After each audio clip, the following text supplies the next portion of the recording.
The imposter took the day off, so the real me had to step in. Yeah, exactly. It's the brother that gets fed the saltine crackers and Dixie cups of water that's never been able to leave the dungeon. There we go. We're good. Oh, I'm so sorry about that, guys. Thank you for anyone that refreshed. And yeah, you can just spam refresh to anyone else in chat if you don't see anything still. It should have auto connected again, but we're back. We're going to continue the run from yesterday. If you haven't seen what we're doing, this is a level 5 night class challenge where we can't change the equipment at all other than adding rings. And that means using the same weapon, and it also means slow rolling, unfortunately, without the leveling as well, which works out to be harder than a level 1 run. So we're 9 hours, 9 minutes on the play file, and we were 9 hours, 38 minutes in real time with the loading screens. I was in the DLC. I tried Artorias. I think it was one attempt, actually. 44, a nice double number coming in hot squill. So I'm actually going to go and get plus 15 before we start. Let me actually double check and see if I have any chunks right now, too. I don't think I do. No, I only have large titanite. So I know where 2 of them are that we can pick up guaranteed, but I might have to farm an extra one. There's one in Great Hollow as well, I think. Or actually, you know what? Maybe there isn't. No, I think I have to farm them. I'm pretty sure the only 2 other ones available to drop are Anor Londo and New Londo Ruins. So let's go to New Londo first. ASMR, Guzian, I appreciate it, man. I have a pretty elaborate audio setup, so it does help with the quality. But from what I understand, like people that do ASMR, they use a cardioid condenser, and the mic I'm using is a dynamic mic, so the capsule is different in it. But if I used a cardioid condenser, it probably would sound even more ASMR. I really don't like the cardioid condensers too much. And then they got the fancy ones with like, it's like binaural left-right channel, where they're like over here and then they're over there, and it's a double channel stereo setup or whatever. This is just mono, then it upscales.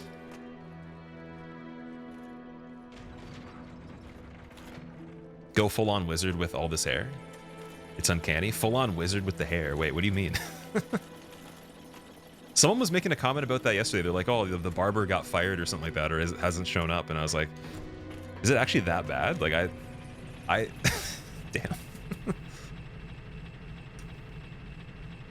Haven't seen me before, bro. Frustrated. Oh, you haven't seen the face cam before? We've been using it, I think, for like 4 years now. So originally I used it for a year and a bit, and then I took it away while I was just doing speedruns and challenges that didn't really need it too much. And then we started doing things where I would use controllers that were weird, and then, you know, we would do sponsors and they would want it, so I brought it back and then just kind of kept it. It's one of those things that are kind of debatable. I think I can get away with not using it at all, because I always try pretty hard to make the commentary good. And some people can't really commentate, they just don't say a lot, even when people ask them questions. And so just to know they're alive still, you need to see that they're there physically. And it's a really good advantage for those types of people. But people that can commentate, I've seen tons where, like, if they brought the face cam in, it actually might deter the people from their channel, because it would be distracting, right? It wouldn't flow as nicely. It wouldn't be as, like, immersive. So the world might be mended. Decent vid this morning. Mr. Hashite, thank you so much for the 14 months. Welcome back, dude. Decent video. I'm glad you guys like that. That was actually a really cool video to make. It was my favorite video I've ever made before. Like, there's challenge runs I've done and playthroughs I've done that were better, but in terms of just a video, in terms of writing it, it was my favorite video to write. So I'm glad you guys liked it. And also, there's another one coming up soon too. I'm going to be finishing up the script for it this week, and I think it's going to be really cool for people that don't play these games as much. So I'm excited to see what you guys think about that. You can always give some feedback. If you think it's stupid or it's bad or whatever, just like rip me apart. Just tell me how bad it is and what could be better. If you actually have really good constructive criticism, because I already know the problems with it already.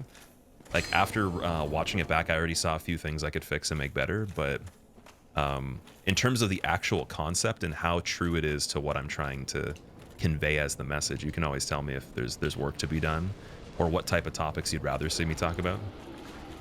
Because I like making those videos, they're fun. Okay, there's one chunk. Hair isn't bad, just new to see it so long. Yeah, it was even longer than this. I actually cut it like in the time that I was away. It was actually quite a bit longer than this, and it got to the point where I was wearing a hat just to kind of keep it condensed because it was getting crazy.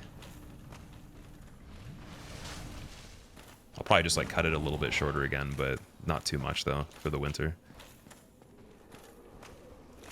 Okay, can I get 2 Dark Wraiths at the same time, or should we go for 4 Kings? First try 4 Kings, maybe?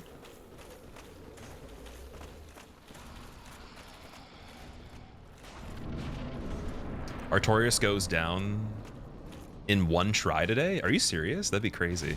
1 try? Guzian, I appreciate it. Thanks, man. And also, Miho, welcome back. Kathy, what were you talking about on Bloodborne? I didn't see what you said. All right, so we're going to have to switch the rings so we don't die here. I was talking about how if we do 4 Kings early, and I still have to do the rest of the DLC, the disadvantage is I have the Favor and Protection ring on, and that's meaning I can't use Red Tear Stone, so I can't get a lot of damage on 4 Kings. I also have only so many of the Gold Pine resins, and I don't want to waste them. So that's another thing that's kind of shitty too. So I could take this off and I could break it, and I could do more damage, but that means one thing tickles me, I'm dead. And then to get another one of those rings, I have to go and kill some crazy NPC in the Painted World. Take his item, go back, trade it to the Crow, and then that one breaks and it's permanently gone. Taking all the damage. Oh yeah, so this run's not a damageless run. This is just beat the game at level 5. No leveling past level 5. You have to do the slow roll or the heaviest roll you can do. And I have to use the Knight class, so all the equipment it comes with, I can't change any of this or add any weapons, and I can put rings on, that's it. Can't join a covenant either, and I can't, I guess, co-op or use any NPCs. That'd be another option. It's my favorite game. Favorite game is Elden Ring, overall.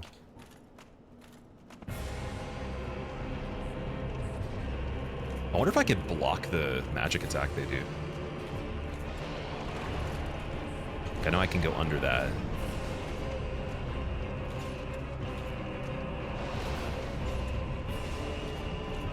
Keep in mind, this is plus 13. I could get 2 more upgrades if I just find 1 more chunk.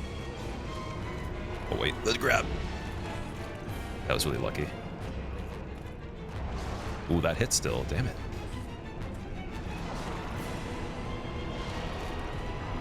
Heal.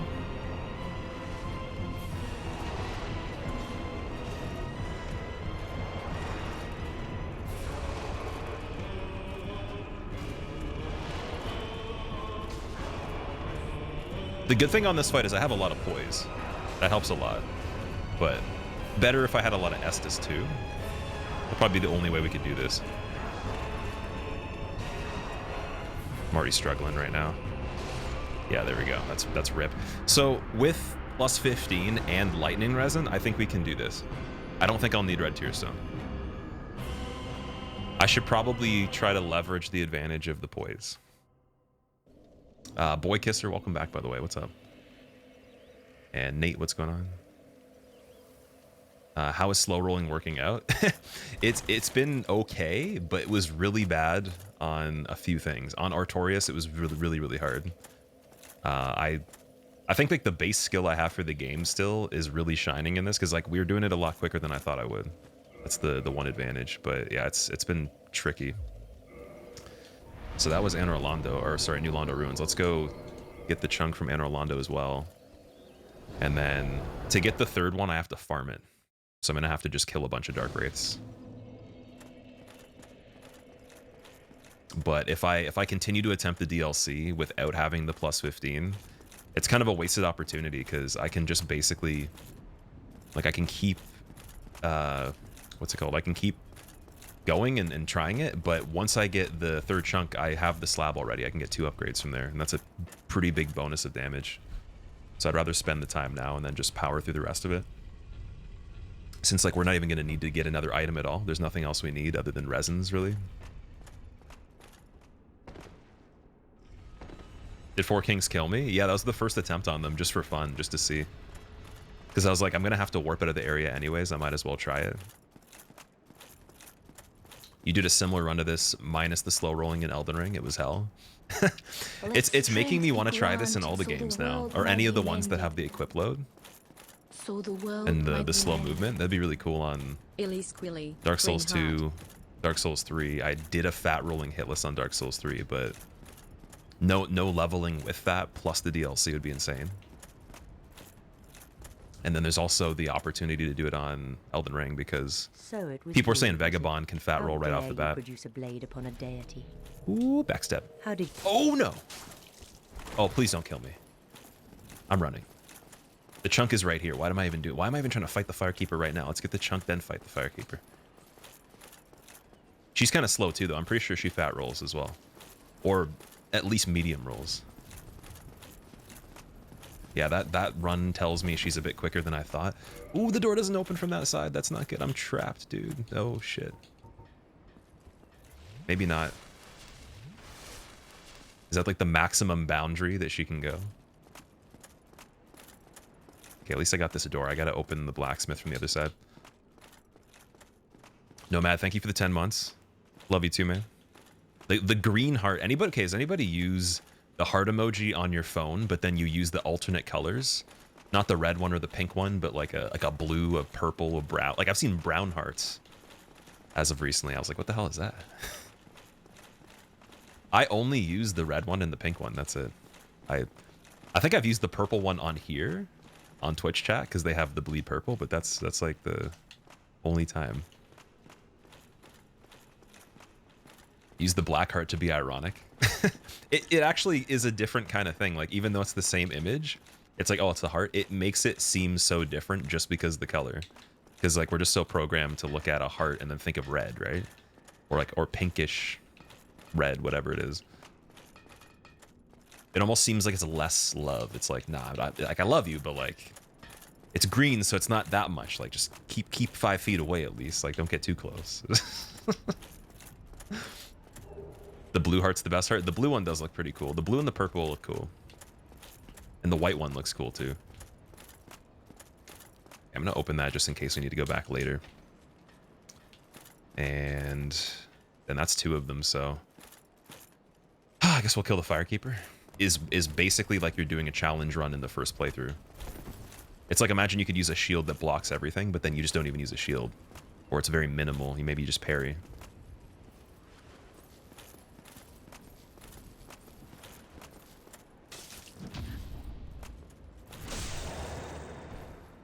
String said something right. Sometimes String says some really cool stuff, but then once in a while it's just a bunch of memes. Don't backstab, don't backstab, don't backstab. Here we go. But how? This man is a threat. So it's good that we got the chunk Master first. Gwendolyn. Because if like somehow I died after getting the Firekeeper killed and I went over there and then we had to go back, I don't think you can use that bonfire anymore. If I remember correctly. Like, or you don't really have access to warp from it. You can actually just go back to it, which actually means now I think I have to go to the Dark Moon Tomb. Or I'm going to be stuck. And then I'll have to run back to Sen's Fortress or Archives. You bullied Bloodstar Beast. She died in less than a minute on New Game Plus 2. That's really fast, actually. Less than a minute. I'm pretty sure that's quicker than like the quickest I've ever done it. I'm trying to think. Like on a speed run, you kill BSB in probably about that long if you're really quick. At least the last time I tried. That's very fast. Started your transition 1 year and 3 months ago. You told me about that. I remember you came in you were talking about it beforehand and also I think during the time that you had initially started it as well. How is it going, by the way? Is it something that... Is there, like, challenges you didn't expect? Or is it something that was, like, you kind of already had the idea of? It was exactly what you expected? I could go to Painted World as well. Oh, no, but then I'm going to be trapped there until I run through the whole thing, so... Not a good idea. Fire Paper, Blood Pellet, and Pungence in the corner. It's probably because your build is just so much stronger. Because when you do Bloodstar Beast, that's the second boss on hit list. And then speedrunning, I think it's one of the first ones as well.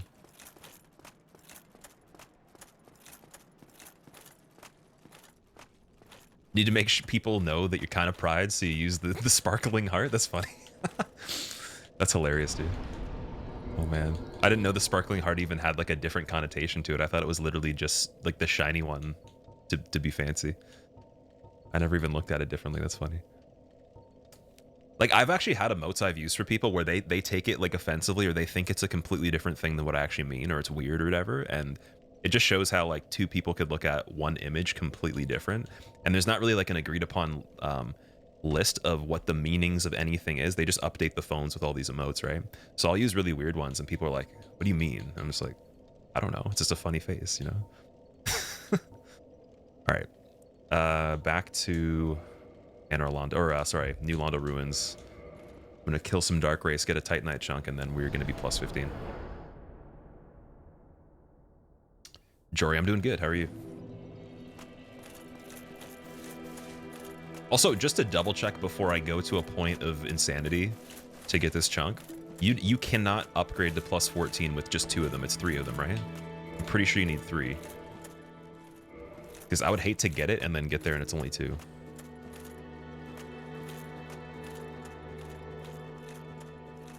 Today's the day you take over the store as a general manager. Oh, that's awesome. Are you looking forward to the responsibility, or is it something that... Is it just kind of like a good opportunity and you're just going to do whatever you have to do, or are you actually excited to be a manager?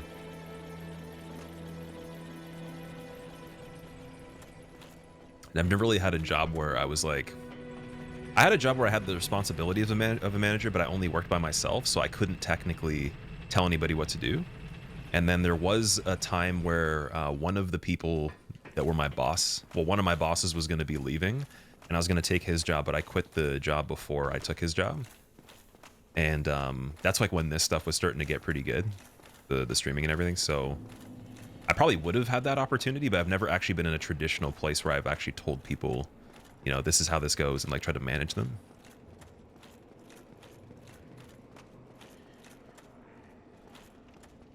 Watching DS1 be played now, it takes you back to some good times. Me too. Especially that video that I made that you guys might have seen. I guess it was yesterday morning, right, or yesterday afternoon. It made me realize like how much nostalgia there still is for all these games. Especially every time I take a break from them, I just want to go back and play them again. But this is one of the ones where I could play it casually. I could just do a regular playthrough, and it'd be exciting still. And then Dark Souls 3, I can't really do that. Elden Ring, actually no, I could do it on Elden Ring because there's still a lot of content that I haven't finished. And then Dark Souls 2, I probably couldn't do a casual playthrough. I'd probably have to do something fancy.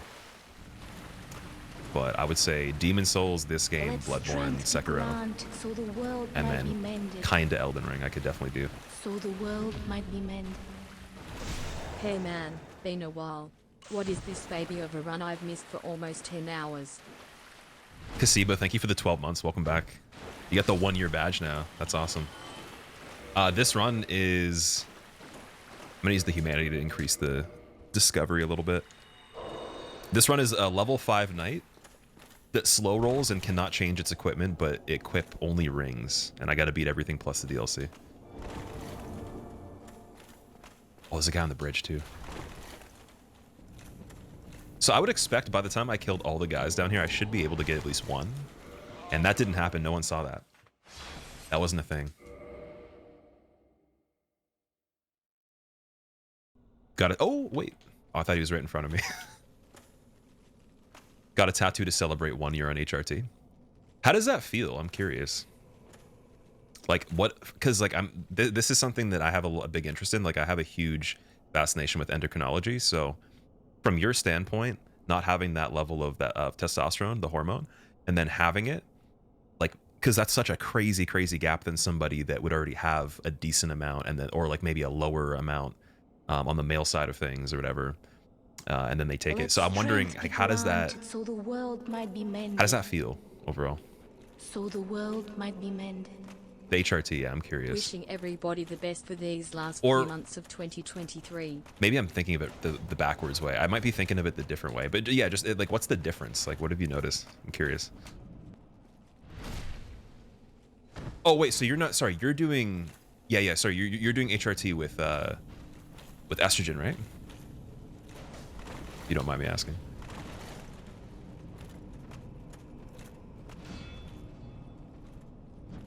Boy. No. I died.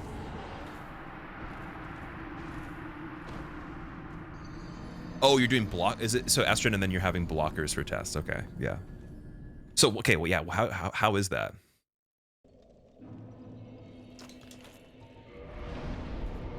Nate, thank you for the 1 year as well, dude. Wishing everybody the best for these last few months of 2023.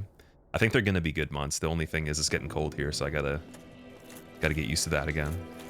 Summer was really nice. It was really cool. It's some super hot weather, but then it looks like it's gonna be raining for a while now. So I've started to not like the rain as much anymore. Like I said, I wish there was one day a week where it just rained. There's a rain day and that's it. And it was predictable. And then every single day of the year, even in the winter, it could rain in the winter. I don't even care. Or maybe even in the winter, it just snows really badly one day, snowstorm one day. Every other day is fine. Just clear sky. That'd be crazy. Then we can at least plan around that.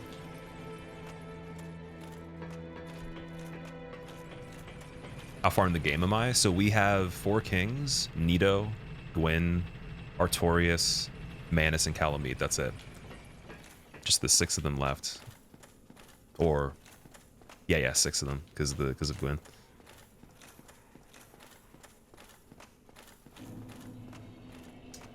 Jammer, how are you doing? Also Vavire. Long time no see, dealing with work and all that. Hopefully it's going well. Anybody that I haven't really caught up with, if you guys got stuff going on in your life, if there's anything interesting, you can always share it here. I feel like there's always an impossible amount of things to catch up on with people because there's people that are not always here every time I stream, and then they come back, and then maybe I'm gone for a while. I try to tell you guys what's going on, and then not everybody even hears it that day because they're not even there that time. I have to repeat it. But yeah, I'm sure there's like a ton of stuff that's happened even in just like the last month. Did I finish Blasphemous 2? I never finished Blasphemous 2, no. That game is still in an open playthrough. I actually have the collector's edition beside me. I was going to show you guys. They sent me a box from the UK with a bunch of stuff in it. I haven't opened it fully yet, so we could open that and check it out.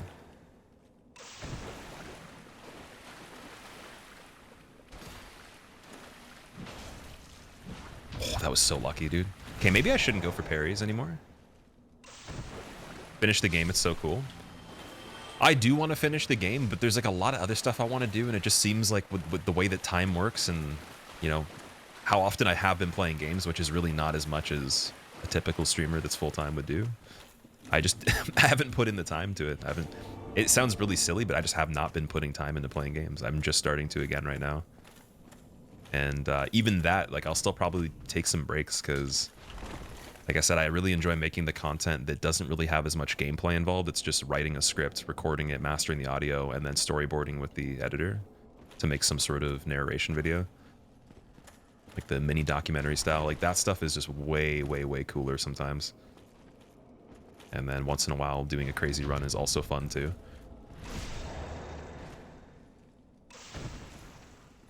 Also, I feel like, again, that skill is more transferable. I could play a game really good, but the ability to play something good or work hard at learning something is one-dimensional in the sense that once you understand how to do that, and you understand meta learning, you'll just have meta learning for anything in general. There's a limit to how like good your meta learning gets, and then it's more specific to the task you're doing, where you can kind of like tweak it a little bit further. But when it comes to the narration and the storyboarding and writing and stuff, that's so much more multi-dimensional and can apply to like a huge amount of things because I'm just not good at it, or I'm not as good as I want to be. Oh, dude! Oh, the ghost got me again. Okay, I'm gonna drop in and I'm gonna go the other way. Zymor, thank you for the 46 months. Welcome back as well, dude. We're gonna get this drop. We're gonna get the chunk 100%. I might maybe have to go to Sense Fortress and get the Golden Serpent Ring as well for the item discovery. This is where there's like a kind of a debate, because it's like if I kill enough Dark Wraiths, I'm gonna get the chunk. But if I go to Sense Fortress, in the time I went there to go get the ring, I could have already gotten it if I just don't die. So yeah, it's a huge debate. What's the drop rate? Does anybody know what the chance of getting a chunk from a Dark Wraith is? Spent the weekend in the hospital. You had bad health this year. Should you spend your Monday off work playing Stardew Valley or Elden Ring?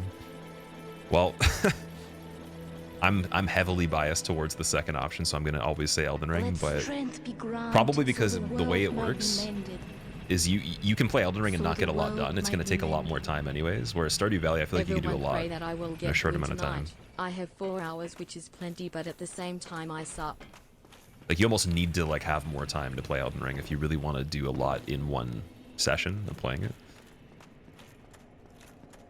I had a full day of I think it was an 8-hour stream where we didn't even progress anything in the story. We literally just did forts and random side missions and getting items for a long time. I was in Liurnia at 32 hours or something like that. Still hadn't killed Red Wolf. Which now, like, I'm hearing people in double that time, in about 60 hours, people beat everything, or beat the whole game. Single chunk drop rate 8.47, and that's without influencing at all with anything. That's not too bad, actually. There is the other option where I use the Firekeeper Soul. I get 5 humanities from it, and then I don't know if I would regret that. Because I've kindled Firelink to 20 Estus, and I can always just go back there and get that for Artorias. I don't have to keep the Firekeeper Soul for anything particular at this point. Looking healthy, Dopey. I appreciate it, man. I've been working on a lot of stuff personally, so I do feel pretty good.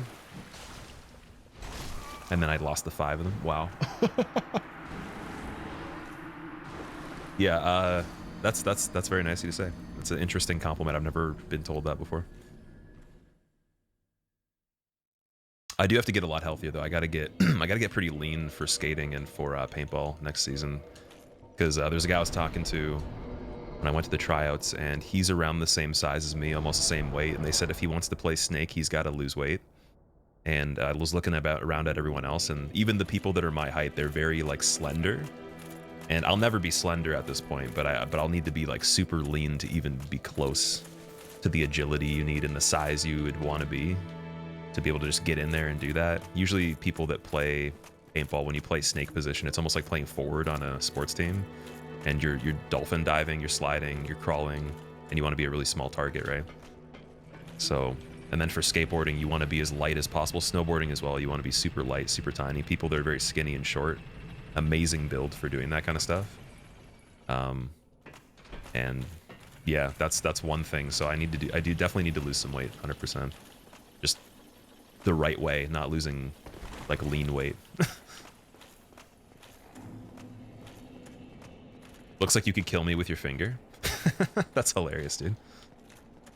I knew a guy that could do that. I remember I worked somewhere, and one of the people that worked there, he showed me the pressure points of how you can just like disable somebody immediately in multiple different positions. And there was a guy that came in and tried to fight him, and I was actually somewhat hoping that he would fight the guy, because I knew he would kick his ass, and I wanted to see how it would work, because he knew all these pressure points, and he was also a chiropractor part-time too. So I'm like, he knows the body, he knows the anatomy, he knows everything. So let's see what happens. And it ended up where I just called the cops on the guy because he was like making a scene inside the store.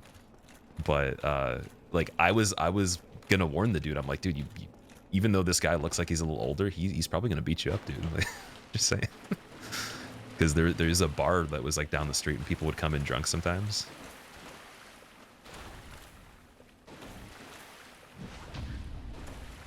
But yeah, that kind of stuff's real. You could disable somebody with your finger if you poke the right spot with enough pressure.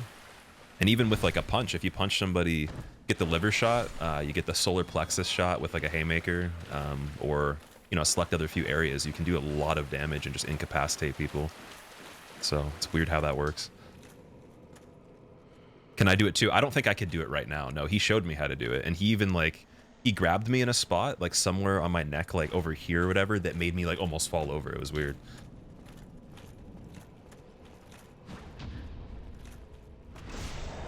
Did you kill the giant that opens the gate at Sen's Fortress? Yes, so I killed both the giants at Sen's. I got 2 chunks from Sen's, 2 chunks from here, 1 chunk from Anor Londo.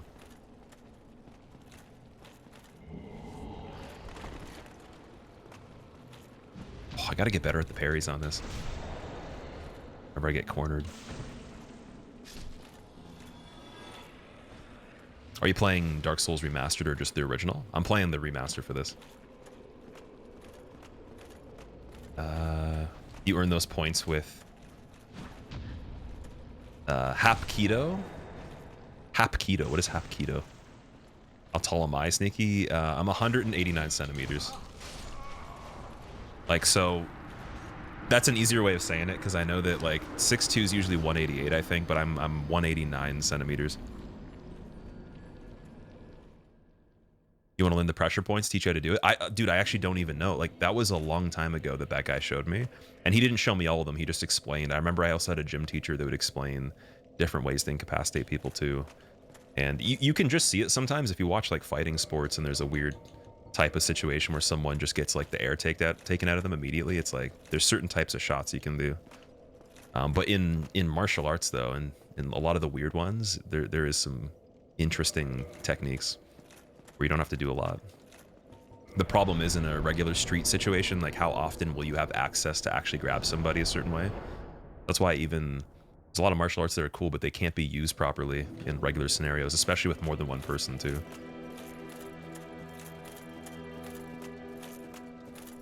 Turns out you're 6'2", you never knew. Thanks for the conversation. Or the conversion. That's just, it's something I remember because I had to put my height into something recently and I was checking the centimeters and just doing the math.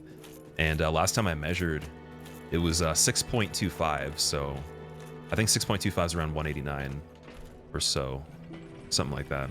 And then 6'3 is 191, between 190, 191 or something like that.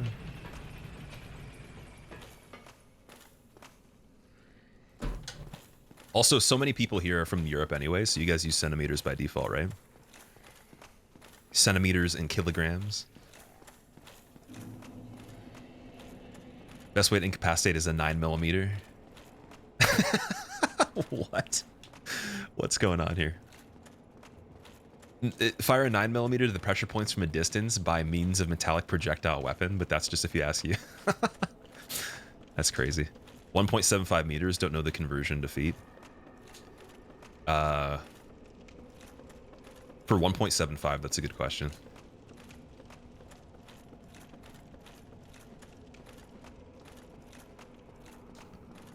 In Canada, you're in Canada, you're a machinist, you use Imperial for everything. Sorry, bud. Yeah, it's kind of weird. Like here we can use both systems. It depends on what it is. Okay, let's get those 5 humanities again. I'm actually surprised I haven't already gotten the chunks.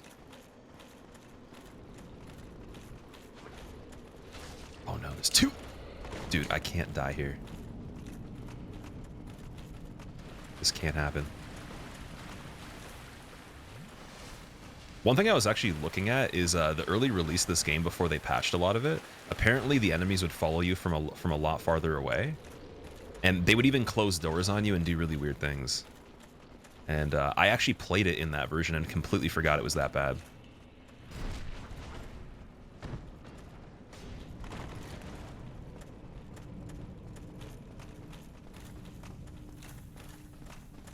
But yeah, the first update, they had to fix a lot of stuff in this.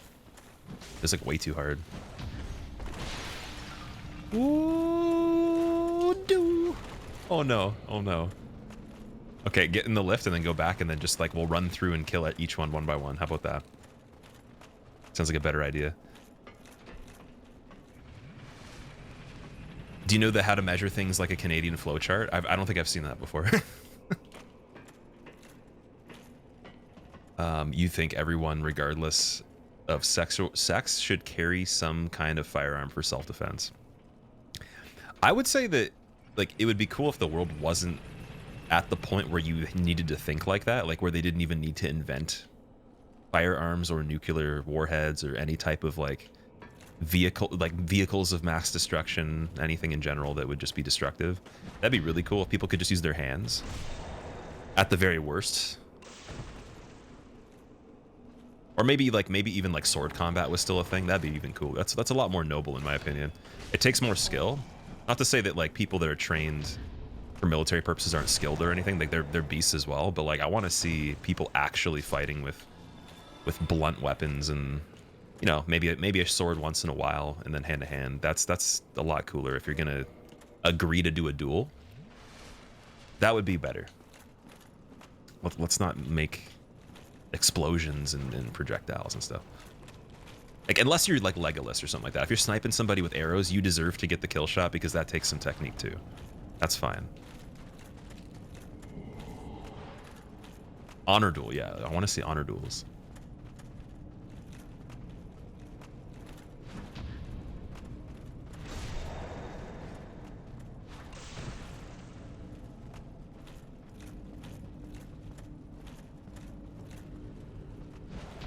Ooh, okay, here we go. One of these three's dropping it. I'm calling it right now. Only thing is, though, if I die when it does drop, that's really bad. So I gotta survive. I'm gonna make a bet. I'm gonna say one of the three drops it. Or Miyazaki just does not love us, and there's no hope for society.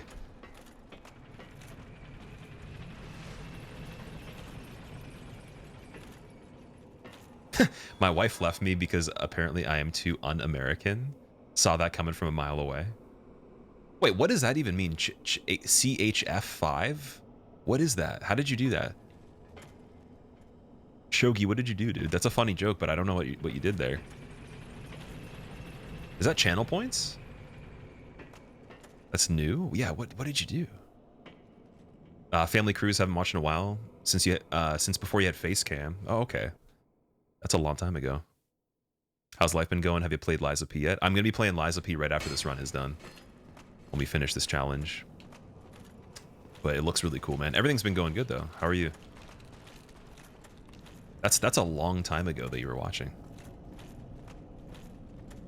Because I keep seeing people, like, even over the course of the last couple of years, they'll come by and they'll be like, I haven't seen before you had face cam. And they make it seem like it was kind of recent, but then I think back. It was a long time ago. Because we're in 2023 now.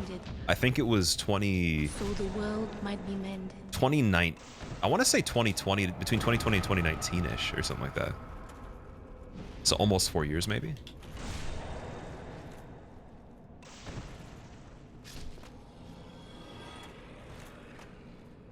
Like, okay, so for the SL1 trilogy hit list, did I have a face cam for that run? I don't think I might have not. It was like right after that run, I think I started using it.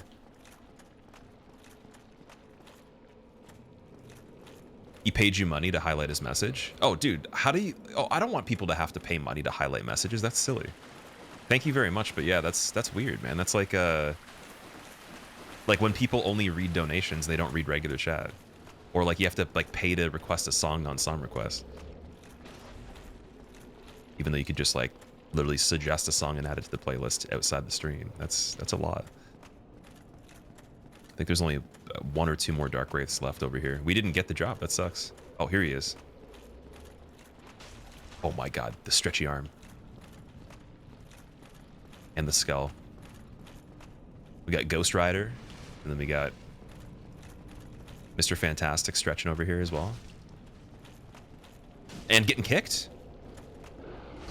Dude, no! Oh my god. That's a terrible place to lose that. I could run in through the front where the dragons are too, but that's also... Oh man, why is this so bad? $5 in Swiss francs is like $8 US. That's a lot, dude. Holy shit. That's like 5 million Canadian dollars. I could practically retire just from that question. That's nuts. Random question, are the meme compilations on YouTube? Have you continued making more of them, Triforce? I haven't actually made a meme compilation for a while, but there's so much content out there and so many clips that I can easily make them.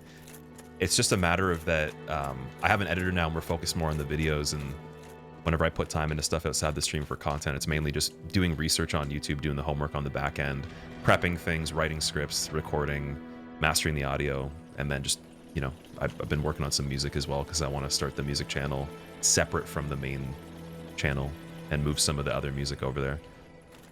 So yeah, I haven't actually prioritized doing the BRBs, but apparently my editor actually started throwing together some stuff for that. And what will happen is there's going to be a really, really big compilation of stuff that's like probably like 5 times longer than the average BRB. Maybe it's like a half an hour or something like that. And then we just run it in sections whenever I take breaks. And on the second channel, I can upload those. We could just have a highlight reel on the second channel, which also is set up as well. I just have to actually make the videos live and then start recommending them to you guys.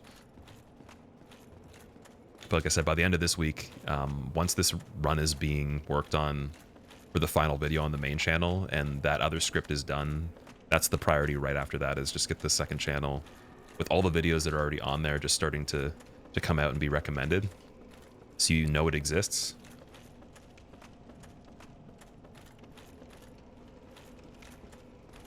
Next one drops for sure. I really hope so. YouTube videos are looking killer. Good on you. Yo, thank you, Bun. Yeah, the one that was made for Bloodborne was actually your friend Marcus, if you see him in chat. And then I think his girlfriend worked on it a little bit too, like they both did. And then Retro's been doing quite a few of them as well. And then there was some that were from Ryut, who also edits for Distortion at times. So yeah, we've worked with some really cool people.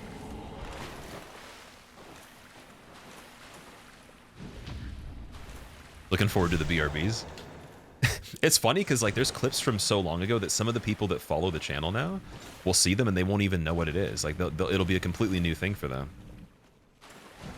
Like even the material that it's from, whatever run it is, or you might have missed it and not even known I did it. So that's the cool part about it. Rather than it just being like the recent stuff from this year, it could be from like the last couple of years, last few years.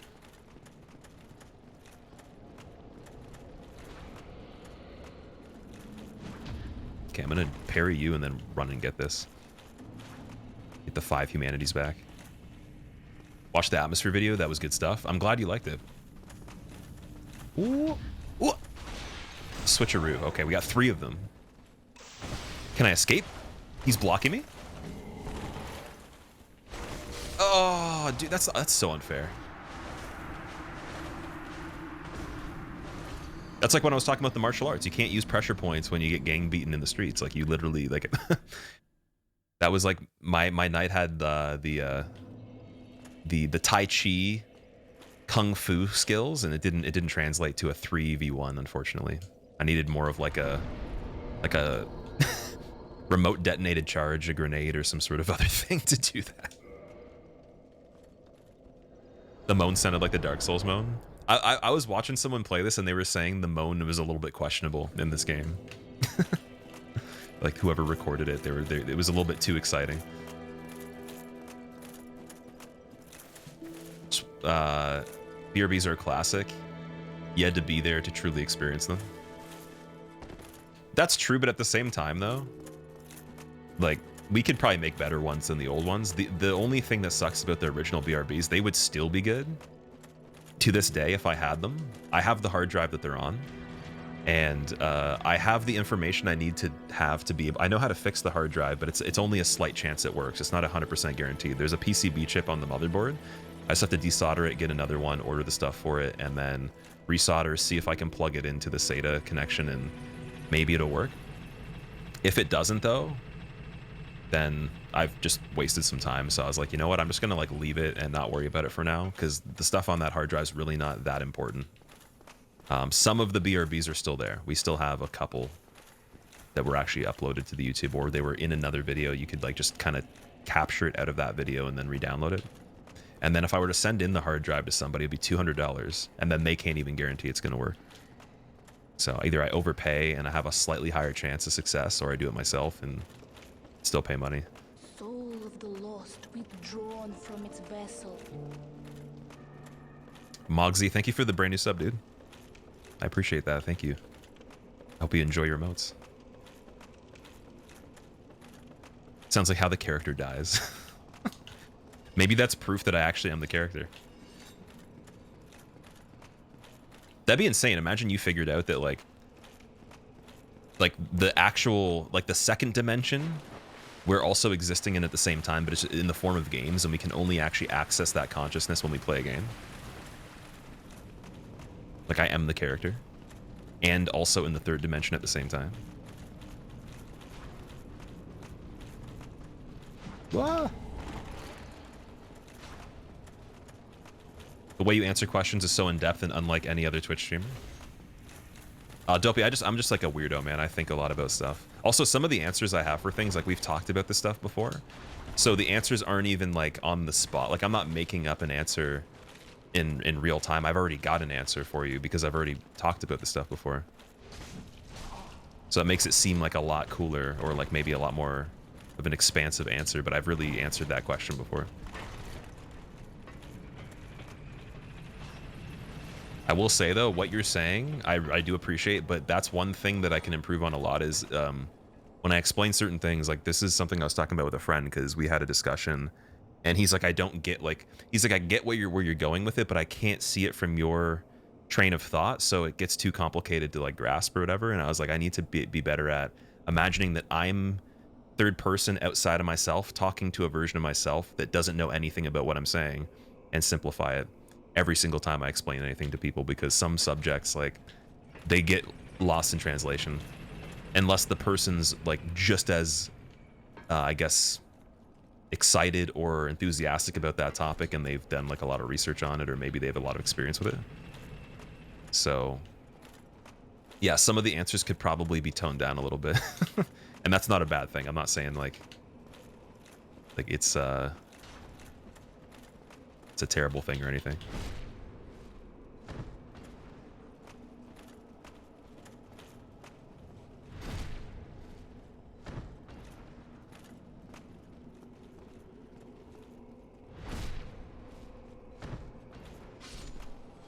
Dude, we've gotten so many souls and I still haven't gotten this thing. I'm really starting to think I should have gone to Sense Fortress to get the golden serpent ring. Next time we're going to do that. I might even go do it right now, right after this round right here.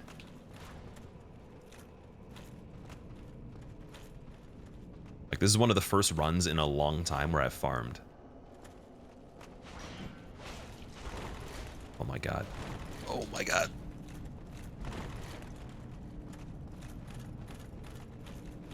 They're so good at chasing me. Oh my, dude, what is happening?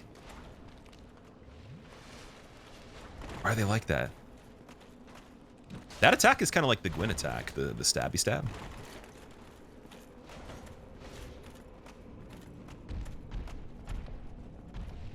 Oh, now we got a dragon. Okay.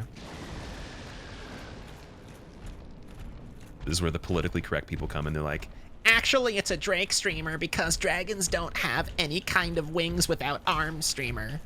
If you don't see any arms, it's obviously a Drake streamer. Just because they look like a reptile doesn't mean they're a dragon, dude. It's a wyvern. Isn't a wyvern and a drake the same thing?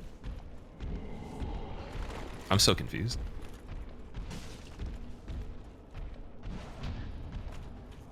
It's a wyvern.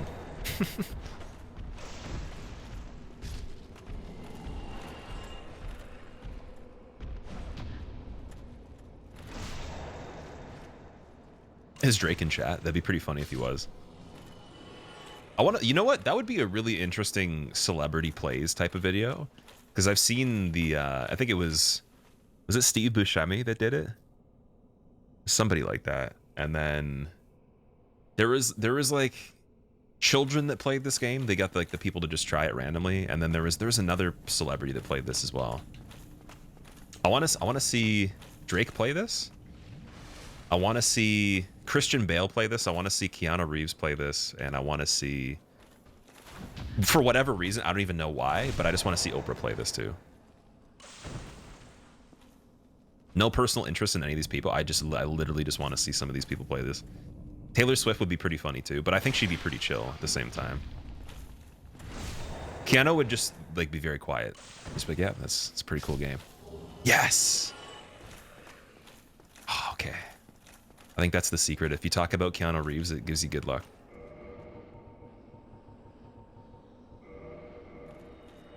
He'd be wholesome about it. He would. Sasha Grey play those games. Doesn't she stream though? I thought she does play these games. That's like one of the first recommended channels if I look on the homepage almost every single time. It's like number 2 out of all these people I've never even seen before. Also, Patrick, I'm doing pretty good, man. How are you? How's it going? All right, let's go to Andre, and then we'll try Artorias again. Or actually, you know what? No. Let's go to Andre and then do Nito, just to have him done. It would almost make more sense to finish with the DLC if we can.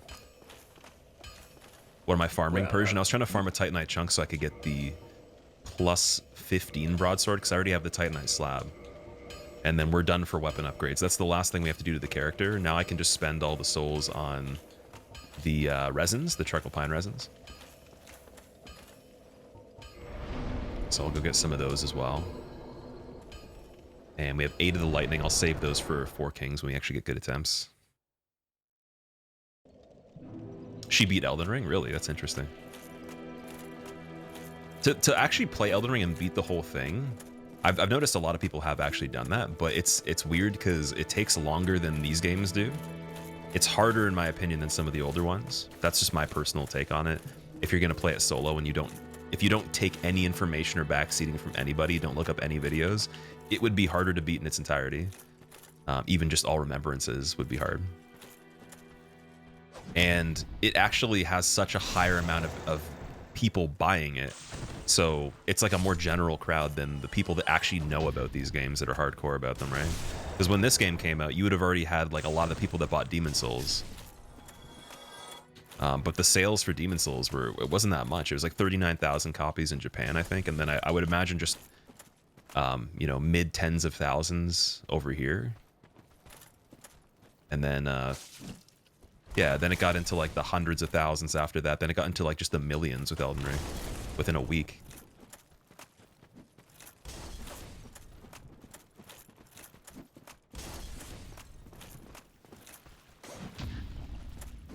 No!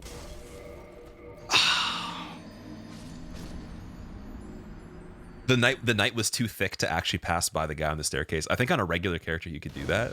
Unless I just got unlucky. That seemed a little funny. What do you think the most morally correct Elden Ring ending is? I like the Ronnie ending the best. That's my favorite. But in terms of ethics, probably just the regular ending where you just sit on the throne.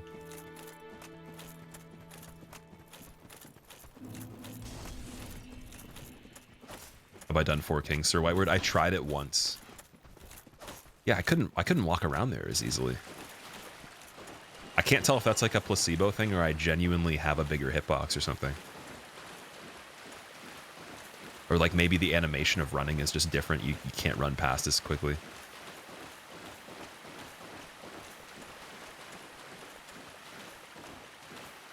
You know, Retro's putting that in the video. Didn't know about Dark Souls 3 until... Sorry, Dark Souls until you saw Dark Souls 3. Even then, you only started it because of the no-hit bow run. That's amazing. So you got into Dark Souls 3 just because of the video that I did, and then you only knew about the original of this, like just the series overall because of that. That's actually pretty late after everything came out. I know a ton of people got into it when Dark Souls 2 came out because of just all the promotion for it and everything, and that's kind of how it is sometimes when there's like a really weird, like culty kind of game that not a lot of people know about, but then they make it a bit more mainstream after with how many sales they get, and they make a sequel. People get back into the original. But that happened even more with Elden Ring. It was like just so many more people bought it. So now whatever they make in general, actually Sekiro was kind of like that too. A lot of people bought Sekiro, even though it's a little bit more specific. But I wonder how it's going to go with their next game that's just original.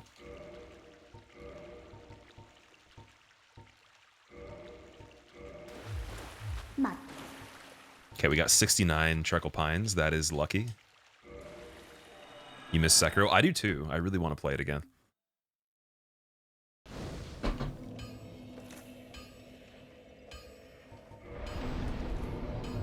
Alright, Tomb of Giants. Oh wait, do we have the 20 Estus? Oh, I should go to Firelink. I keep forgetting I can't get the 20 unless I sit at that bonfire. Me and Gino were the only 2 people you ever heard anyone mention about DS3, really? I guess that technically was his game. For me, it was a bit different. My game was actually Dark Souls 2, but no one really knew that because it was when I started streaming. And then people kind of knew about it when I started doing PvP. Or, sorry, getting better at PvP. But by the time I switched over to challenge runs, I had to start over again, essentially. Like, I lost half the audience, at least.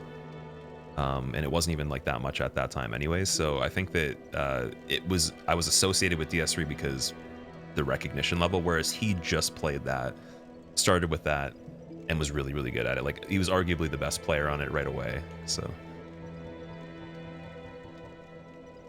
yeah, the Giants. Armored Core is much more popular because of Elden Ring. 100%. That definitely translates a lot.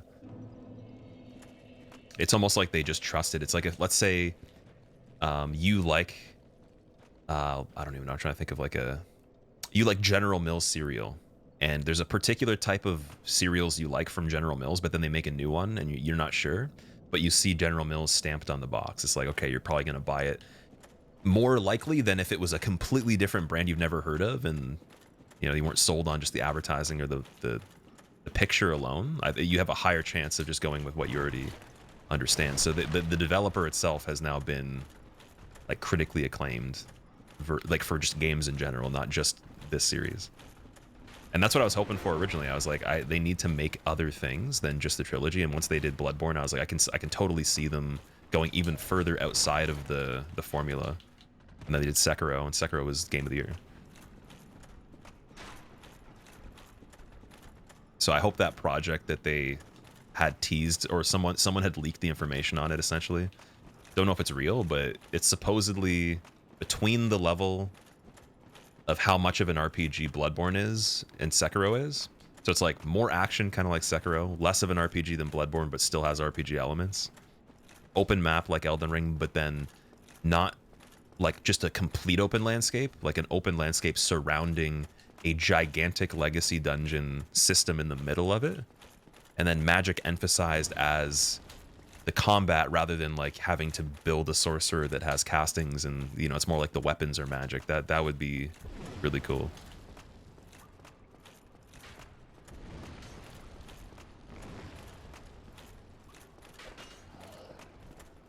"69 charcoal pine resins" is this stream's quote. There was actually a joke where I was doing a race. So I had a trip that I went on. A lot of people remember the video where we did 4-player, 1 controller. The day before we did that, we did Team America versus Team Canada. So it was like 2 people from the US, 2 people from Canada. And we were doing a 2-player, 1 controller race. And I'm pretty sure, didn't I buy the 200 and something charcoal pine resins there in that run? I can't remember if it was then or it was something else around that time, but I think it was when we were racing. 242 charcoal pine resins.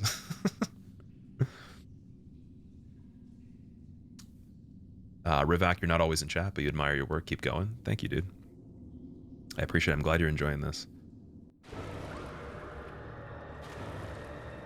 Oh, okay. I was enjoying it too until I had that happen. That's not good.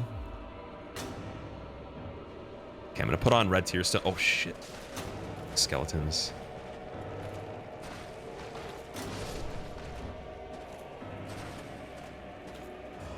I think Nito might be stuck a little bit. Yeah, he took a while to get over there.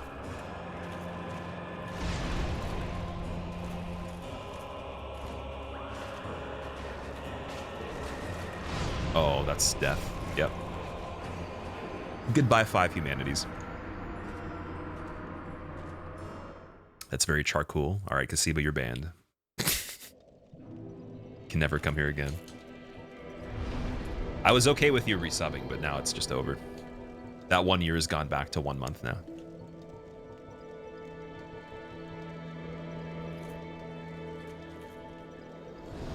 You want to hear my thoughts on Lies of P? Can't wait for me to play it. At the very least, what I'll do is I'll make like a review video of what I thought about it. Kind of like I did for the Armored Core.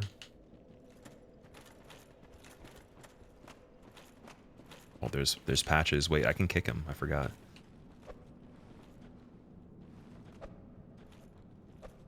Goodbye.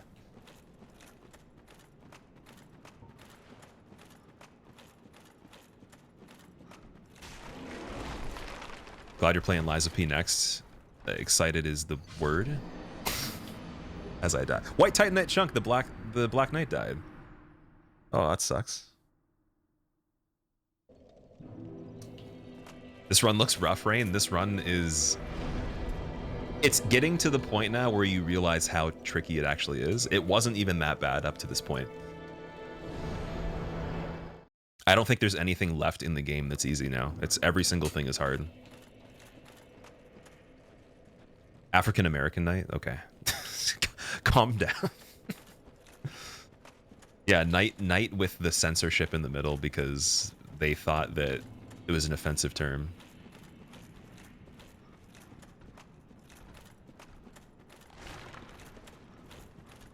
Rain, how have you been doing? Are you playing Hollow Knight still? Ooh. Oh. Oh. Okay. Blocking works.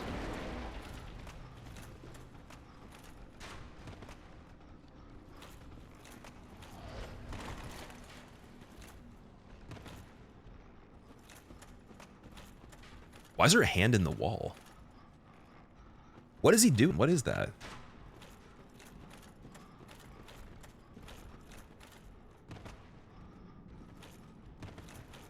That's probably the scariest thing I've seen in this area. There's a little hand or like an elbow sticking out of the wall. You just joined so you don't have context. Can you upgrade your starting equipment at least? Yeah, I can put upgrades into the weapon, and I could put it in the shield as well. I haven't done that yet, but it's just not switching any of the stuff that it comes with to anything else. So we have all the base knight gear, and then I can add rings, but I can't change the weapon. Can't put second weapons on and switch to them. And because of that, we have to slow roll because the knight is just really well thought out. They're like, hey, we're going to give you a lot of defense, and most people are probably going to pick this class because it looks cool, but you're not going to be able to move. And this is the class I actually picked when I started the game for the first time. And I remember thinking that the fat roll was kind of how the game worked. I didn't really know the difference because Demon Souls doesn't have that like medium roll, slow roll in the same way that this does. You can just get over encumbered and be too heavy to like really move, but it's not like that same breakdown really. It's not as obvious. So like I think it does have some level of it, but like I was able to put on a lot of equipment in that, and all the starting class in Demon Souls, I'm pretty sure they... Oh, maybe there's one that does roll slow. I can't remember. Anyways, but I remember in my experience from that, I was able to just play the game randomly and not ever have an outcome where I was rolling slow. But in this one, first thing I picked, I'm like, oh, that's just how the game is. I got to Taurus Demon. I took off the helmet and the gloves or something like that from the set, and then I was going to try to put something else on, but then I think an enemy attacked me and I rolled, and I realized there's the medium roll. I was like, oh, wow, that's way better. You missed 4 kings, White Word? No, we still have to do 4 kings. I tried it once. It actually went way better than I thought it was going to go with the plus 13 weapon. Or I'd actually upgraded it.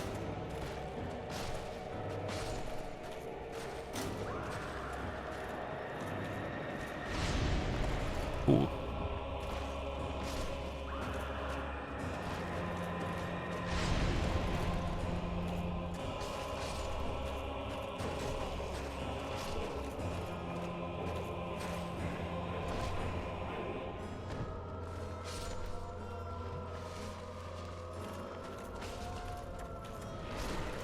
Oh, he can actually hurt them with the grab. That's cool.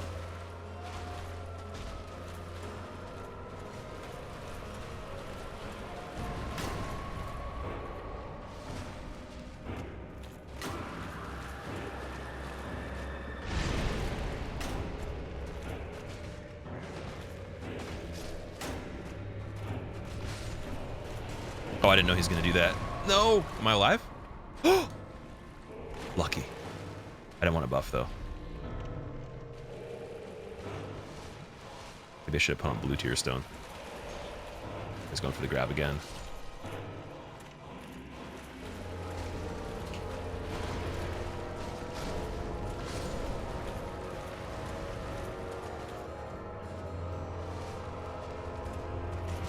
Ooh.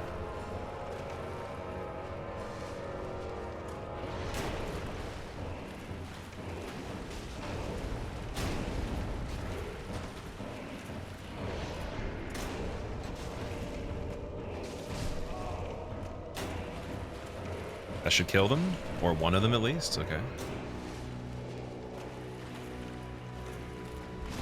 Kills that guy. Cool. Where are we gonna run now? Ugh. His body actually does a really good job of blocking the skeletons on certain angles. Why is he rolling over there? I'm heavily concerned with this right now. What's going on? Oh, yep, no, maybe, yep, okay, cool. Ah! That skeleton didn't die.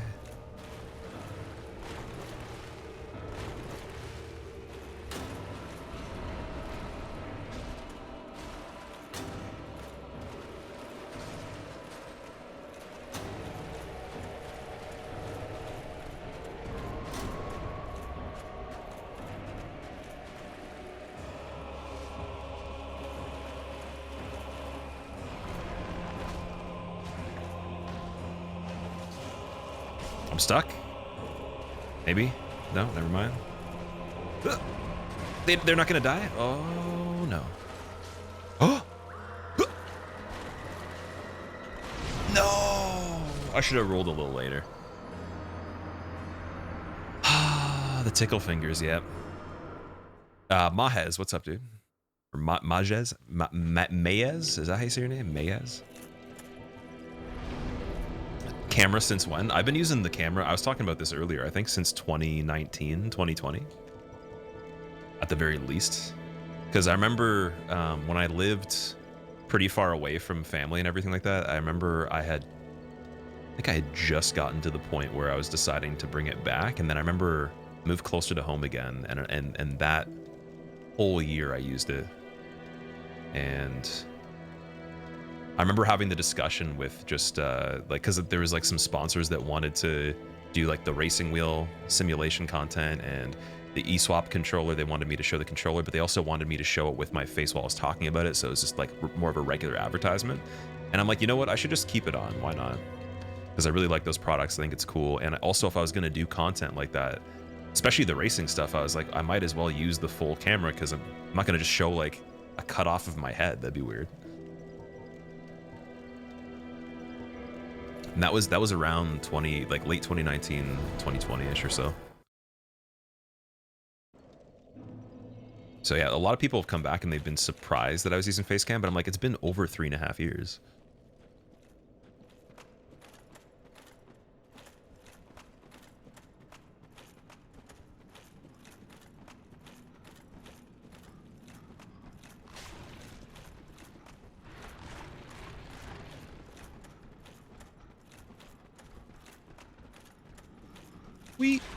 No.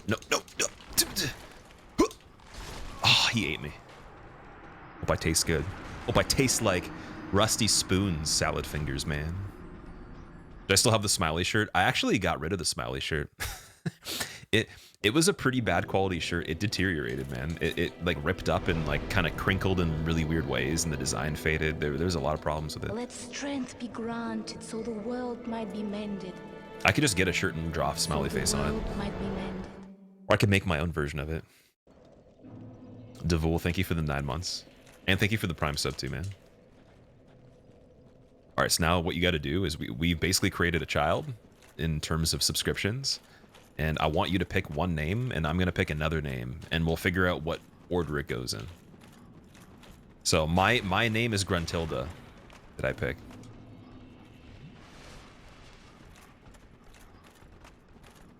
I think Gruntilda makes a pretty good last name and first name, so we're pretty safe with the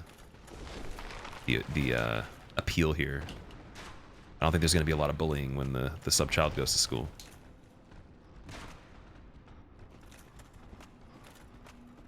Garfunkel Cronenberg's the Beacon Deacon.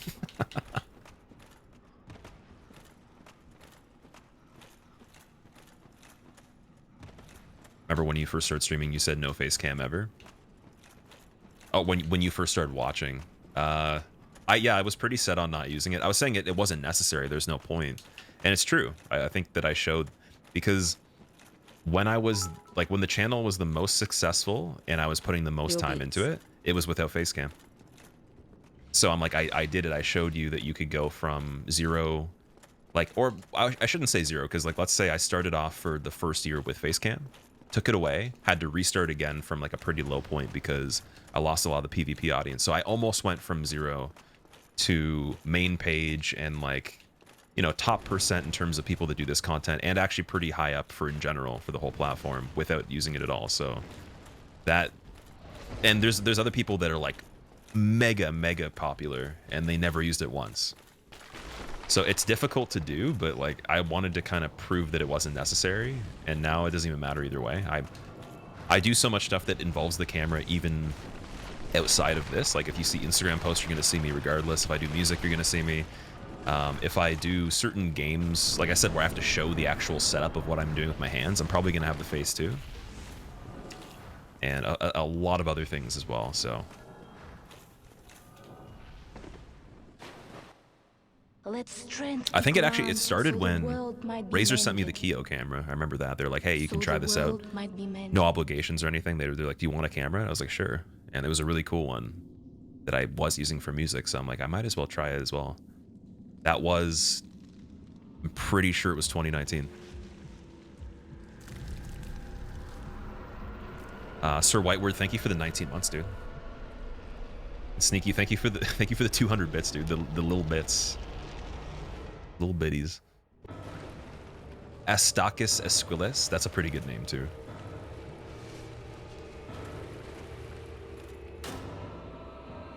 I can't even pronounce that properly. Astakes?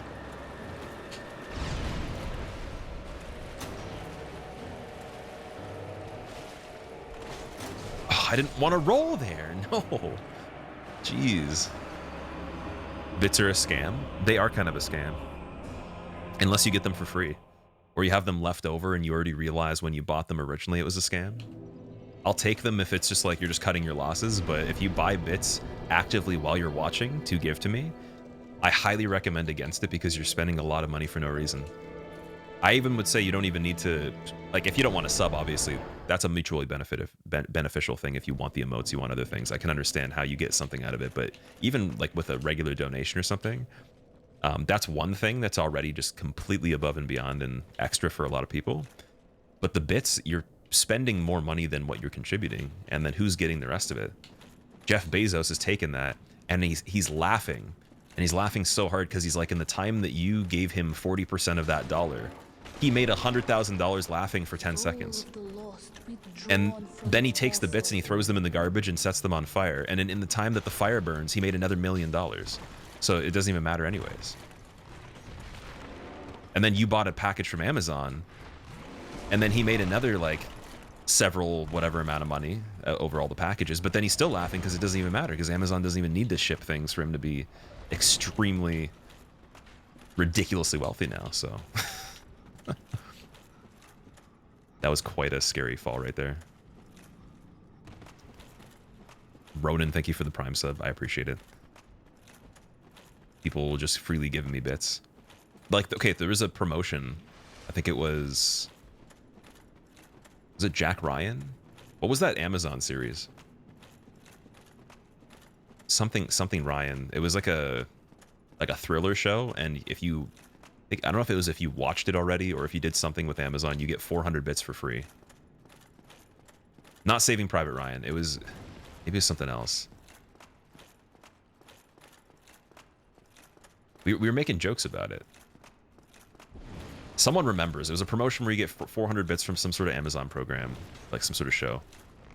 That's fine. That's free. And then there's a lot of other things where you could watch ads for bits. And if you're already on a computer that has multiple screens, you're not even paying attention. You just click the button, you get free bits. That's fine. It wasn't Jack Reacher. It was, yeah, it was the Tom Clancy. I'm pretty sure it was Jack Ryan. 100%. Jack Reacher's the movie. I think that's the Tom Cruise one, right?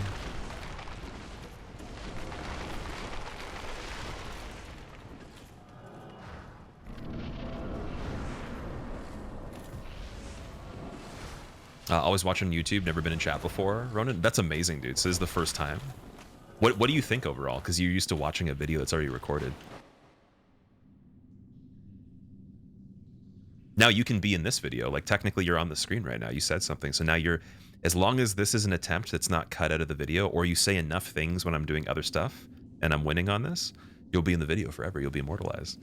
And then in the future, your grandchildren will go back and they'll watch legacy YouTube because they're going to want to see the history once they grow up enough. They'll be like, I'm really interested in seeing what granddad watched. And they'll be like, holy shit, it's Ronan. Like, that's him. And they'll be like, he's not even in 3D holographic visuals. He's just a 2D name. And everybody will be telepathic, so you'll be able to hear the chat without actually seeing it on screen at that point. And all the things will be VR.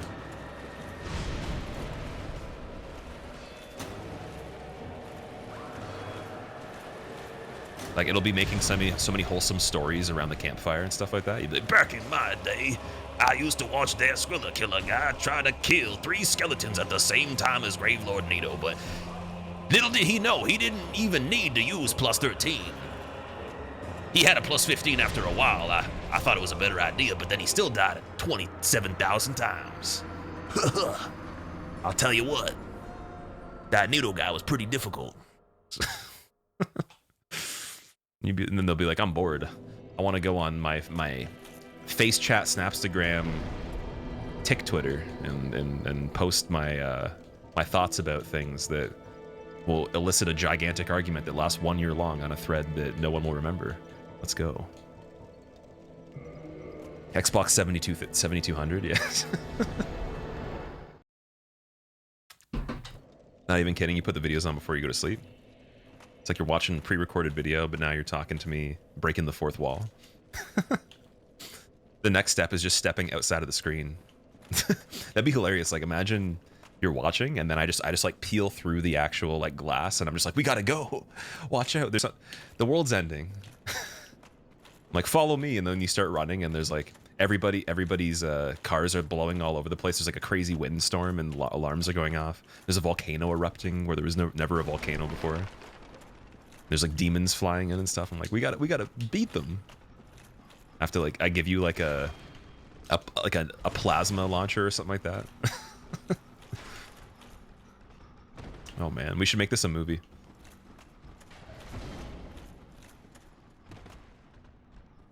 Whiny chat and old grandpa are the most hilarious voices. Yeah, it's like the too damn bad meme.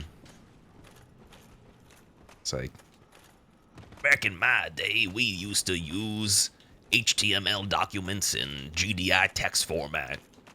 But granddad, we use holograms. It's too damn bad. Now play your Dark Souls and don't level the character or I'm gonna beat your ass. I'd be like, I want to play Fortnite 13. I always believe somebody that steps out of the screen. You always believe someone that steps out of the screen. So the world might be mended. That's good. That's too damn bad. That's too damn bad. Yeah, exactly. That's how your granddad talks to you. You know what's actually really sad, dude? I wish my granddad talked to me like that. We might have a better relationship then. Not even trying to get like sentimental or anything, but that would be pretty cool. I wish that was too damn bad. Nasty Nate, thank you so much for the 10 months as well. I appreciate that. Okay, we have to beat it now.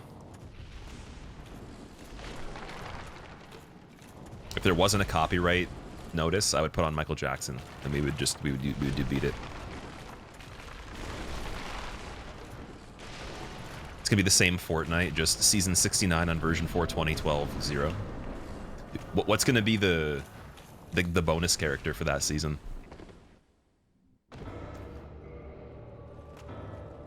I saw they were putting Spawn in Call of Duty. That was a little bit weird. But I think it's like, I have a feeling they're gonna release a new Spawn movie. So it's like promotional material to get people used to it. Since the original movie really sucked, and they need to make that character look cool again.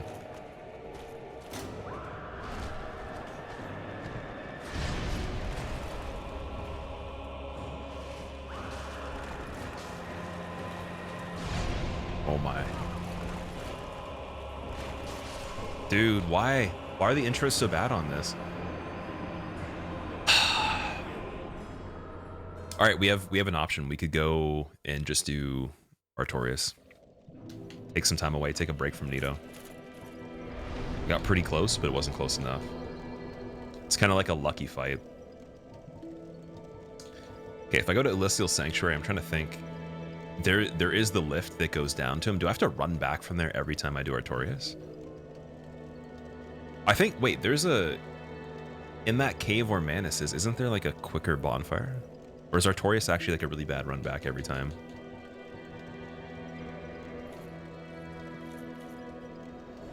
Drop a cobalt bomb on Nito. I can't even drop anything on him because we're in a cave. We don't even have the airspace clearance or whatever. We don't even have the coordinates. He's probably the smartest person in the game because he's already dead. Anyways, he's not even able to be killed because he's already dead, and he's underground. Like in the intro cutscene, you can see they tunneled like into the Earth's core. They better keep Keith David for the voice of Spawn. Oh, like once he like actually turns into Spawn itself, that'd be interesting.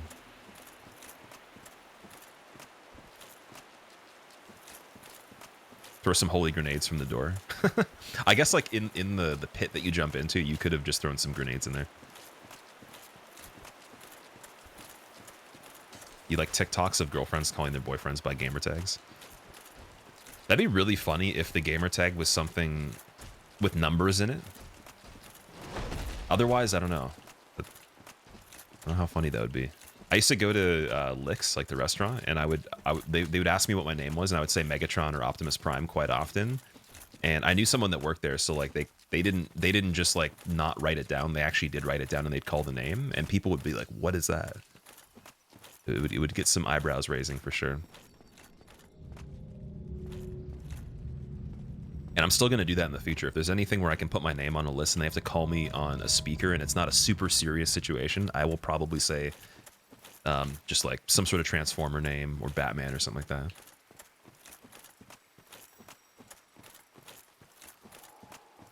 There's a shortcut. Okay, so I have the shortcut, but that's still a pretty long run back because I'm used to the newer games that have all the bonfires.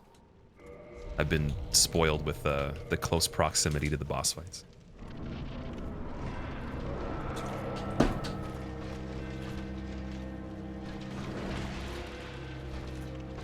Ooh, that was really lucky. Okay, so either we get into Red Tearstone by just fighting him, or I set it up before. Either way, like I kind of got to warm up on this again.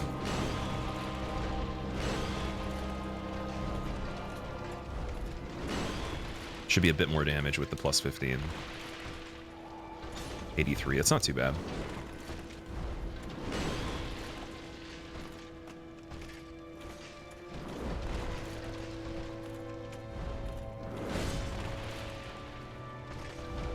How did that not even work? Okay, there's also the option that we use the Estus and I just play a super long fight. Someone was recommending that before.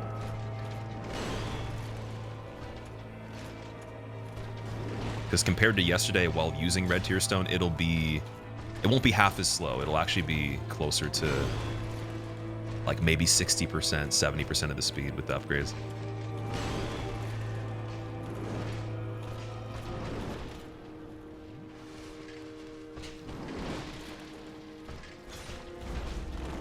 That's a lot of damage.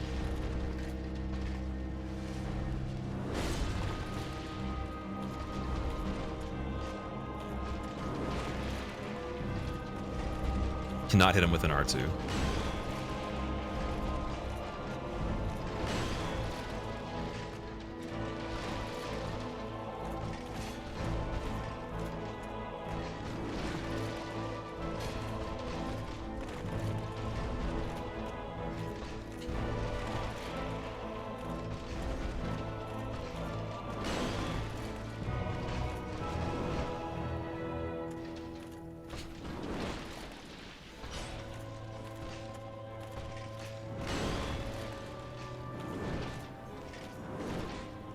Should probably buff right there. Yeah, there we go.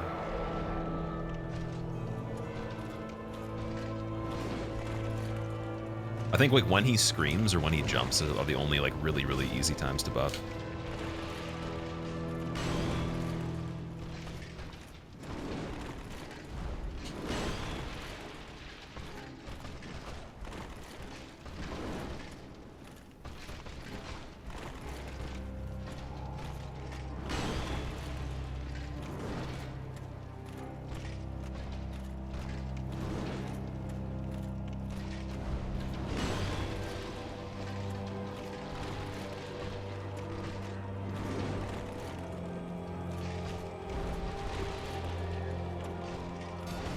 Ooh, okay, that didn't do too much damage. That's fine.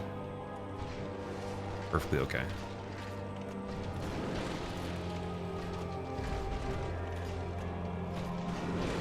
That attack is so hard to punish. I guess I gotta go on the left side.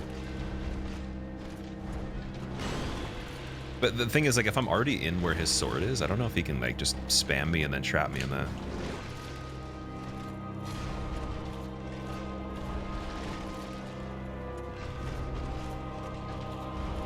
Definitely gotta watch it on the poke attack. He's got a really big hitbox on his weapon that sticks out quite a bit.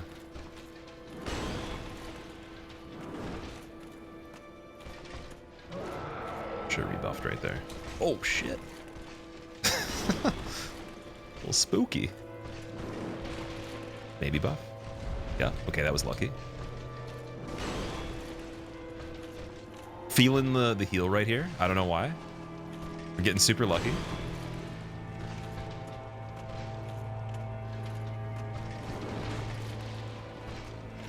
Just remember, if this actually works, be the first person to comment that it actually isn't skill, it's just all luck. That's it.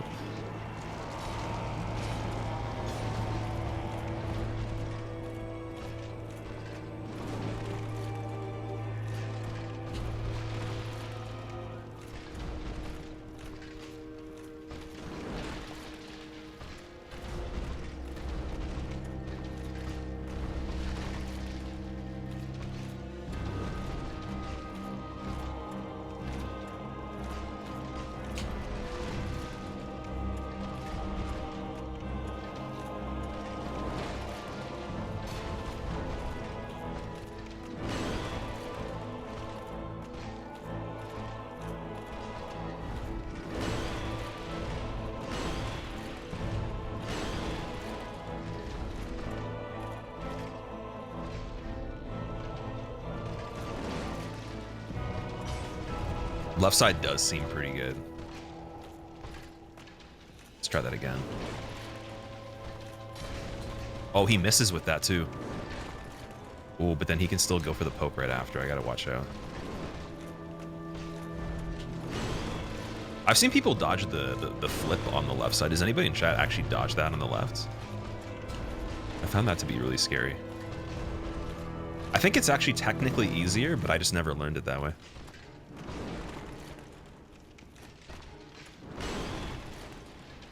Don't own an air fryer, Catnips. You need to own an air fryer. It's actually a crime. Especially a basket one of some sort, where you can just have like a little drawer. I had like a fancy one, and the fancy one broke, and it wasn't even as good at air frying as like a really cheap basket one.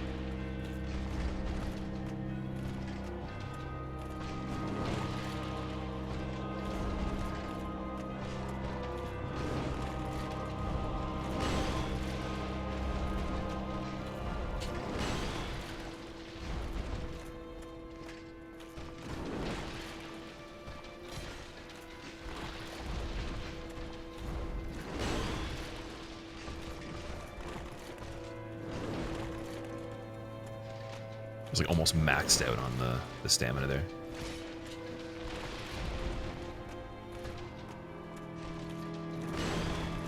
Again, I should use a green blossom on this too. I should have them on the slot. Be a lot easier. Because in some of these engagements, like I could actually attack more often without being afraid of like being at no stamina for like a 3-piece combo or a bunch of flips. Could even do the recovery attack where you roll and then attack immediately without waiting.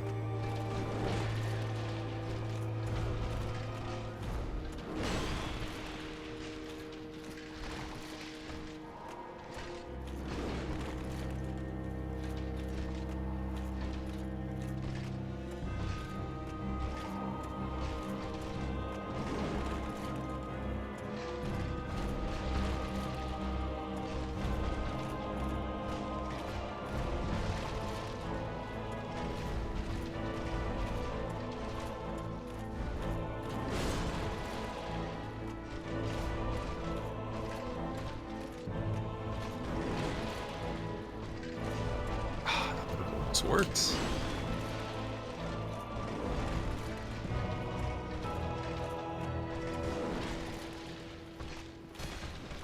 Okay, that's nice. Oh, wait. Can I get it? 1, 2, 3. Yes. Dude, that was frames.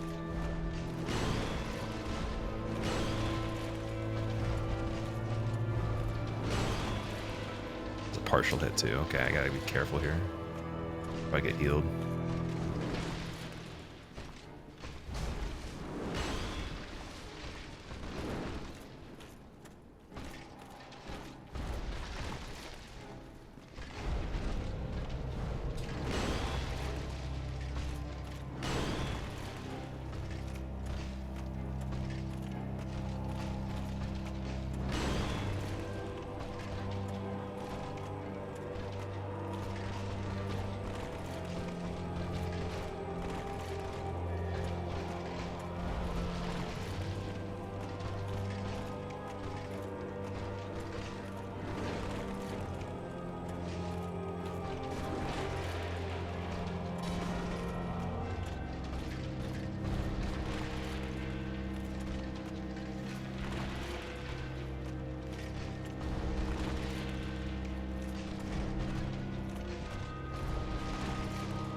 That 114 is the same as me hitting him 3 times when he's buffing up with the R2. That's crazy.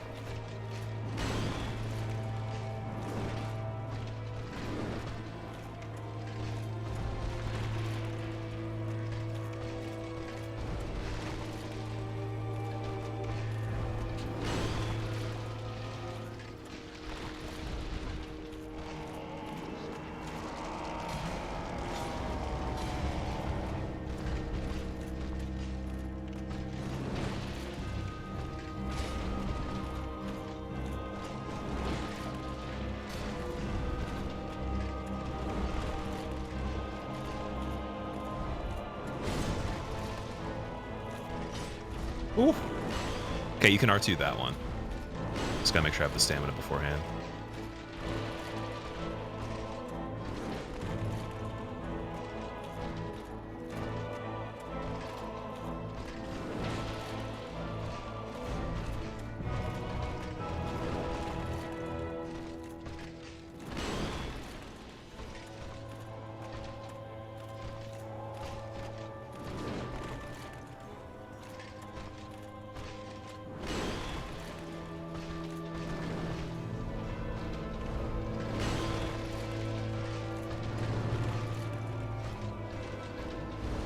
Ooh, ooh. Spooky, dude. Spooky. Roll, roll. Heal. Super spooky.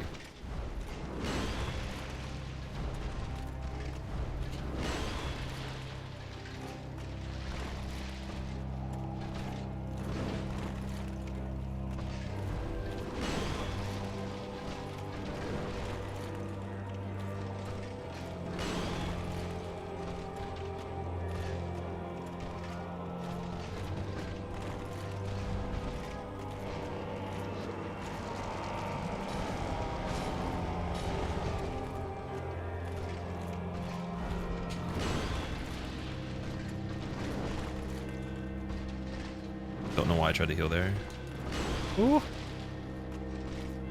Good timing on the second attack, though. Jeez. Roll. Didn't roll. Okay, that's fine, then. Nope. Yep. Okay, frames.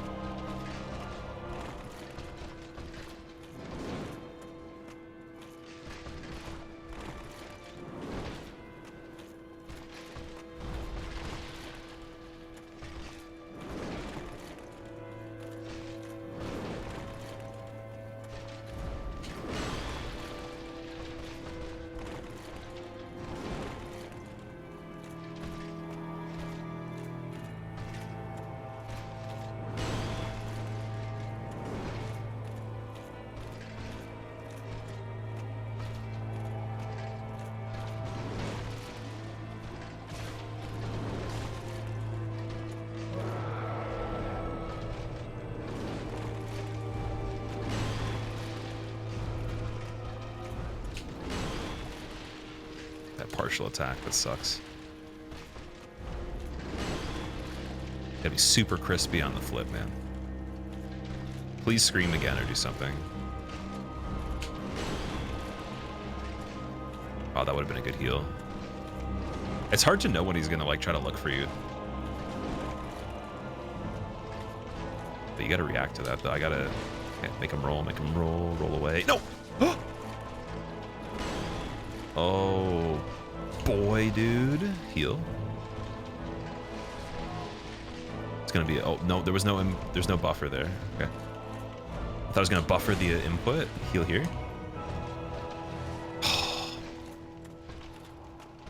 I was gonna keep red tear stone and just finish it off, but it's kind of negligent on this attempt. I could easily die and then just have to go back and do that again. We're too invested here.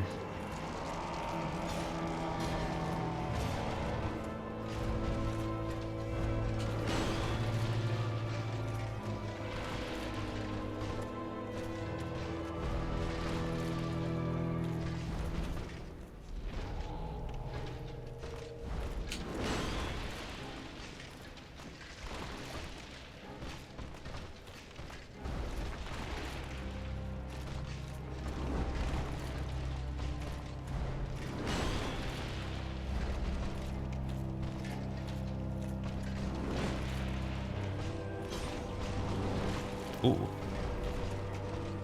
Nice technique, sir.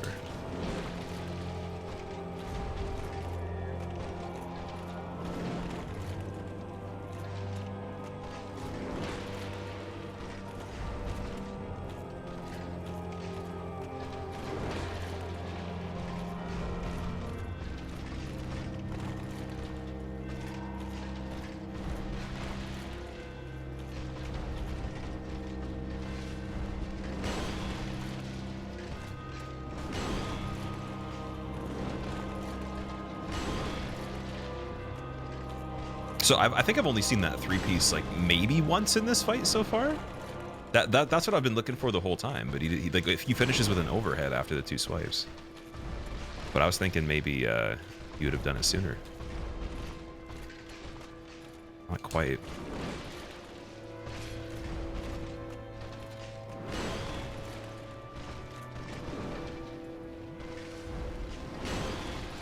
It's so hard to heal on that. Jeez.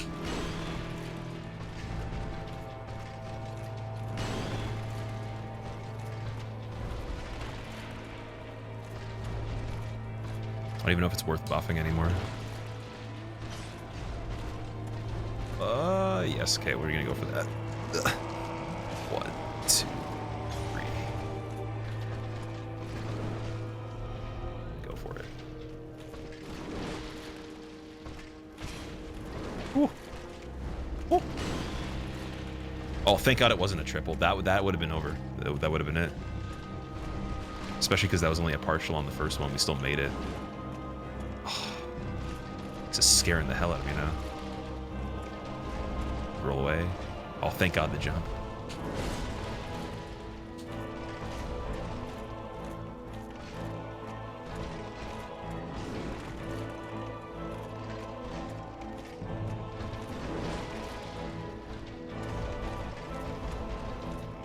Okay, I can make that.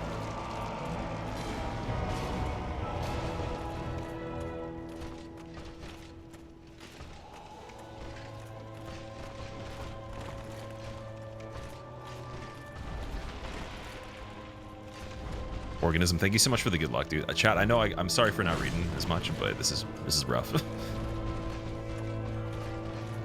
We got to secure the win on this one. Someone also said first try today, which is hilarious. Because I wasn't sure I was believing that, but now I'm starting to believe.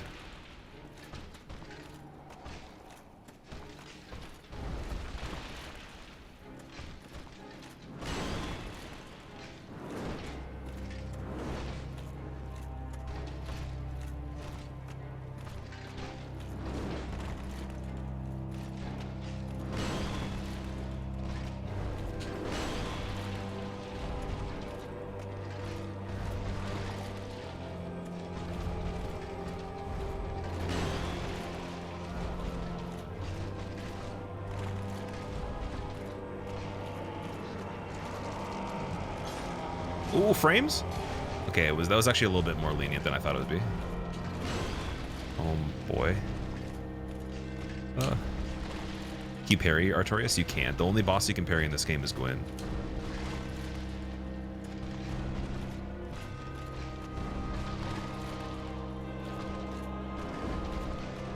I think with how strong parries are in this game, it would make it a little too easy if you could parry Artorias, because he does attack kind of slow sometimes.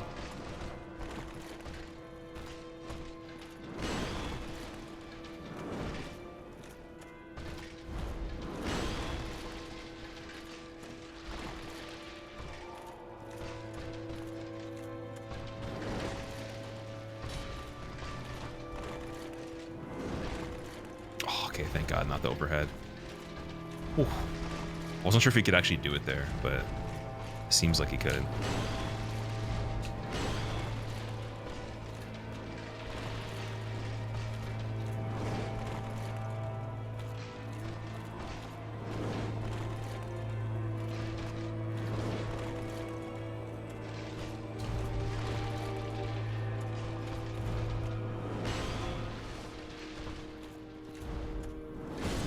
It's a really weird jump. Where do you think I was?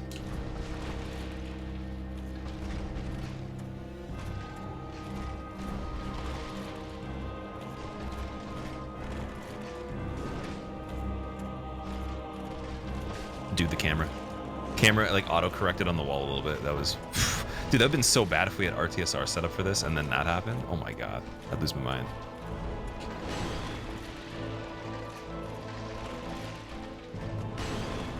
I don't know if I had the setting change from when I reinstalled the game, but that was not good though.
Whew.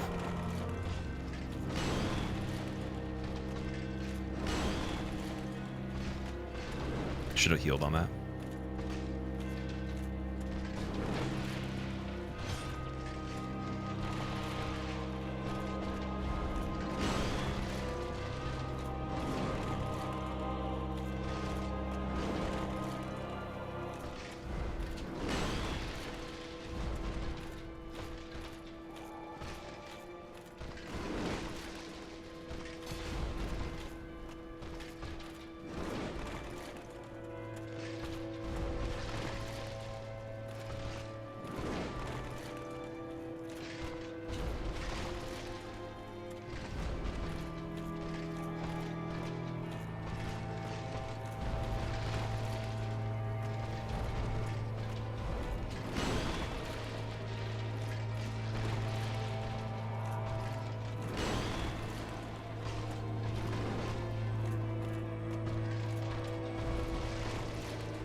Nice.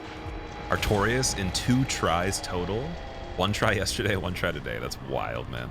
I'd not expect that. So I think that without the farming, this run could have been roughly what I thought it might have been at the best. I have returned, having morphed into my final form. My hands are so Please sweaty. accept these bits as a token of my gratitude and belief in your overwhelming fortitude. Go forth and slay the darkness and make the light bend to your dominating will. In Skrill we trust. We are given eternal life, dude. Mr. Goodman, thank you for the The 500 bits, dude. And thank you for calling me Waffle again. I missed the nickname, so it was funny. The obsession with the waffles. Thank you for the GGs, guys. How long was that attempt in total? The actual fight itself, that would have been over 10 minutes easily. I'm saying 12 to 15 just to kill him right there. And I was trying to say yesterday, even if we were perfect with every single boss, like each fight's going to take 10 plus minutes. So that's 40 minutes just for all the whole DLC outside of running and dying between that. So that's over an hour for DLC if it's perfect. That's why I was like, I don't know if we'll be able to get it before we finish yesterday. But that's good though. That's definitely nice. And then I'm going to get the key for Kalameet and we'll see if we can do Manus. Manus might be really tricky though. I'm not 100% sure about that. Can we watch the 112 so we can get Kalameet to do the backflip? Can milk it for views? Dude, the 112 is probably going to copyright the video unless I cut it out. I would love to watch the 112 after this is done though. That'd be amazing. This is a 112 kind of run. For anyone that doesn't know what that is, you're gonna know after we beat this.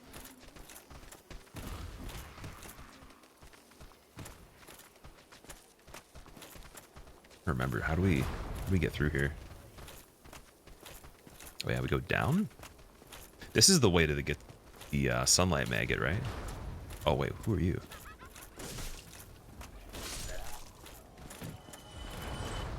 Is this the way to get through the area as well? I think it might be.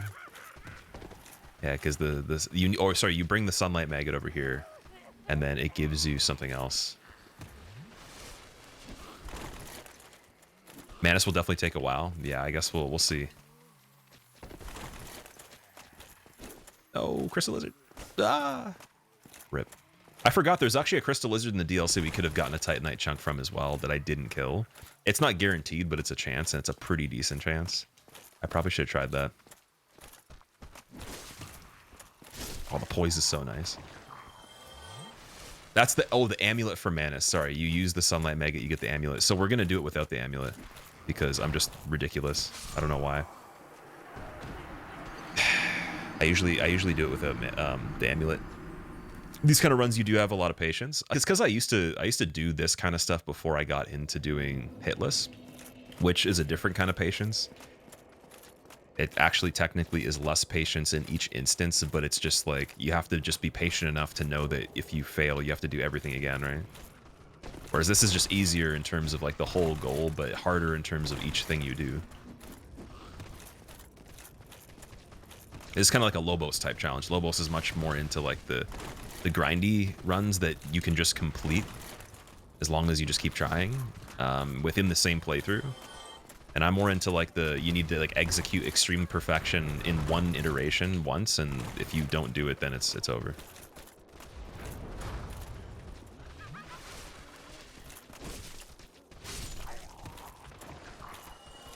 Yeah, a lot of people used to go nuts for these kinds of runs, but now there's not a lot of people that do them anymore. And even like base level 1 used to kind of be like this, but then obviously you can make it a lot easier than using the fat roll knight. Whoa! Okay, maybe. Yes. Don't laugh at me. Maybe. Oh, I tried to. Oh. Yeah, let's see if we can even get to Manus. Oh, you can use the skull lantern too. True. That's a good point.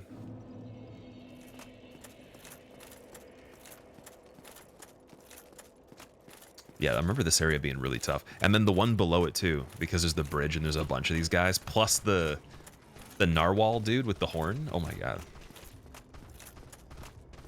The ball and chain guy. What? Manus without pen while slow rolling. I know, isn't that ridiculous? Why is that funny? Isn't he actually a narwhal? Oh, come on. Okay, I'm gonna focus. I'm gonna focus a lot right here. We're gonna do this. Are you allowed to use the lantern in this run, or is it a weapon? Actually, that's a good point. I can't use the lantern in this run, and I can't use the sunlight mega. So no matter what, the pendant wouldn't even be possible because you're technically adding equipment on the equipment slots to the weapons. It is a weapon or a piece of armor technically. I'm sure there's tons of people that have tried this and they have done it with fat rolling, and they were okay with that. I don't want to do that though. Like the amulet would have to be dropped by somebody else. Because technically that's a consumable. It's a quick item. Okay, that's not even a worthwhile item. What am I doing? I could fall down here. Whee! What's this? That's not even a good item either. What does the pendant do? So whenever Manus does magic, if you use the pendant, it just deflects it. So you don't have to roll. And there's a shotgun attack he does. The shotgun spread will be really, really difficult to evade. And then running into the circle as it closes from outside in will be really difficult as well. I think the tornadoes will be fine, because I can just sprint those. But the shotgun and the circle are going to be really ridiculous. And then not to mention when he hand slams, there's lingering frames on that too. So the recovery, usually like when you recover from rolling on him anyways, you kind of are inside of his hand still for a little bit. And we get less iframes on this, so I don't know how that's going to go. Good thing with Artorias is if you notice every single time I rolled an attack, I'm clearing his attack still. I'm halfway through the recovery, I'm already cleared. Ooh. Okay, I probably want blue tier stone on this part.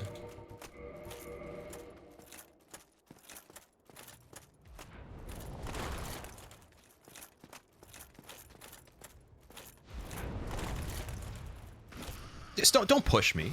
Don't stop doing that. That's rude. I'm gonna make your body fall off of the ledge here. I'm not even gonna. No proper burial for you. Get out of here, you gangly long arm slime bag. Don't forget green blossoms. Yeah, that's true.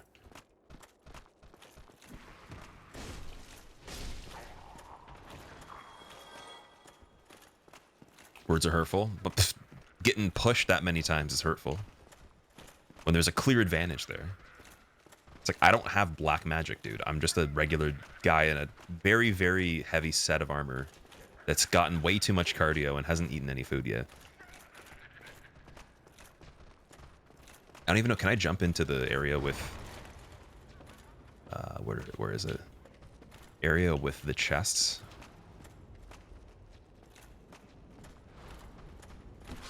Oh, the counter hit, damn it. I might even want to come back for that. I don't know. It was a high five. Ghost Gamer, it's going pretty good. We're trying to do level 5 night class. No equipment changes other than just the rings while beating the entire game, and just no leveling on that. So it's like the hardest level one, the base level run out of all the characters you start with. At least that I know of. I'm pretty sure it is. Like, Hunter is very bad, too. Hunter is right next to this one, which we're going to try next, but I have no idea how I'm going to do that yet. Oh, come on. Would have loved that for level 1. The pendant? Yeah, that'd be amazing. Can't you use Havel's Ring, or the challenge demands that you fat roll the time? I could use Havel's Ring. I totally could. But fat rolling for me is part of the challenge, so it's like it just makes it exciting to do that. But yeah, I could totally just use that ring and then medium roll. To me, that's the same thing as just taking off the armor early game and then doing that, because Havel is right at the beginning. You pick Master Key.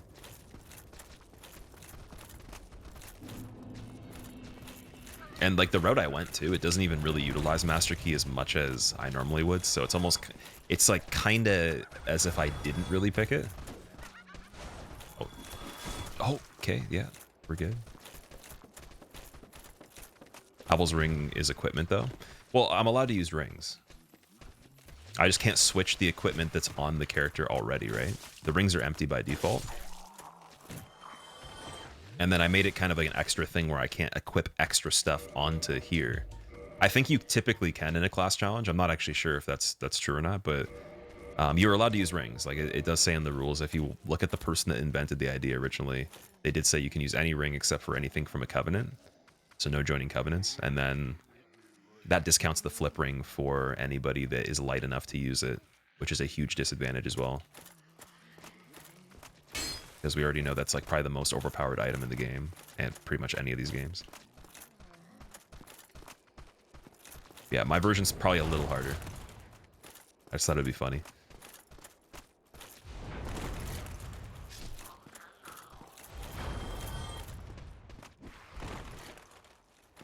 Also, eventually, it would be really cool to do a fat rolling hitless run on this. I just don't know how I would do it. Because I got one on Dark Souls 3, but it was only on boss fights. And fat rolling in that game, I think it's a lot easier than in this. And I'm pretty sure you even get more frames, I'm pretty sure, in the DS3 version.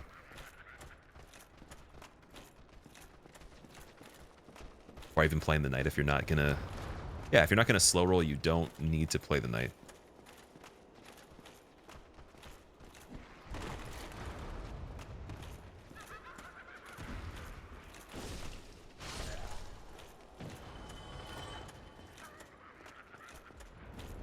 I think I'm jumping from here.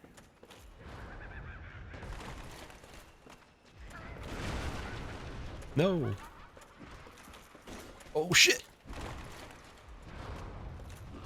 Oh, spammy, spammy, spammy, spammy, spammy. Yeah. And then you can still get sniped in here from what I remember. That's a mimic, so that's going to be really tricky. Oh, surprise. Shortcut all the way back up is right below here. So either I kill the mimic and I get the key along the way, or I get the shortcut and then we go and do that again after.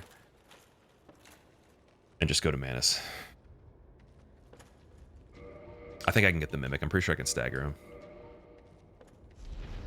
Mimics usually you could do without rolling, so it shouldn't be too bad.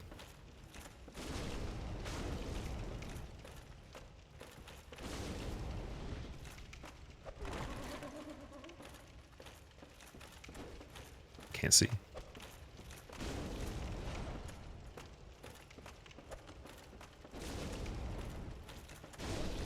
Go.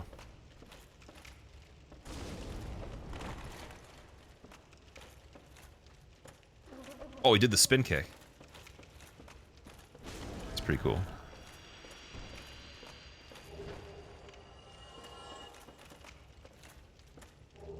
Got the crest key, and then we got to go and talk to the blacksmith. Trigger Kalameet, go back to him, get him to give you the extra dialogue, because I always do that incorrectly the first time I'm back on the game. Don't roll too much, you're damaging the wood.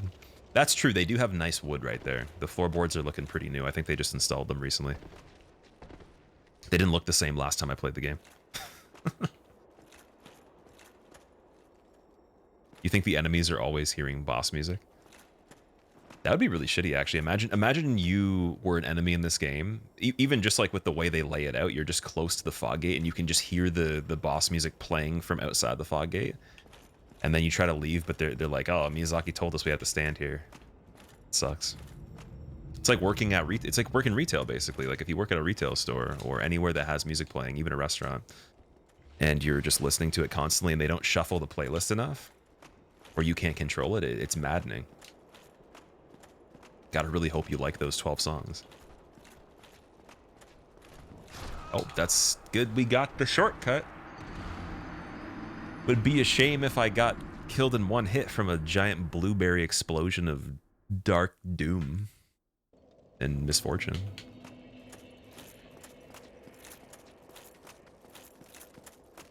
Using things that make the mimics open allowed, or is that not in this game? Oh, I could do that too. Yeah, I forgot about that. The Lloyd Talisman would work. Because when you use the Lloyd Talismans, they go to sleep, but I usually would use them on a hitless run to get the actual item from the mimic that it's like you have to kill all of them, and then within killing 8 of them, you get the symbol of avarice, like the head. So I forgot that the item automatically drops. Like, so if I used it on the one in Sense Fortress, I could pick the spear up immediately on the first Lloyd's Talisman. I always thought that it took more of them to do that. What theme would I choose to be my boss music? From this game, it would be the Gwen theme for sure. That's my favorite from the game.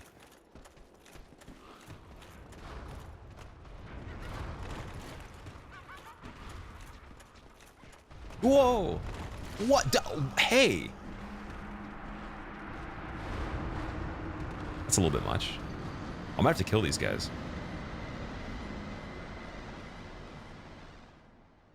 When the manager is as old as the store and doesn't know you can shuffle the playlist instead of playing it from the start every day. That's going to be you, Bruns. When you own a store in the future, you're going to have one song playing. It'll just be Avenged Sevenfold Backcountry on shuffle or repeat. It'll be looped. But then there will be like the rest of the album and you just won't even realize because you'll be like, I've listened to this for 16 hours straight.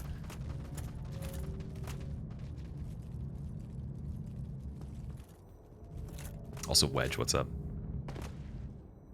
If anyone doesn't know, it's not even a joke. It's actually true. Like, Bruns can listen to music for over a dozen hours straight with the same song. I think he graduated to a whole album recently, but that was like a breakthrough. So, a very special kind of mind there.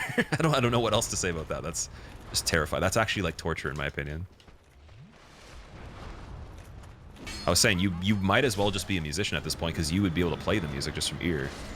As soon as you pick up the instrument, like, you don't have to put in like much work after that. Just learn how to play and then you'll be able to play the song because you've heard it 10,000 times. You just saw Avenged Sevenfold live. Were they good? Worked in a supermarket over Christmas and it was 1 hour max of Christmas songs on repeat. So then you'd have to hear it at least, like, if it was a full shift, you know, like, at least, like, repeated 5 to 8 times.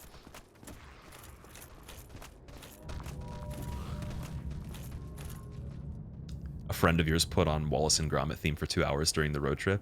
You wanted to burn him alive? Why didn't you just, like, at the pit stop, or, like, if there was, like, a break in the road or something like that, you just be like, I gotta go to the washroom, and then just run away. Cut your losses and then just start over again from wherever you are. Like, tell your family that you'll never see them again, and just like live somewhere randomly on the side of the road until someone picks you up and then make new friends.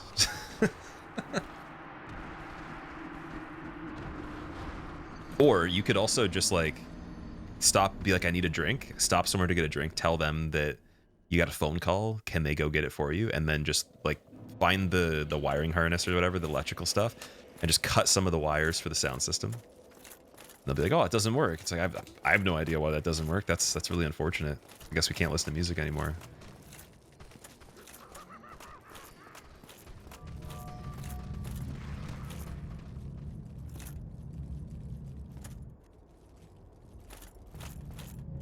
This car smelled like gasoline. You were too afraid to touch the wires. That's pretty funny. Been listening to Just Pretend by Bad Omens for the last 5 to 6 hours. Really, I haven't heard that song, but I'm sure anything after 5 to 6 hours is not as enjoyable as the first time. I was gonna quit out there. I was gonna be that guy. Okay, we're gonna kill these guys. I'm gonna be very careful.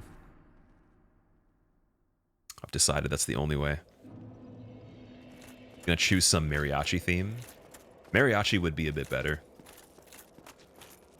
Like, if I was gonna listen to anything for that long, it would have to be ambient music that has no percussion, no vocals, like just some sort of backdrop, like some weird ethereal synthesizer, and that's it, just one layer.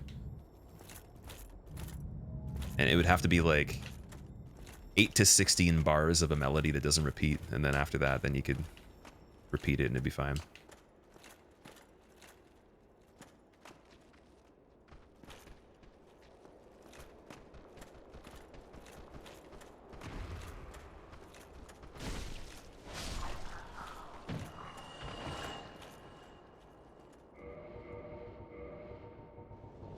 Okay, I didn't know you could see me from there.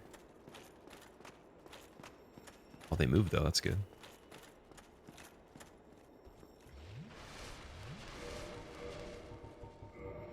So yeah, Blue Tearstone didn't help too much on this part.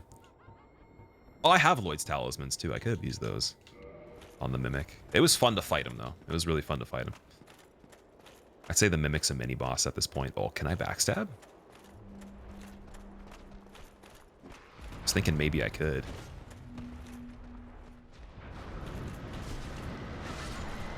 This isn't a bad position. Poison's fine. I don't mind. Just can't let any of the dark magic touch the toes here.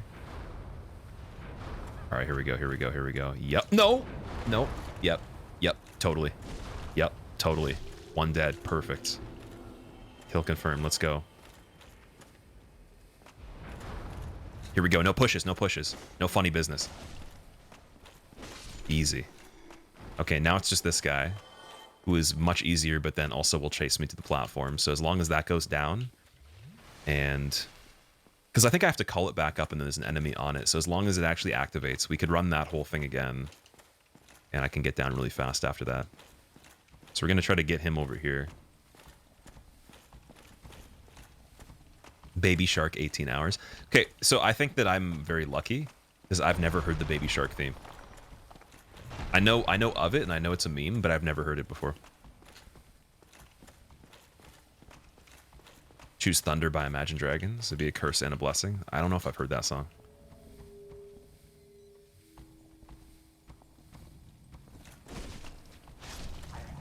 Oh, that was so good. Forgot about the terrifying looking dude. That's the one that I was calling a narwhal because he has a big horn and he looks like a blob of fish jelly wrapped in chains with a little bit of, I don't know, like experimentation going on there. Have you played Lies of P? Leaky Faucet? I want you to guess. What's your best guess? If you only had one chance to tell me, and it was the difference of winning a gigantic prize of some sort, like the lottery, like would you guess I have played it? You guess yes, you're wrong. You're never going to win the lottery now. So I am going to play it right after this run is done.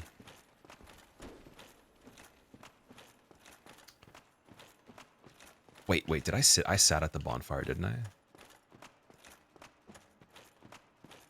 I think I did, but I'm going to do it again. Because in this game, if you light it, it doesn't count. It makes you feel good, but it doesn't do anything. Yeah, I was like, I saw the 5S's, I'm like, I'm pretty sure I sat there. Oh boy, okay, so this is like one of those fights too for Manus where I might want to use the red tear stone. Am I going to do a no damage Armored Core 6 run? I didn't plan to do anything damageless on it, but I did want to try the speed run on it at some point. Not 100% sure, but if I was going to do any kind of run, it would definitely be a speed run. I'd probably rather do that than even replay the game and do another ending. Just because the way it operates and the mechanics and everything, it would be really cool to play fast. Is Manus the last boss remaining? We got Manus, Kalameet, Gwyn, Nito, and Four Kings.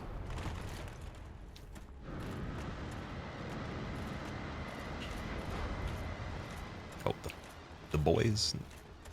I wanna have that song play. It's like the boys are back in town, and then the humanity guys just eat me. Ooh, I got lucky there. I could hear that. Okay, we have an RTSR set up. Should I go with it? The run back's gonna be so bad. I don't know if I would regret it or not. Manus and Kalameet sound scary. Never done them with heavy roll. Kalameet with heavy roll I remember being the hardest thing on this, because I tried this a long time ago. It didn't go nearly as well as it's going now, and I remember Kalameet taking multiple days just by itself.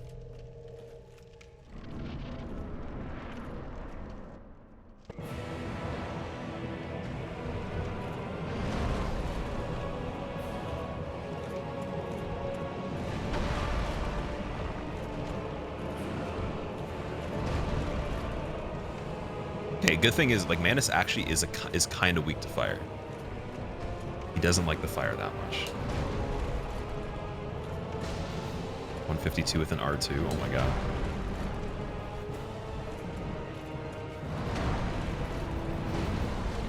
Oh, no. He's gonna repeat that because I'm too close.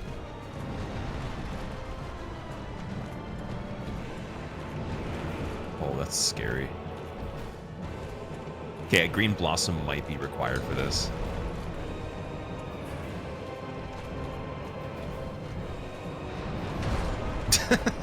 Forgot that reaches. I thought he was only going to slam with his hand. It actually extends because of the staff as well. Did I get the amulet, Miho? So we were actually talking about it. I was already saying I'm not going to get it, but then I realized I can't get it anyways because I can't change the equipment.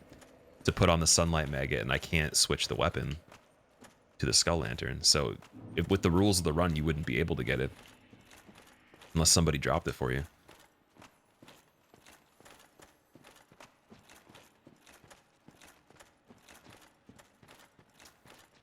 You just made the last payment of your student loans. Want to tell some people? Drum Game, that's amazing, dude. You are free now. How long did it take you, out of curiosity? Like, what was the... I don't want to know the amount or anything, but what was the degree, and then how long did it take you?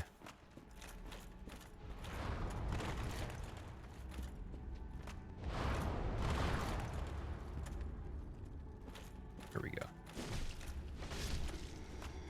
So what I could do, I could let the humanities touch me until I get Red Tier Stone.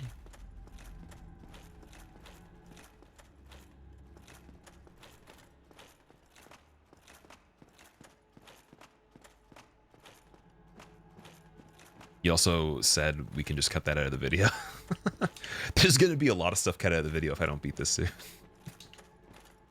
I would love to upload the whole thing, but that's a long video though. So if you want to see the 12+ hour playthrough, it'll be on the other channel. When you worked at the amusement park, 2 of the 5 songs on the Maze playlist were Bodies by Drowning Pool and Down with the Sickness by Disturbed. The 5 songs. And I'm assuming that's like only in your area of the amusement park, right? Like on whatever attraction that you were running.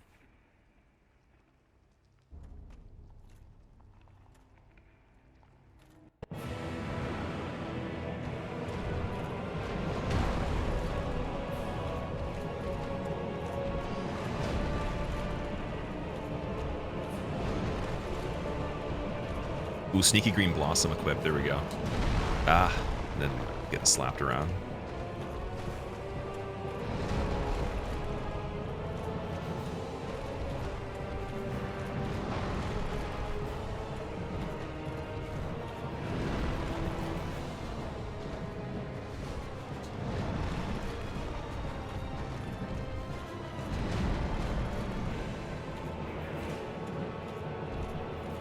I don't even think that little short range attack he did is worth attacking on my behalf. I think I should leave it because he follows up with that combo on the staff, and the range on it's ridiculous for this kind of run. Punishing that one might not be good either because he's going to jump after. So yeah, I mean the jump sideways maybe because he backsteps typically.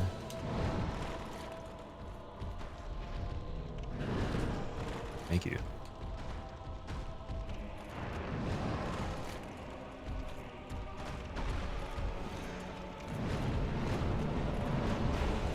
And then that combo is the healing opportunity that's decent.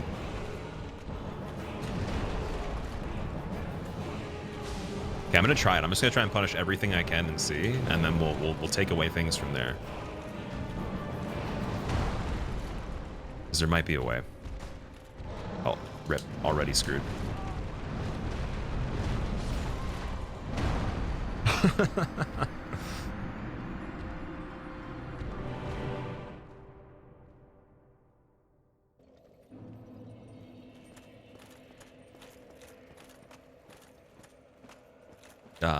Tip you learned 3 weeks ago, the mad combo, if you won't manage to dodge it, does less damage the closer you are to Manus. Really? I wonder if that matters on this one. So you're saying like it's significant enough where you can survive 2 or 3 hits in a row and it's almost nothing compared to being right where his hand is? It'd be cool if you could run under his leg or like around him when he does that, but the tracking's really good, and even with poise, you can't do anything. It just staggers you.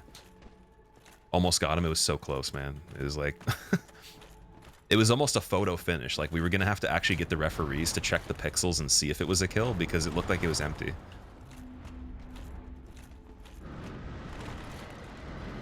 Okay, I'm gonna run on this one. This seems a little sketchy.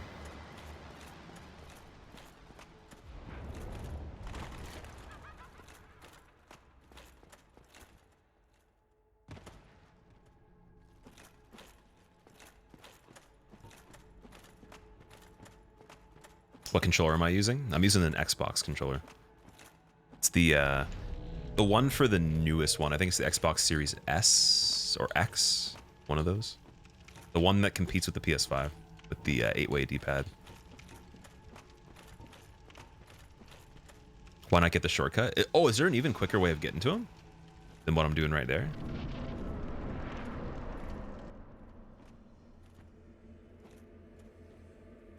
I'm trying to think, because I know that there's the area where Sif is. Been doing any Dead by Daylight lately? I haven't played it for a long time. I haven't played Dead by Daylight since like literally the day before Elden Ring came out, I think, or 2 days before Elden Ring came out. So that would have been a while ago. I'm pretty sure, unless I don't think we went back and streamed it again, did we? Oh wait, we might have streamed it one time since then. I think we did. I think we streamed it once. I ended the stream with it one day, and then I played Bubba once. And then I think I tried Nurse, I tried some other things, but yeah, I'd have to get back into that. It's a really fun game though. It's like still one of the strongest communities on this platform if you want to do multiplayer.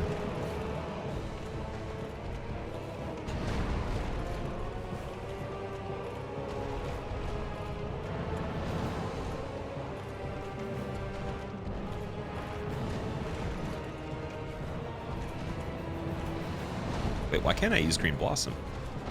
Oh, I already did. Never mind. Silly.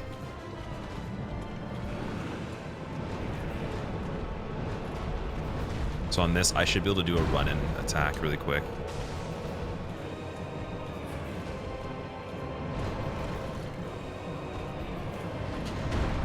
I should attack in that. That's fine.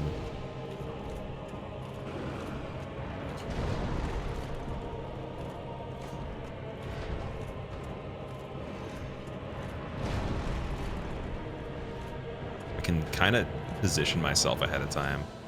Could do the roll recovery backwards into his hand. Just got to go like diagonal maybe.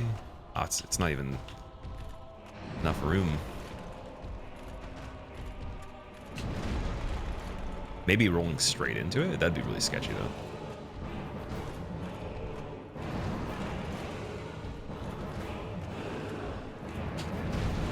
That worked.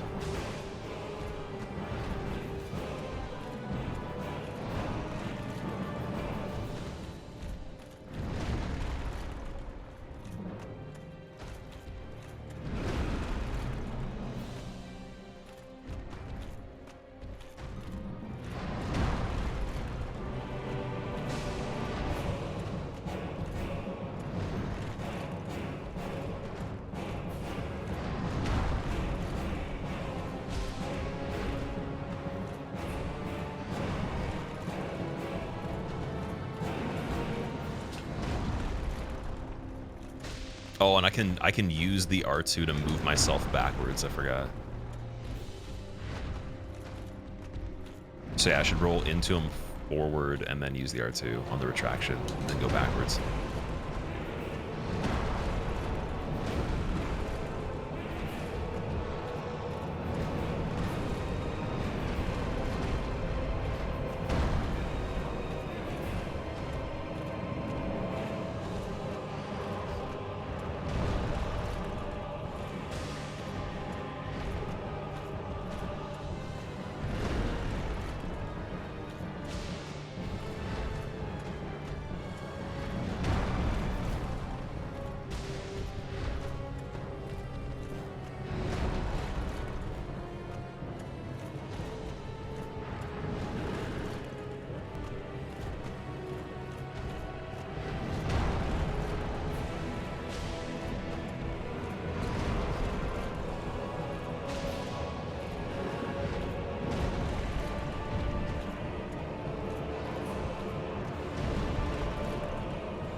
Can kind of use it to catch up too. I could roll back then do forward with that.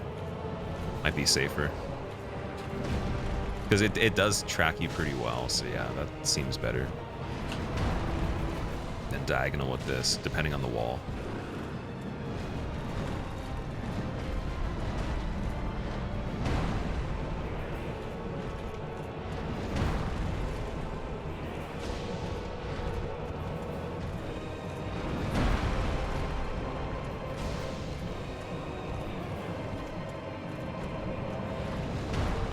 Run.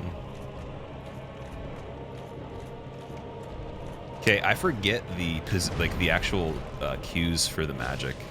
Oh, well, actually, sorry, no. Sideways is shotgun for the hand, and then I can't remember if up in the sky is like down or up with the staff. But the tornadoes is up or down.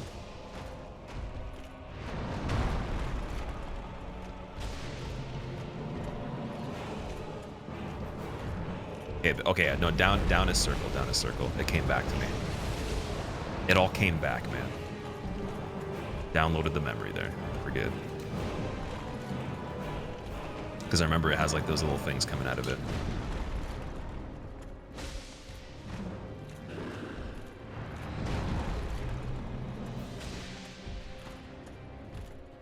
Bossing again soon too. That'd be a good idea. Ooh, I don't know if there's an opportunity for that though.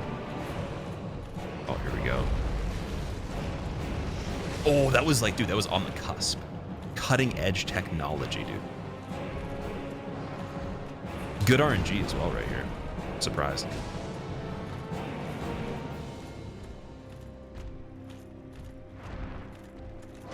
I'm gonna use this to heal.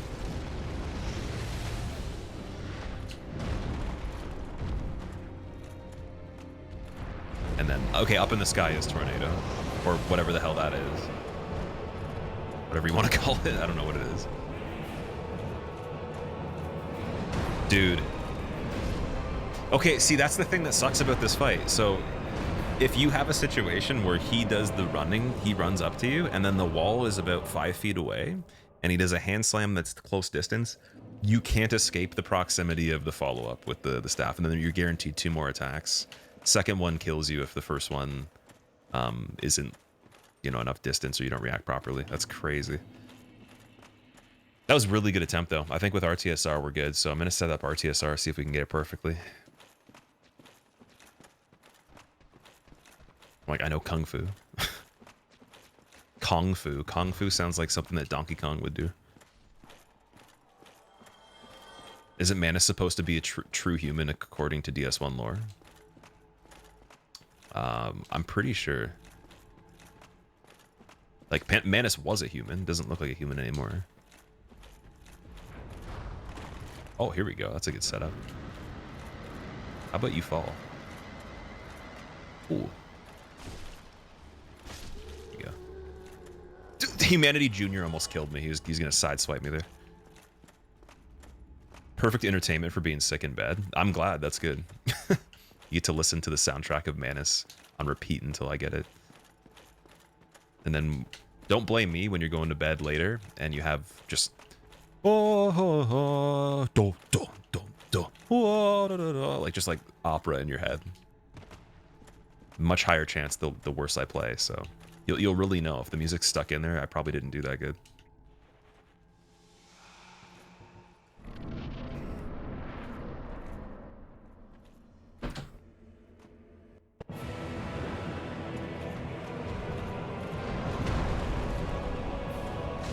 $144. Oh, I don't have Red Tear Stone equipped. Ooh.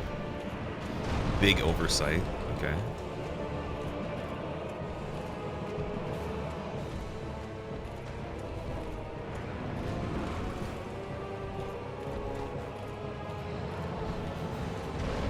And why did he reach short on that one?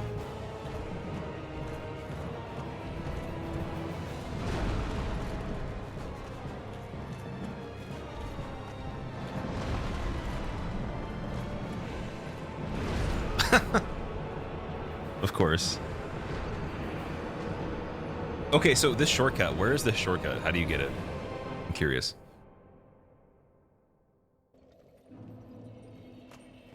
Could try telling him he's pretty. Manus is kind of pretty in a really weird way. Like if you were into like gothic shit and you just saw this dude that's got like red LEDs on his head and he kind of looks like a porcupine and also like the cleric beast at the same time with a regular hand and a slinky arm, like that's sort of appealing.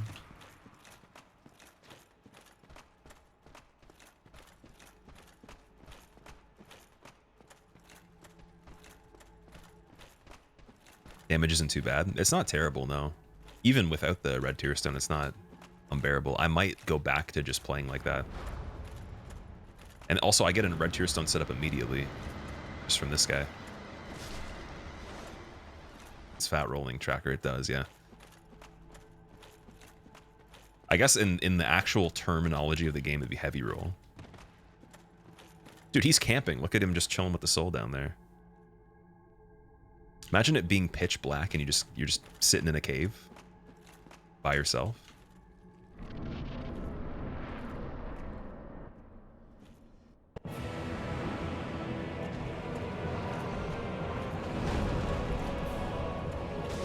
Oh, that's really good damage.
What you doing?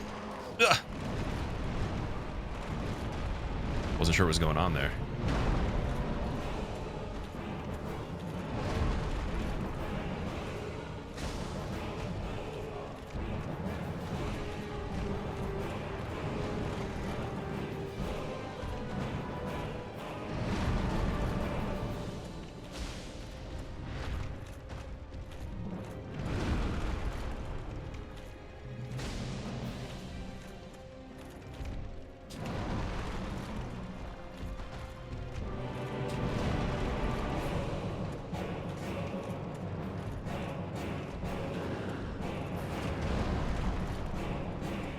I think that whenever his arm is in the trajectory of one of those stones, it kind of shortens a bit. I don't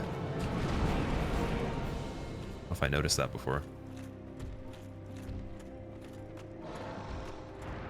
So you almost have to like set it up where you know it's not going to hit one of those.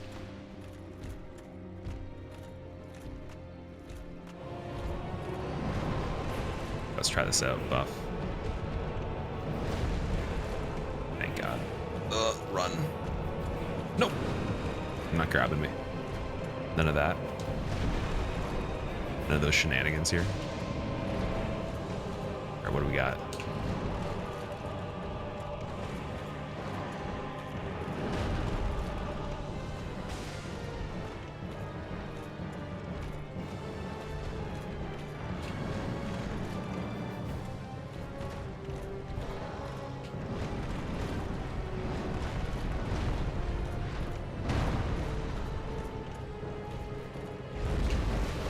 Oh, see, that's the shotgun. I don't know what to do there. I don't know if I run and then I jump. That's the... Okay, you know what, actually? The plan is we go in with red tear stone and then I heal up for the magic so I can prove that you actually can roll that, or if I need to jump away, I jump away. One of the two, because that was the thing I was worried about. We dodged the other magic perfectly fine. That's completely sorted out. That's the only mystery left in the entire fight, so... I think I'll probably heal up for that until I can at least see it being done properly. How many frames of attack time do you lose by heavy rolling? I'm not even sure. I would say it's a solid, like, I want to say a third of a second to half a second slower than if you recovered from the quickest roll you can do. But I might be wrong by that. It feels very lingering.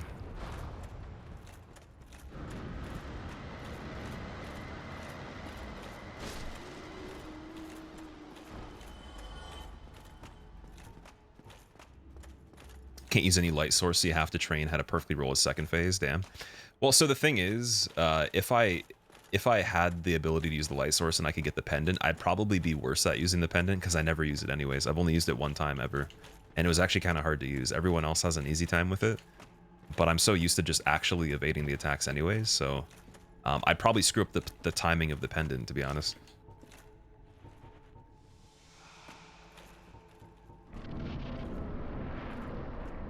It would be cool to use, though. There's definitely going to be runs in the future where I want to try it just to get good at using the pendant, but then eventually it'll just be like normal for everyone else, right? I always had trouble with it for some reason. Like even the first time I used it.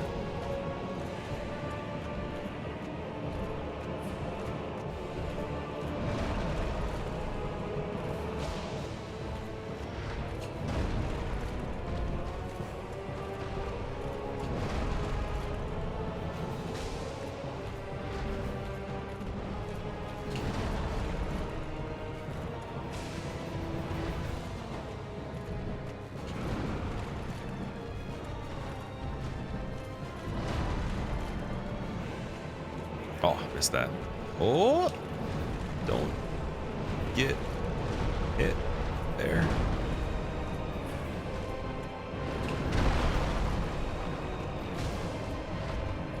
Alright, so he jumps back from the first jump quite a bit. Gotta aim low on that attack. I don't like when he just walks or runs up to you. That's the thing that sucks. Like, I always hope it's gonna be the combo.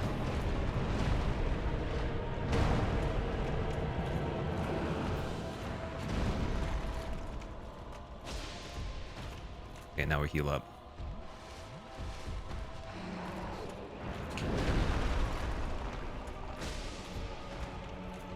There's also still a slim chance that we get killed by the shotgun even if I have full health. I don't actually know. But I just want to see if I can like actually run, jump. That's my only theory on how you do it.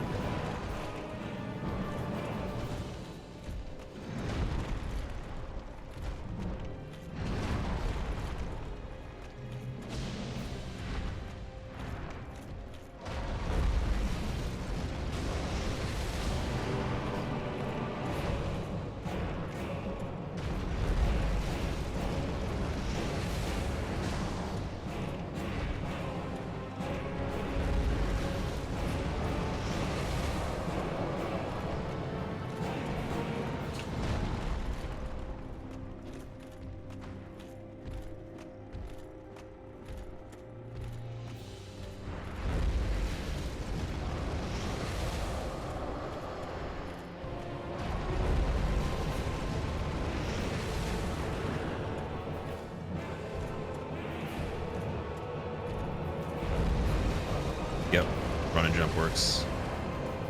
A little sketchy. So now we'll see how much damage we take if we run and jump incorrectly from it.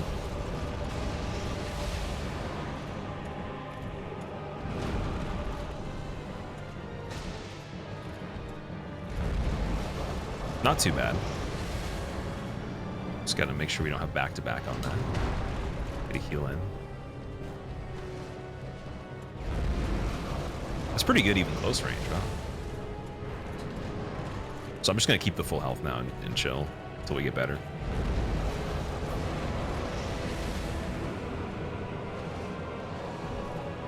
It's also nice that he does the scream quite often, like that idle animation after he does that attack that I have to jump. Oh, I think the tracking actually is harder if you do it from farther away. Or if I start running sooner almost, it seems like it's worse. I'll have to test that. Is Manus resistant to fire? He actually, like, fire does the best on him out of everything. But with the DLC, the way it works is everything in the DLC is pretty shitty when it comes to buffing weapons with any of the resins. So lightning and charcoal resin, they do more damage to the bosses, but they're all really resistant to almost everything. It just happens to be that fire is a bit better than lightning on Manus.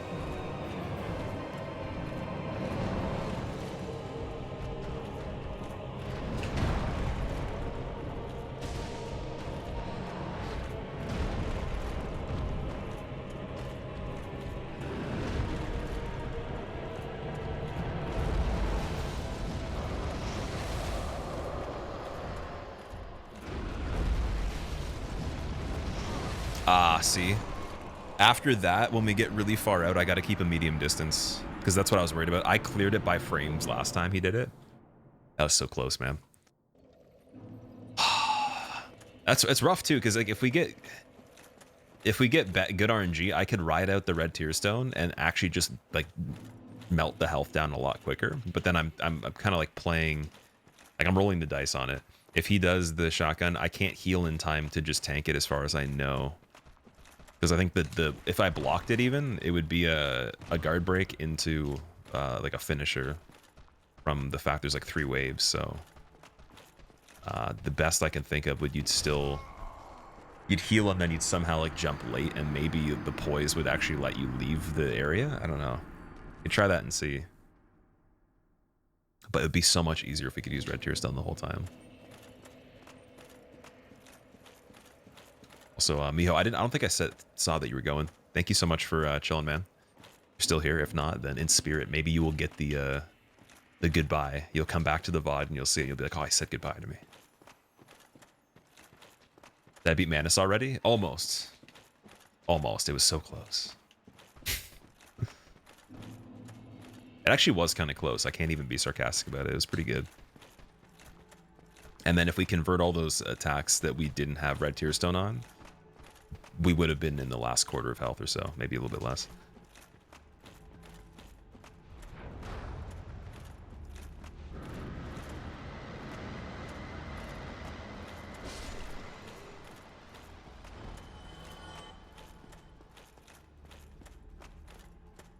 It's just the spread, honestly. Asking me to use the pennant is like asking me to use Blasphemous Claw on Malekith. Yes. Pretty much. Although I'm not opposed to using it. I just probably didn't want to use it on whatever run we were doing. And also Malekith is my favorite boss, so it's like I have to fight him in a way that's satisfying. It's like if you had a favorite flavor of cake and someone's like, yo, you could just put like a different icing on it. It's like, dude, like the way it's made is my favorite. Why don't I just do it the way it's made, you know? It's like you're adding so many things, dude.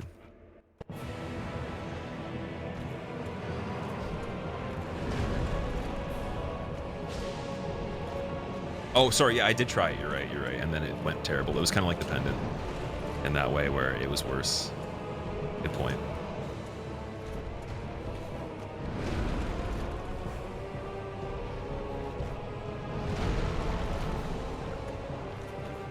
That's very fortunate.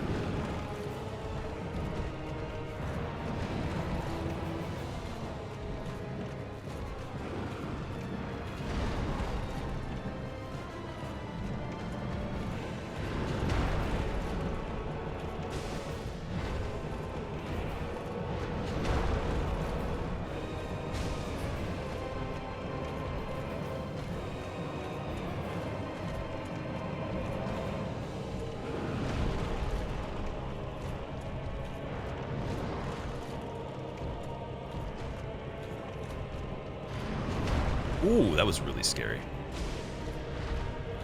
I think the reason that didn't kill is because I was in the elbow there.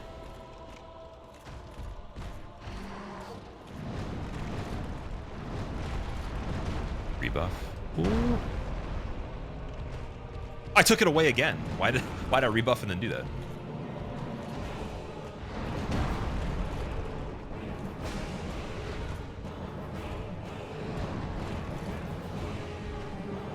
Nope. Oh, maybe. Yep. Okay, Green Blossom animation's nice. Forgot it was, it's like half the time of the resin. So I can pop those on more opportunities.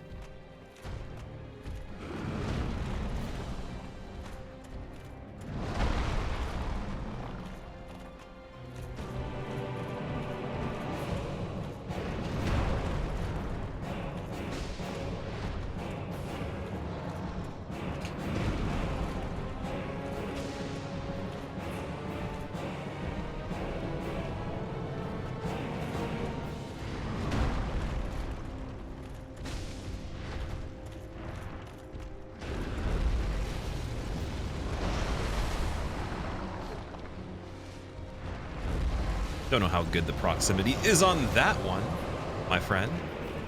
Ooh.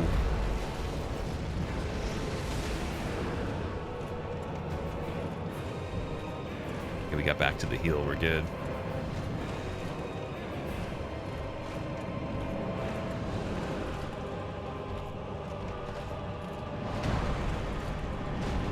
I really hate that. Heal.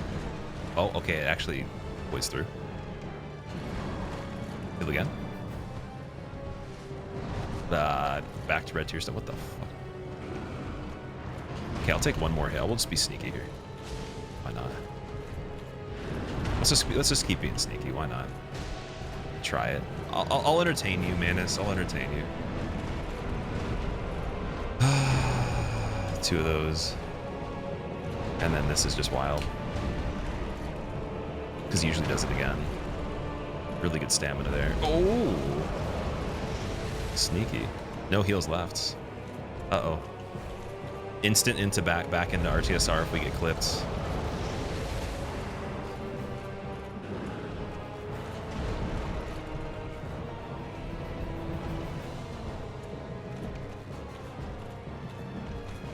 Should almost get a humanity ready. I think we have some. Yeah, dude, I know. So the thing is, you can't run too soon. That's what it is. It has nothing to even do with distance. The tracking is just so good if you sprint ahead of time. It almost makes it harder. Okay, and now let's see. Well, I can't run well in the menu, but oh shit! I knew he was gonna do this.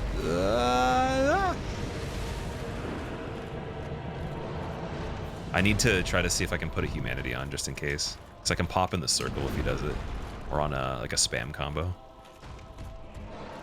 Okay, here we go. We'll use one to pop from the menu. One left. Let's go. No shotgun. Yes.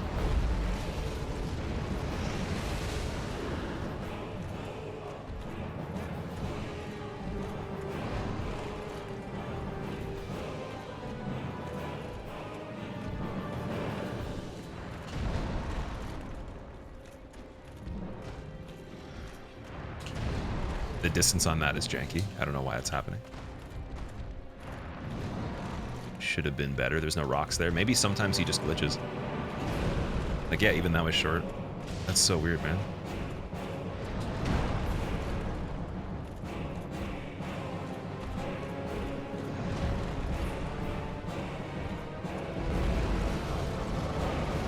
Had almost no stamina, so I couldn't control that too well. Oh, he backstepped. That's just dirty, dude. No way.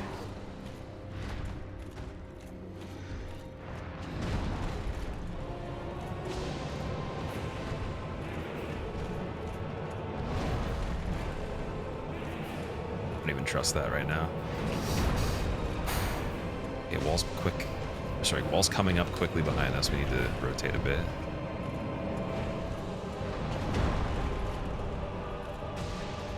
On that side.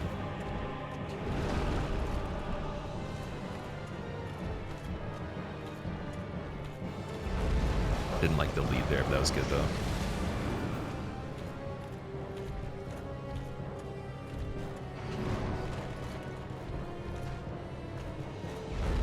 Okay, you know what? Actually, you can also counter for the fact that the tracking goes early and like walk the other way, then still run pretty soon, and it works still. So you can kind of trick the tracking by going the opposite direction first. Yeah, that's crazy. All right, we're learning here. We're good. We got a couple options in case it's like last second. That's good.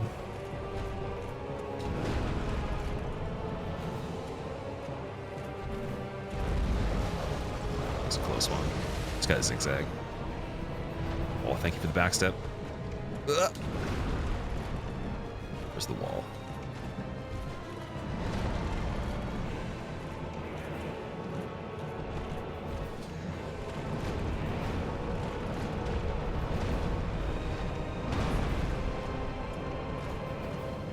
That's just the only thing that sucks right there. You have to buffer the second roll, so you gotta go like slightly sloppy on the first one to even get that combo. And then dude, he just loves doing the silly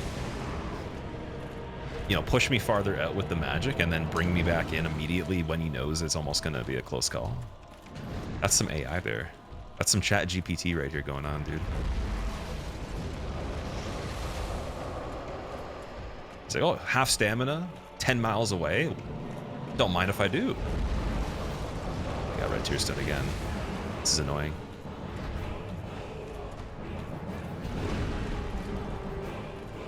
It's all good though. It's the final countdown, dude.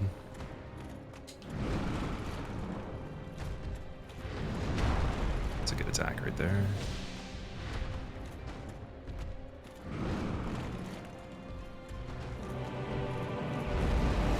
Yes. Okay, okay. Feeling it.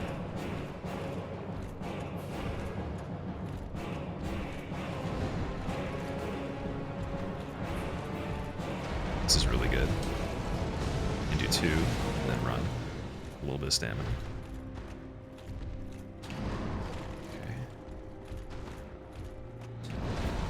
That finger pop, I'm just gonna leave that. The ball's bad position there.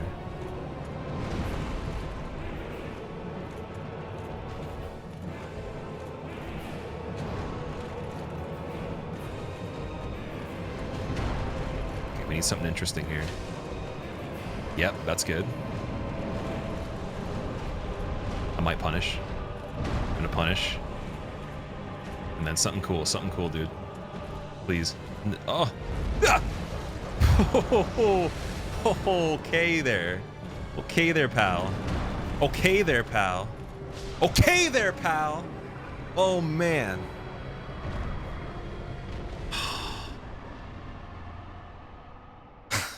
That was ridiculous, dude.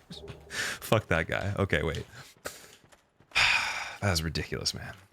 Okay there, pal. Let strength be granted Jeez. so the world might be mended. So the world might be mended. Jeez. That was ridiculous. Ask for something cool, I did. I'm really glad that worked, dude. I was like, in my mind, I'm like, don't think of the shotgun attack, the spray magic, because he's gonna do it if I think about it. I thought about it for a second. It didn't happen. I'm like, okay, there's a chance now because we only have 1 hit left, and then he does it. And then we still got it. But that was like a really, really close, like that wasn't like a clean dodge on that. That was a little bit off on the jump there. Jeez. And we had to heal just to kind of pace the fight out and not get murdered by it originally too, so it was a little bit slower. Damn, dude. So we only have 1 thing left in the DLC now.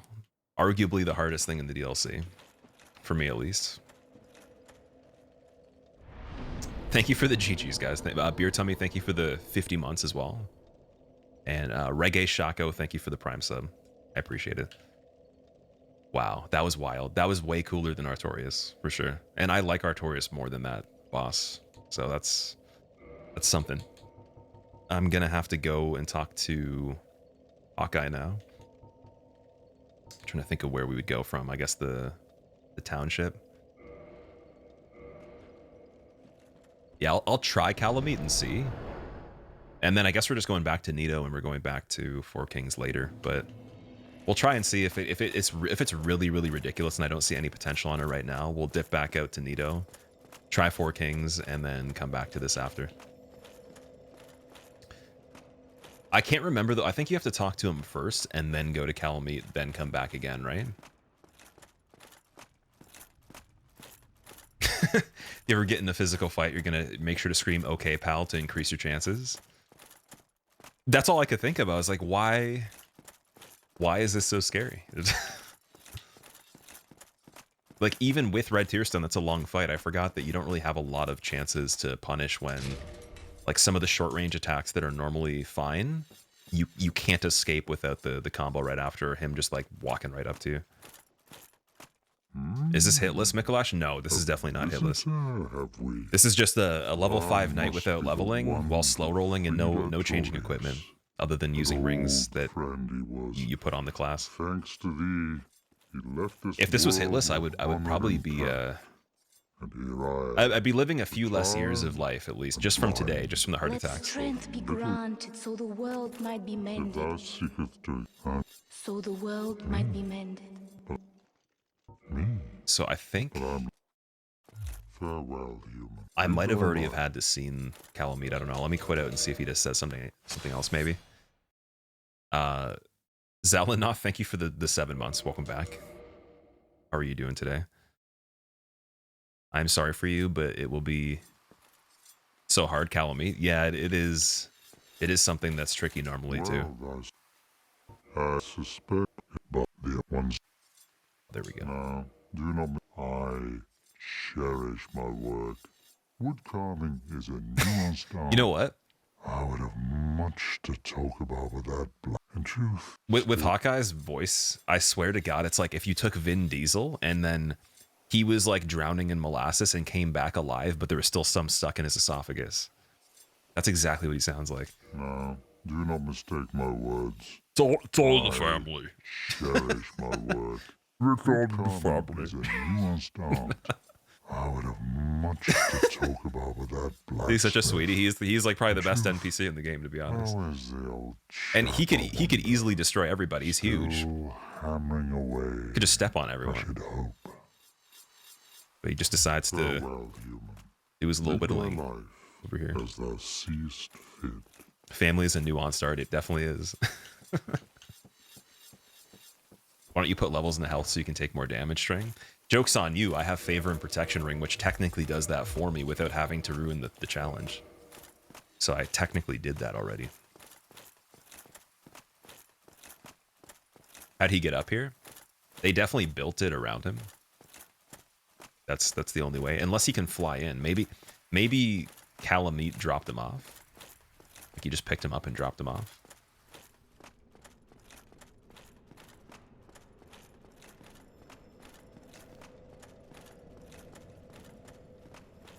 Oh, also Fox, what's up, dude? I don't think I said hi to you today. How is what were you playing last time? You're playing Battle Network 3, right? Did you beat the whole series now? How do you start with Fat Roll with the starting equipment? So if you pick the Knight, just at level 5 without touching anything, it already does Fat Roll. You just have to keep all the equipment on that it gives you. So just with this stuff that you start with, automatically it's fat rolling. And then actually it's so bad that even with favor and protection, this does increase equip load because it makes your endurance go up, and it still doesn't matter.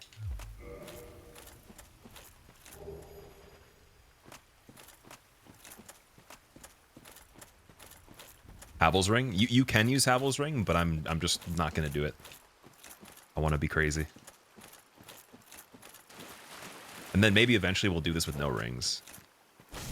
At this point, I don't think it's a huge difference, but it would be like playing with maybe 20% less endurance. And then just getting killed in one hit for more things.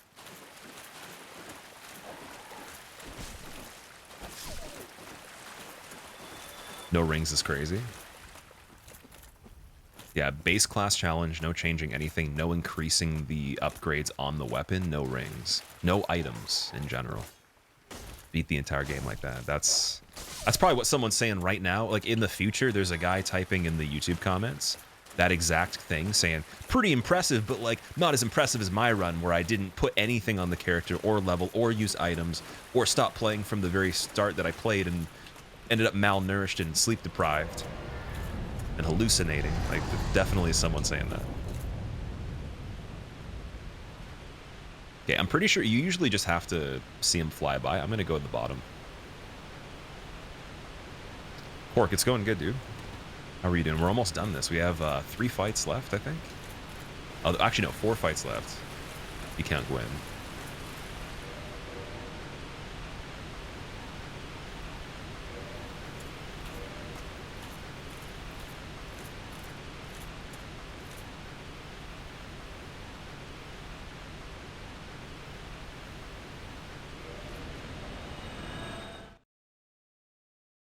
YouTube comments pretty impressive, but you're not Mr. Beast.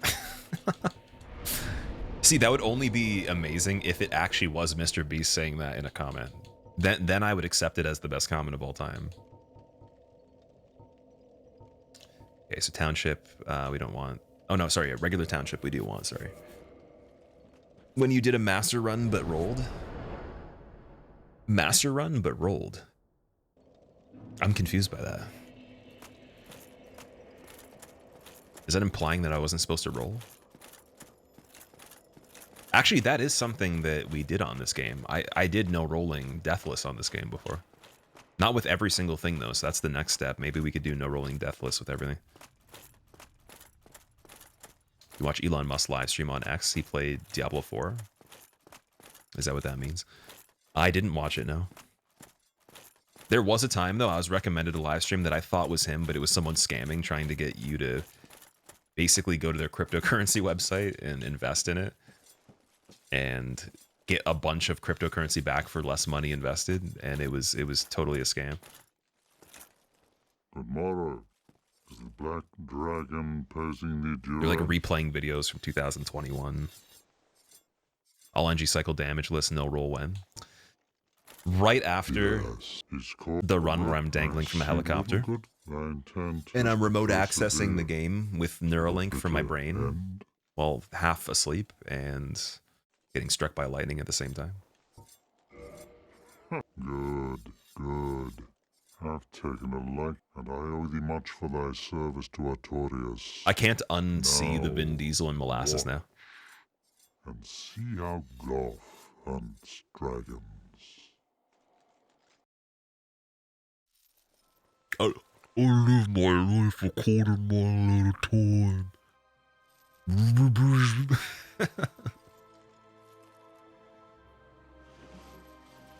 Musk stream chat, Tesla owners only. Dude, he probably doesn't even know. He drive a Tesla, to be honest. I think he has one. He has one of the earlier models, from what I remember in his collection. He probably drives other stuff, though. We all know he's got that McLaren F1. Come on. We've seen that. He probably still has it, too. Unless he did something stupid with it, but he got a McLaren F1 at one point. I could see him dailying a McLaren F1, even though it's like worth $20 million. Oh yeah, he has a driver, true.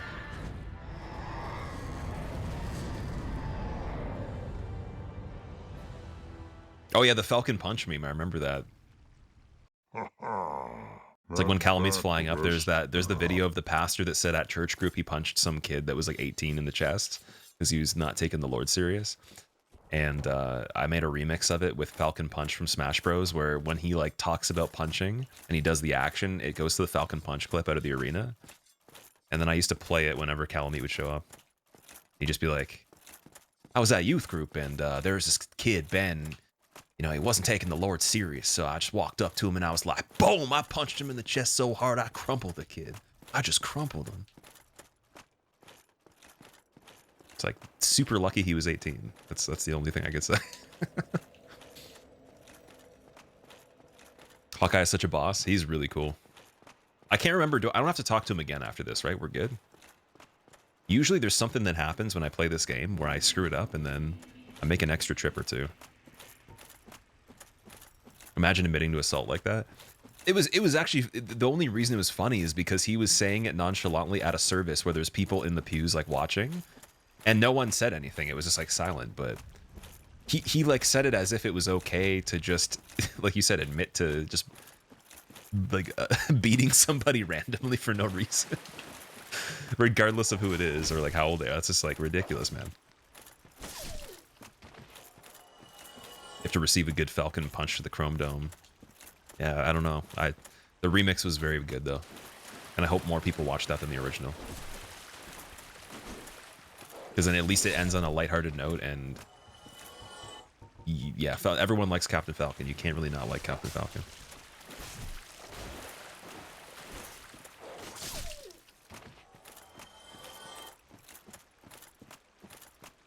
Why does he need a driver? You thought Teslas can self-drive? That's what I'm saying. He doesn't even have one, probably. He probably doesn't trust it. He's just like, it's cool for the people, but like, I don't trust that technology. The odds don't seem in my favor. I'd rather have a human driver. So like, at least then if he screws up, it's in a human hands.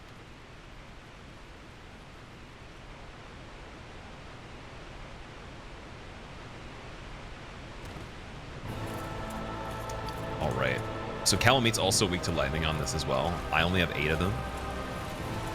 I don't know how to get more. I'm not even sure if we can get more. So yeah, fire's probably not going to do anything. It just look cool for a little bit.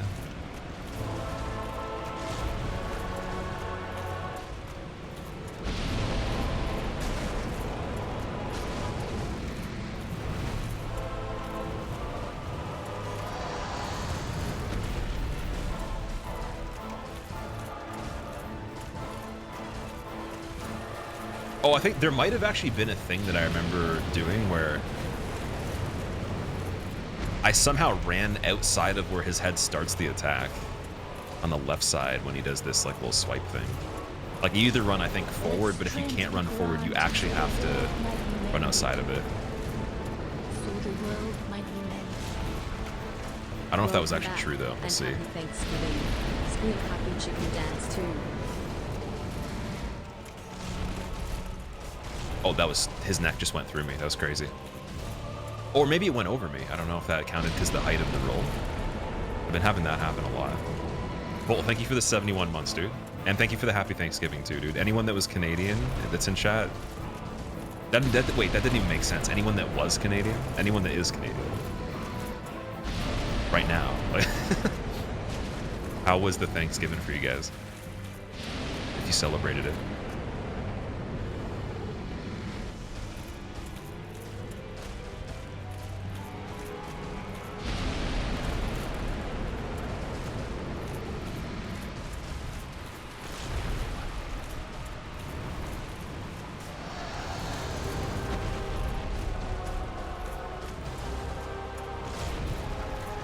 I think if he follows that up, I'm kind of screwed. So 3 attacks there might be a bit too much. Pushing it. Oh, yeah, so that misses if he hits me there, maybe. Just gonna see if I can space it. No, I can't. All right, we kind of know a little bit now. I don't think there's many other attacks he's going to do that matter too much. That's that one combo is literally the only problem with this fight. Everything else is fine. Do the mushroom men drop gold pine resin? Oh, you know what? Actually, they might. You're right. That is a huge possibility. This boss is my favorite Yu-Gi-Oh card. Oh man, except for he's just red eye black dragon. He only has 1 eye that's red. Remember trying to cut his tail for 2 hours straight. 2 hours straight's pretty short, actually. I remember doing it for like over a day and a half. Everyone needs to chill with the whole advancing technology thing for the next 20 years. Yeah, I think there's always going to be pros and cons. Like, the thing is, the push to try to, like, maximize technology and then compete with other nations that also maybe are ahead on certain things. The militarization and the technology race is just ridiculous sometimes. But it's almost like precautionary. It's like, think of it about it like this way. You have an unagreed upon game. Some of it even is agreed upon, but you have this like game that everyone knows they have to play if someone else starts playing it, right? So maybe you didn't want to start playing it, but if someone else starts it, then you have to entertain the idea and then do it yourself so you're just prepared. But it makes a lot of like really ugly things for sure. A lot of scary things. Because like there's a huge amount of technology that's useful, that's like really good, but then there's stuff that's just not good. Or applications of certain things that if they were restricted, you would probably have a way better life, 100%. And then there's Silicon Valley, and there's people that don't actually understand some of the repercussions in short term, but they have the ability to make things that are like godlike, and they almost are superpowers themselves, but they're not people that are necessarily developed outside of technology and the coding and all this stuff to be able to make ethical decisions. So it gets scary.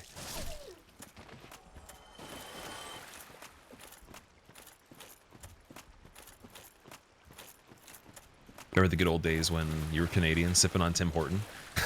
You were actually drinking Tim Horton himself. That scares me a little bit. It wasn't even plural. It wasn't Tim Hortons. It was just one Tim. Jeez. I can remember Tim. I was sipping on him. Wonder what job AI can't replace. Well, it's not going to be able to replace a lot of them right off the bat, but over time, though, I think that you're going to find with certain fields, it'll be kind of like, maybe not even a 50-50, but it'll be a blend where some people will still like AI, And other people, even though there is AI competing with them as humans, they will prefer the human variant of whatever it is. So like creative stuff is a huge example. If there's something with creativity involved, there's going to be still value in people, because AI can make things, but you're not going to just listen to AI music. You're going to listen to actual people still, because there's going to be, you're going to want to go and watch them perform. You're going to want to have that, following their career and everything, and seeing them rise and all that, maybe even fall in some cases. All the drama and all the things involved with like celebrities, like Hollywood actors, like that probably will still exist to a degree. But in fields where like you're actually just doing a task that can be automated, then yeah, it's going to be replaced fully. Depends on, I guess, how freeform the idea is. And it's also because, again, no one has a lot of interest in, at a certain point, caring about certain types of things being replaced with AI. If there's like some sort of giant shift eventually, it's just going to be like, well, yeah, like a human could do it, but they can't do it better. Whereas like then there's subjectivity and gray areas where it's not about being better or there is no better. It's just preference of what people want to consume from, right?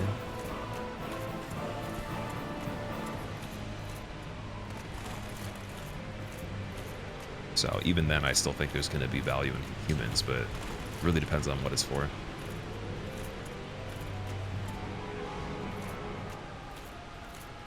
Also, if this is the attempt, the comment section is going to be so spicy.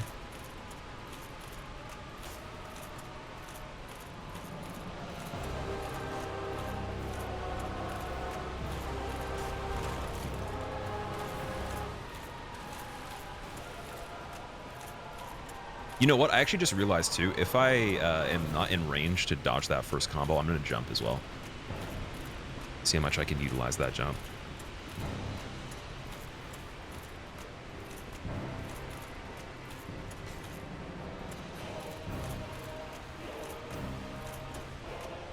Why is there no audio on me hitting him? Oh, yeah, I keep forgetting the neck goes through me too because of the height. So it's just the placement, like how centered I am with his neck. So that can save me as well. Maybe it's not a good idea to jump then.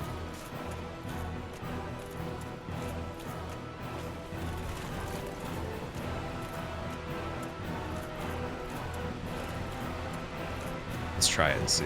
Yeah, well, he doesn't follow up actually. That might cancel the follow-up.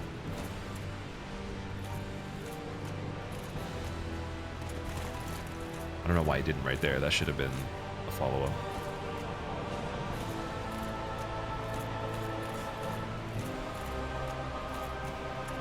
I feel like the audio's bugged. Like I can hear a little bit of it, but I can't hear my guy hitting the body. Okay, this one, I'm feeling good enough to use the resin. Just gotta locate it! Oh my god. No more lunges over here. Dude, where is the resin? Ah! Flight 106 Kalameet Express landing. Please buckle your seatbelts up. That was fucking scary, dude. This is like zooming in. That could have been a really funny clip, actually. I don't know where the resin is. I can't locate it in the menu.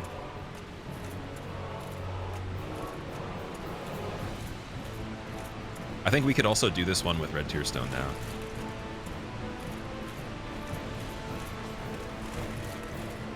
Oh, you know what? It's right below that resin. I should probably just use that as a reference. That'd be 200 IQ right there. Whoa.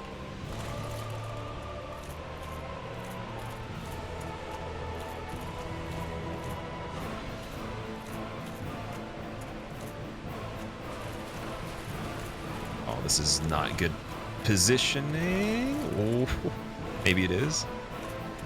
It's just about to get me.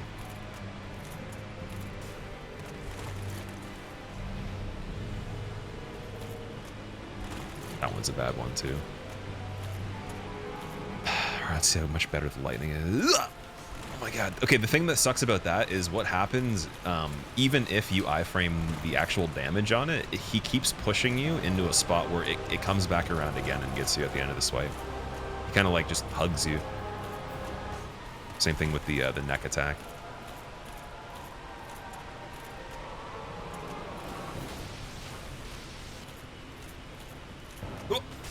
Oh, wow. Wait, oh. That's bad. All right, let's get Red Tearstone going. Oh. You have to have a dog bite me until I get Red Tearstone or fall off the ladder. So that's pretty good. I think we can actually get this fight today at least. And then, again, Nito and 4 Kings, I'm not sure. It would be amazing if we can finish this run today. That's the goal. Really cool. That was brutal. The damage is so low on it, and that's plus 15 too. That's max upgrades. Aiming for hitless soon on this run, not even close, man. But I was saying though, as a joke, because we did a lot of this run with a lot of first tries, and then there was some dead air in between where I farmed. I think that could get removed, and I could just go do a plus 13, plus 14 on the DLC, and then speedrun the game with the same class. Because eventually, I'm gonna do all the starting classes like this, and if they go well, if they're around 12 hours or less, then I should probably try to speedrun it and see. Like, I already have the idea of the strategies from what succeeded on this, on you know, how we could apply it in the future. Surprised fat rolling's more efficient at dodging than just running. In certain cases, it can be, because like the one thing about it is your character stays at half the height for twice as long. And things will just actually miss you. They'll go over your head. So that's a huge bonus. And then sometimes, again, like you can just, if you're really good with where you place yourself, you can use it as a dodge and it's fine. It really suffers on repeated attacks that are fast. And like anything that traps you in an area where you have to run away because you run really slow. Chunks without farming for the plus 15. I don't think you can. The only other way would be we would have to have already beaten Nito and 4 Kings.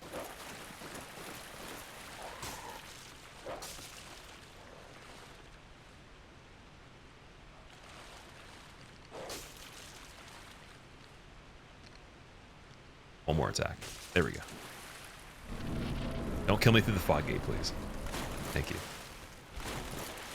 Yeah, if we killed Nito and 4 Kings, there's 2 chunks from 2 of the Black Knights in the kiln. And then that'd be easy.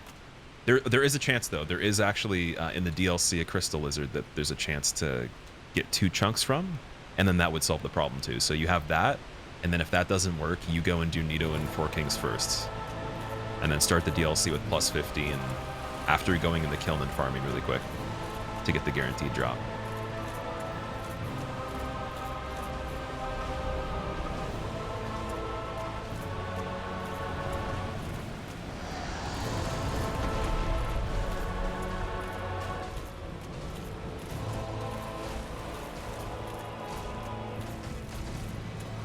Dude, he was so close. See, like, that's such bullshit, man. He's so close there. I don't even know what the way to do that would be then. That's terrible. Ever thought about playing the game while being overloaded, but with leveling? Overloaded in terms of, like slow walking, where you can't even roll at all?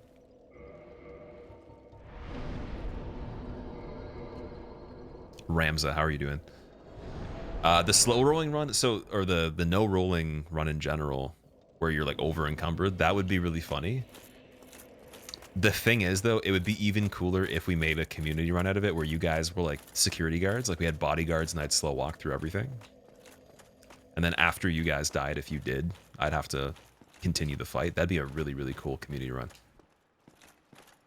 By myself, though, I don't know. Like, I'm so used to playing pretty aggressively, so I'd probably get a little bit bored on that. It'd be hilarious, though, like walking through the entire game. I think K Witty did that, and he cosplayed the Iron Golem.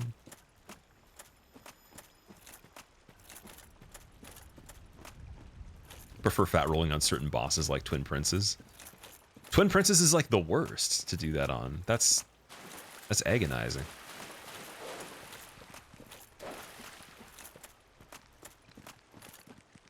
Been lurking for the longest time and wanted to say you really liked the content. Oh, I appreciate that. Thank you. Is this the first time you actually said anything in chat ever?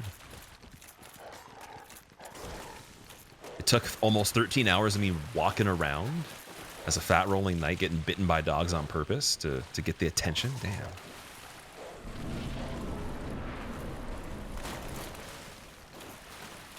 Dark Souls casual stroll through the park challenge. Or even better, you have to walk through a park while playing a regular hitless run on the Nintendo Switch in real life and not fall and make it to your destination. So there's like a timer in real life to walk across the, like from one end of a park that's really big to another, and then also do a hitless run any percent as quick as possible. Don't bump into anybody. There you go. Let strength be granted. Oh, this is so the world might be bad. mended. Yo, that hit me, but it didn't kill So me. the world might be mended. Much love. Gotta see how good the red tier stone is. 225.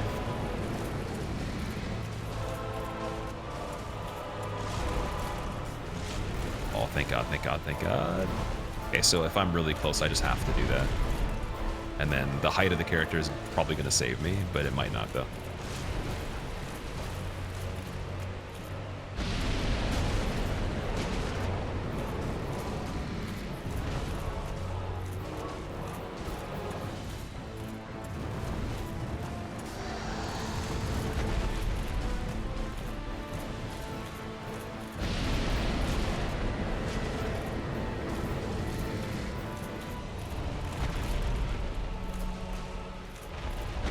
See how that like pushes you? That's the scary part. It keeps going, so you gotta be really careful. It looks so janky.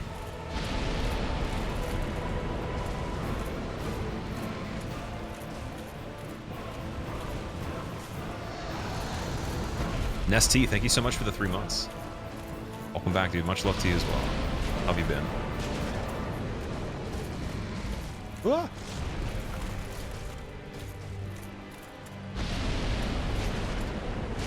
The health is melting.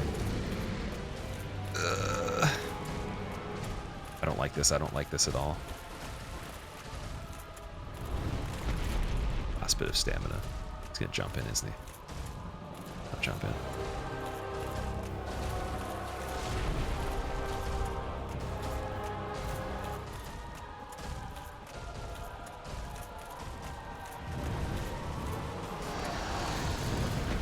This fight's a battle for the environment and the camera angles for sure, and also the distance, like the proximity. What? And he's gonna do the fire. Whoa! No! Oh, that was good. That was really good. So that's another attack. If he does that close, escaping that with this build is ridiculous. I don't actually know how I would do this on a speed run consistently. I have no idea. Because again, there's certain times where you're just in a place and he starts doing something, and because the stamina you use that hasn't fully recovered on the previous thing is not full, or even just that there might be a wall, for example, on that attack, nothing you can do. You'd have to have already thought 3 or 4 moves ahead of like keeping him in a really tight circle, and then it makes it so long that you're not speedrunning anymore, or you just don't have as good a consistency on the fight, right? It's a very big toss-up with the way they design that like little, I don't even know, the valley there, and then his actual character model is pretty weird. If there's a wall and he does the fly and attack, even though it misses you, you could walk into the back of him and it's still doing damage. Dark Souls is the most relaxing game ever made, for real, Claude. That's probably coming from someone that's already played it before. If you've never played it before, you will definitely have gray hairs, 100%. And if you already have gray hairs, they're going to go back to being regular color again. And that might be a really good thing, so it's a selling point. But only if you tier 3 sub to the stream first. That's the only thing that makes that work.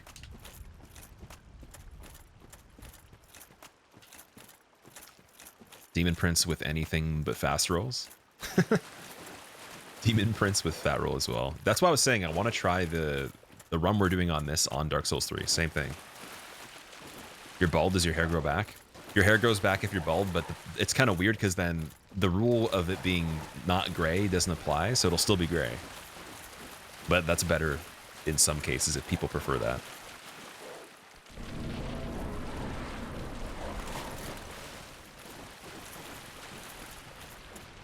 Goes between therapeutically relaxing and stressful.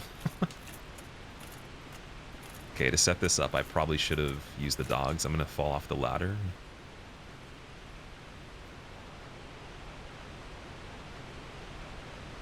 I wish you could stop sliding here. I might not be able to do this now. Okay, I'm going to make a guess. Let's make a guess here. I say right about here is where we would not die. Oh, wait, I can't actually dismount? All right, you got to hit me with something. That's definitely not. Never mind, we're using the dog still. Goes between therapeutically relaxing and really stressful. It's like as soon as you get back to Firelink, you're like, oh, it's all good. We're done. And then you realize you haven't beaten the game yet.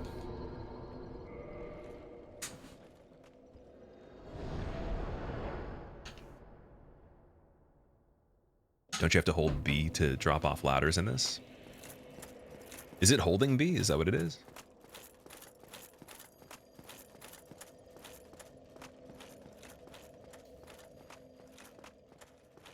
You followed a while back when I was playing Shadow of the Colossus. Oh, that was a really long time ago. I lost the case for the game. I actually have the disc still. It's kind of weird. So I put the Shadow of the Colossus disc in the case for Demon Souls while Demon Souls was in PS5. Took it out of the PS5. I have no idea where the disc is for the original Demon Souls that I got. Or like the original PS5 version, the first one I purchased. Had to get it again. Might have two copies of it because the other one might be laying around somewhere. But then there's no case for Shadow of the Colossus. And I have no idea where it went.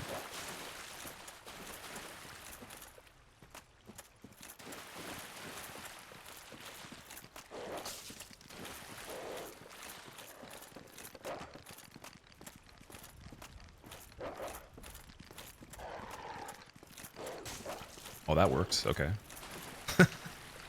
I was really lucky. Although now if the fire sprays me, it's probably not going to let me live. Followed after you saw Bloodborne plus DLC hitless on YouTube. You thought this person's chill? That's it's pretty funny. I guess you'd have to be either super chill or a psychopath. And there is no history of me like being a serial killer, so it is pretty good odds that I'm not the second choice. That is it's good odds. It's in my favor. That we know of. Only in Minecraft, dude. Only in Minecraft. Actually, I shouldn't even say that, because apparently the FBI knows when people say allegedly in GTA or Minecraft what that means now, so they just take things seriously if you say that. Which is kind of funny.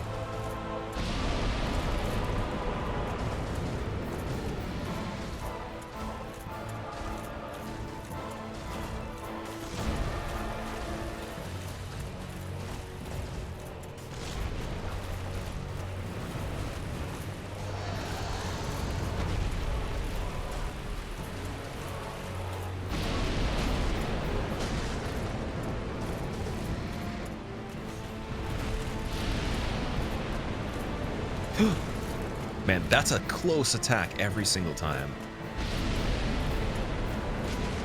Not a fan of that. Oh, this is where... So, what I was saying before, if he does that attack against a wall, not only can that happen, but then even if I had cleared it, I have to get lucky and be behind where the fire is somehow. That sucks. Okay, I'm going to take a break from Kalameet for a second. I'm going to try Nito again. Just so we can mix it up a bit. And then we could take some attempts on Four Kings and see. We'll have to say in Skyrim from now on. They're probably going to just know if you mention a game in general. Like, meanwhile at headquarters, it's like, oh, this guy said, like, he killed somebody allegedly in Skyrim. It's like, what's that? Looks it up. It's a game. It's like, oh, we're getting him. But then he was actually serious, and they send the SWAT. SWAT busts the door open, and he actually is playing Skyrim. It's like the guy that was playing Rainbow Six and his phone called the police by accident. And he said, I got him. Like, you know, he's eliminated or something like that. And then they showed up. But he was just actually playing Rainbow Six. And like, we still got to check the house anyways. And they got the canines. They got, like, assault rifles and stuff. And he's He's terrified. And he's just like, I was literally just playing Rainbow Six.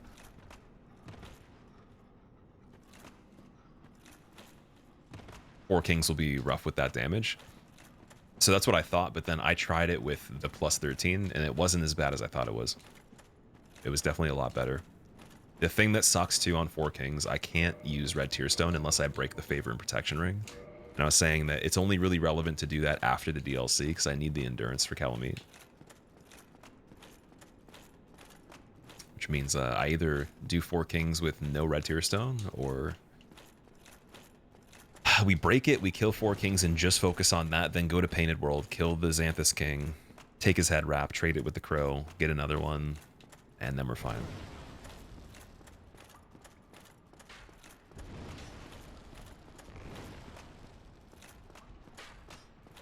What if we said in chess or in solitaire? That's a good question, actually. I don't know. I don't want to be the one to test the boundaries on that. I also don't live in the US, so I don't know if that really applies as much. You have a favorite or least favorite boss in all of the games, 1, 2, 3? I think it... If you type in !FAV, there's an order for the favorite. And then least favorite for 1, 2, 3. Least favorite for this game would be...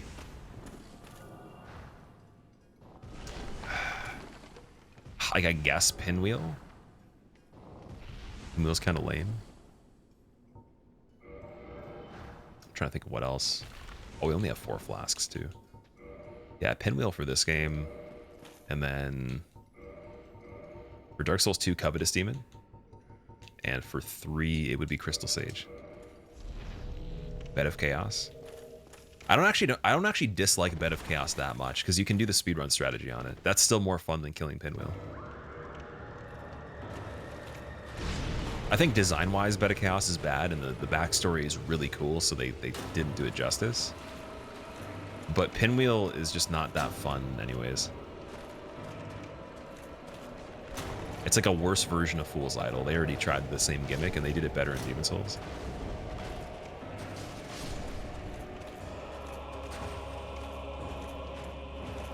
Aw, Tickle Fingers already, dude?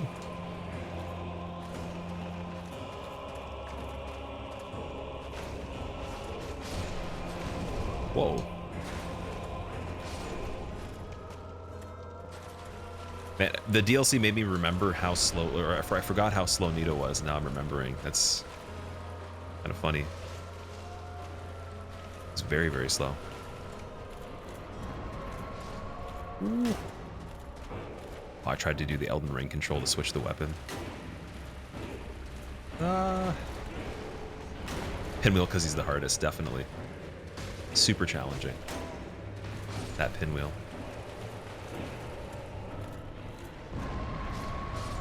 Oh, I was trying to... I should have rolled, dude. I was trying to start sprinting, so I'm holding it. I'm like, it's going to kick in eventually.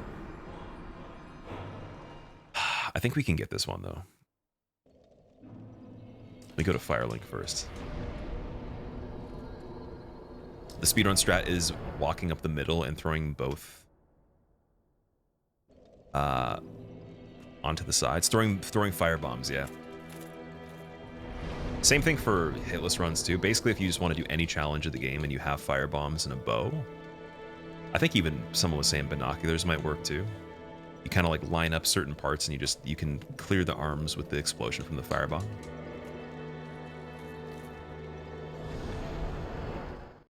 Backgammon? I've never played backgammon before. Is backgammon good? Or is it overrated?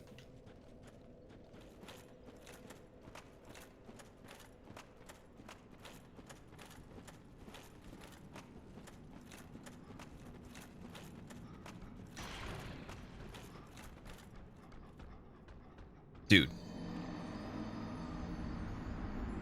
Where was the ground?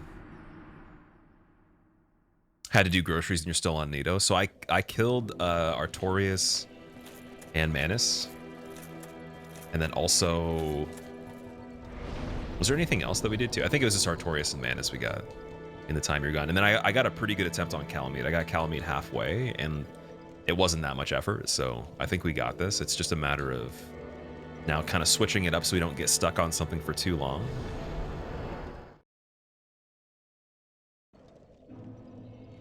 But yeah, we did not get Nito yet. I just started attempting him again. It's probably been, I want to say like 10 to 15 attempts. Probably 15 attempts. Maybe a bit more.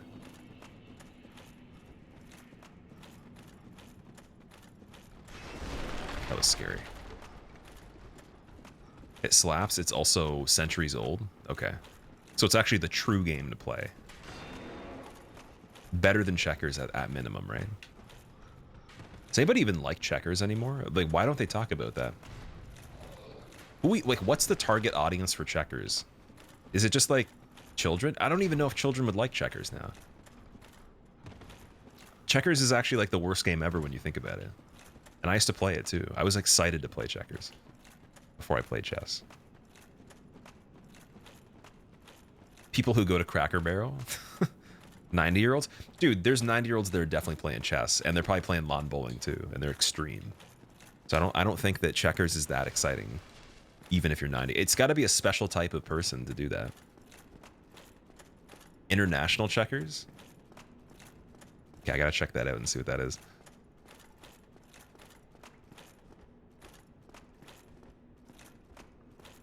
Go took the hype from it. What is Go?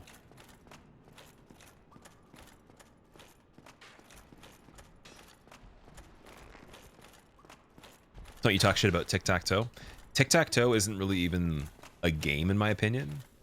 It's like something that if you're so unsure of what you can possibly do in a given situation, like you don't know what kind of conversation to have, there's not enough time to draw a picture, and then you also can't play Hangman, there's not enough time or like resources for Hangman, then tic-tac-toe is like basically the shortest possible thing you could do when you're just completely lost and have no idea what to do.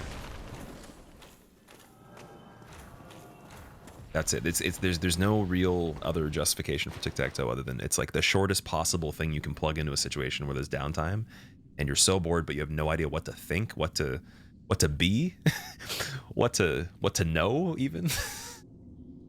And then also again, Hangman is not an option and checkers is not an option too. Or maybe you're like you have like a very young child that doesn't understand even checkers, and you're just like trying to like test to see if they actually understand tic-tac-toe. If they can use basic strategy, that's true. It's quite basic though.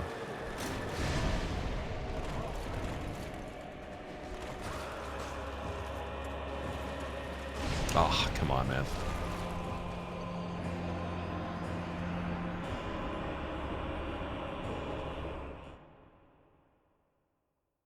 Nito, you're not impressing me right now. All right, you know what? Let's try 4 kings.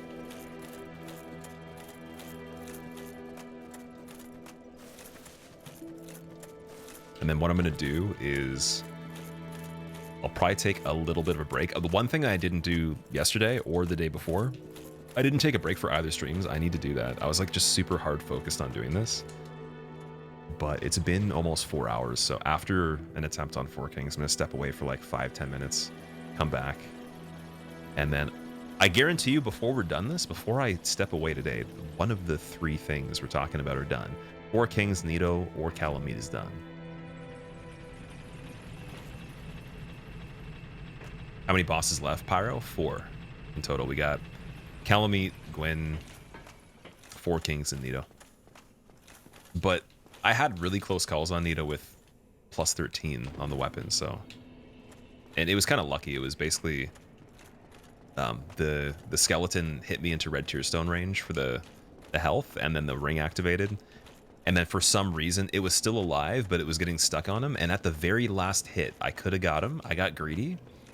And I literally should have used the R2 to move away from him as I was swinging. And then I could have killed him at the same time as avoiding the attack from the skeleton. And the first thing that popped in my brain was to do that. And I was like, I'm just going to be greedy instead. Can shit go in any other direction? Any other direction than having one thing done by the end of this? If that's what you're asking, no. It couldn't go in any other direction because that means I would be a Weenie Hut Junior Deluxe And then I would probably get admitted to Weenie Hut General, and I would never come back again. You'd never see anything. I'd have my identification taken away, and we would be never able to do this in our lives again.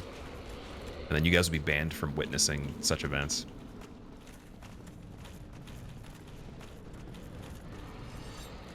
Okay, I wonder if the ghost could set up the red tier stone. Or actually, no, wait, what am I even saying? We're not doing that. I'm gonna fall into the thing and die right away. Which combat art do you like the most on Sekiro? Favorite one from combat arts on it would be Misthaven, probably. Even though it's not necessarily that useful. I don't know if that counts. Like, prosthetic tool would be the shuriken, maybe? Actually, no, sorry, firecrackers. Firecrackers, for sure.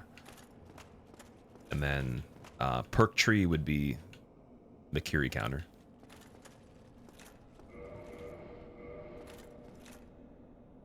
Thought Misthaven was a prosthetic. Is it actually? Okay, wait. You have to remind me of what the abilities would be then. Can't remember.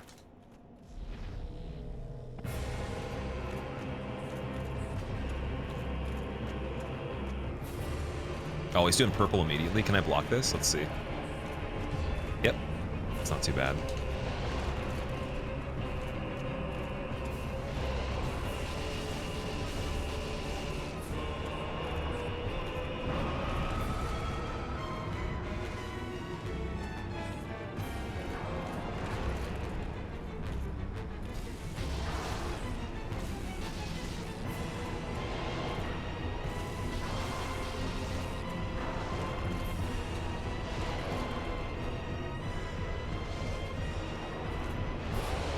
That never happened. You never saw it.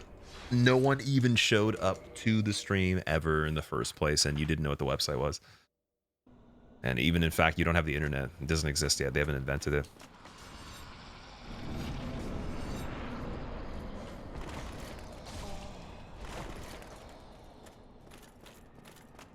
With fat rolling, is this 4 Burger Kings? It's most definitely something, dude. I think it's like a practice for them. Like if 4 Kings had to warm up for combat, they would use my character to do that. Basically like a test dummy.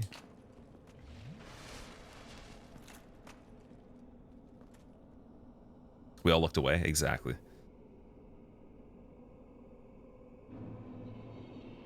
I almost feel compelled to do the same thing on Nito, but it's hard to know when you're gonna die on that.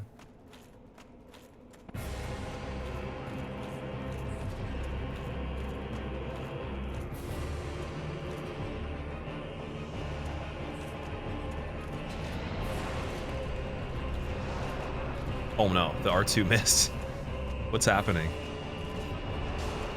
Oh, and then I swung into that and it came back around. Are you serious? That was such a good start right there, other than just the fact that I couldn't find him right away. That was enough to get him to half health immediately, pretty much.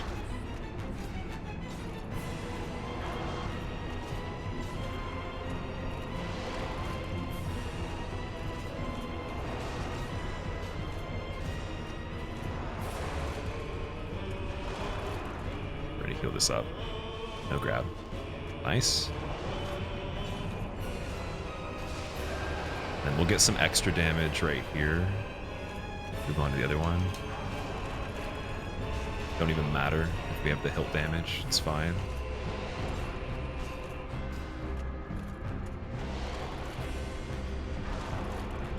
This is a really good pace. This is the Ryan Lockwood pace, dude. Look at the insane pace 112. Oh boy.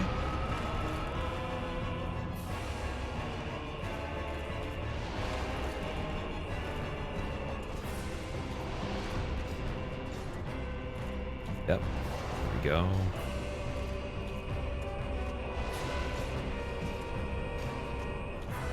It's fine. Just over the head there.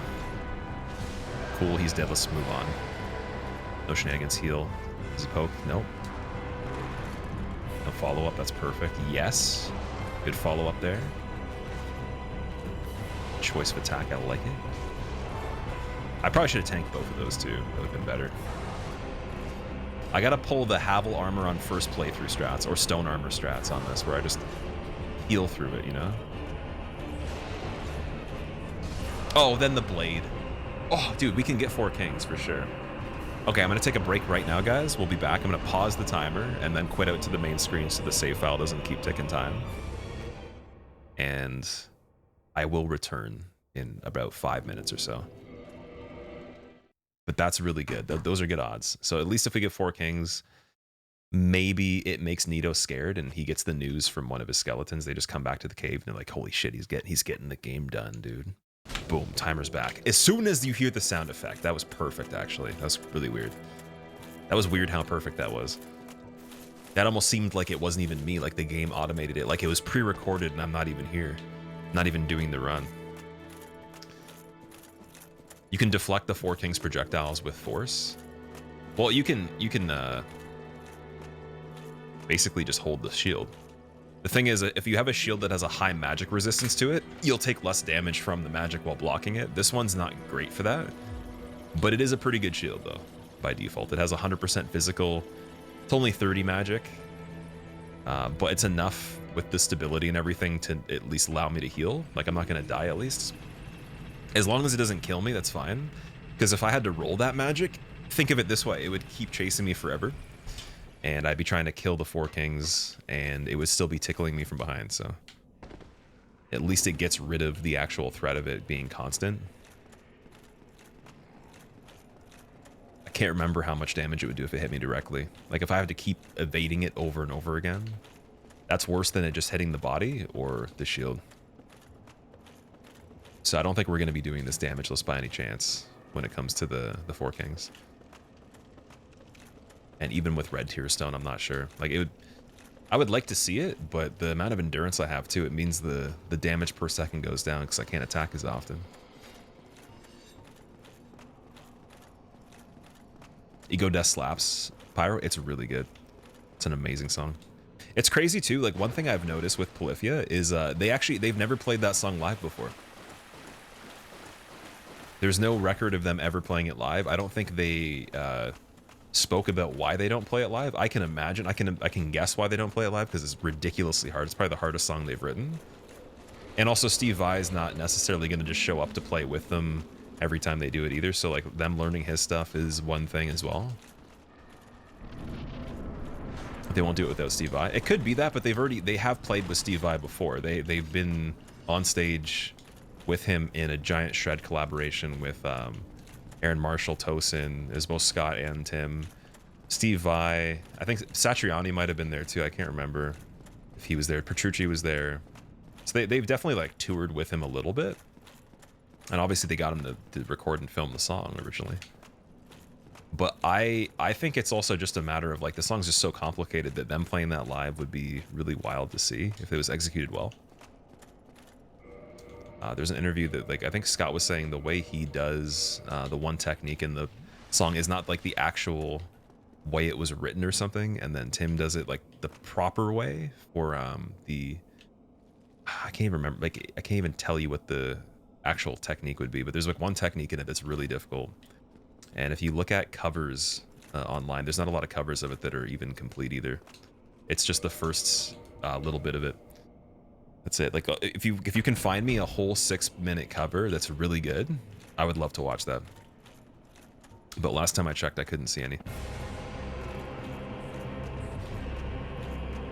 Have you ever heard of the group Owain? I haven't actually. What is Owain? Ooh, that's some damage there. Definitely got to heal. Can I block this? I can block that too. Oh my god. Let's block it again. Let's keep. Okay, that didn't work.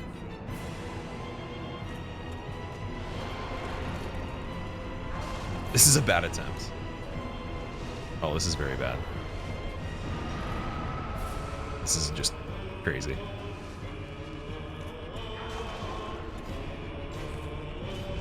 If this works, it'll be so funny. Yeah, there we go. I probably should have quit out right away. When are you going to see you and Herman Lee jam on stream? You can ask Herman Lee if he wants to jam with me. That'd be really crazy. Herman Lee is amazing. I don't even know how it'd make him sound good. I'd probably have to play just the rhythm sections of their own music.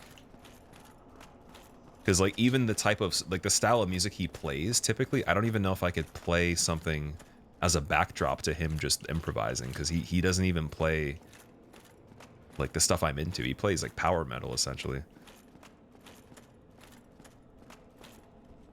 It'd be like me and Yngwie Malmsteen jamming. I have no idea how I'd make that guy sound good. You know, that'd be weird. Oh, Wayne is a two-piece out of Norway. Just guitar player and drums. You discovered them about a month ago. They're really good. Okay, send me a link for their music, because what I did last time with everybody's music, we went through a bunch of suggestions, and I watched the music videos and I reacted to the music live. So I'll listen to them on stream if they have a music video, especially as well. It's just like a SoundCloud or like a Songster. No, wait, sorry, Spotify. That's fine too. Oh wow, that was really good.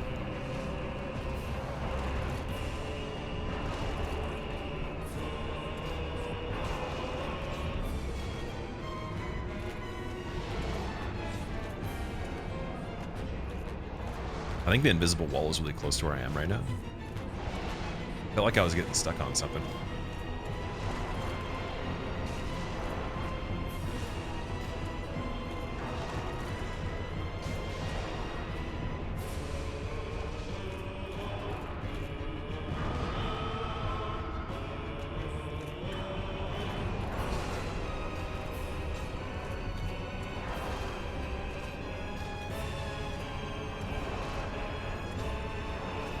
Oh, taking chances, baby. Taking chances on the other one there.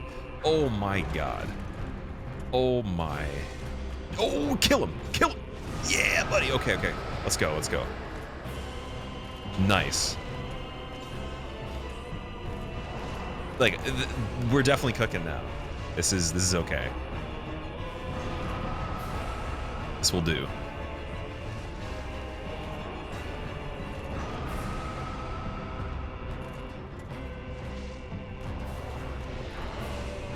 That will not do. Wow, that was crazy. Have I joined the Beard Bros Covenant, Kratos? I've had one for a long time. I usually always do. It's just varying lengths. I haven't been clean shaven for like years, as far as I know. I absolutely hate that. It like ruins my skin. I probably have to go and get it professionally done or figure out how to do it with different tools, but never been able to do that and not have problems. So it's gotten like kind of short, but it's always there though, no matter what. Like right now it's like more medium. It was a lot longer, and then it was getting kind of annoying, so just tried to shape it up a little bit.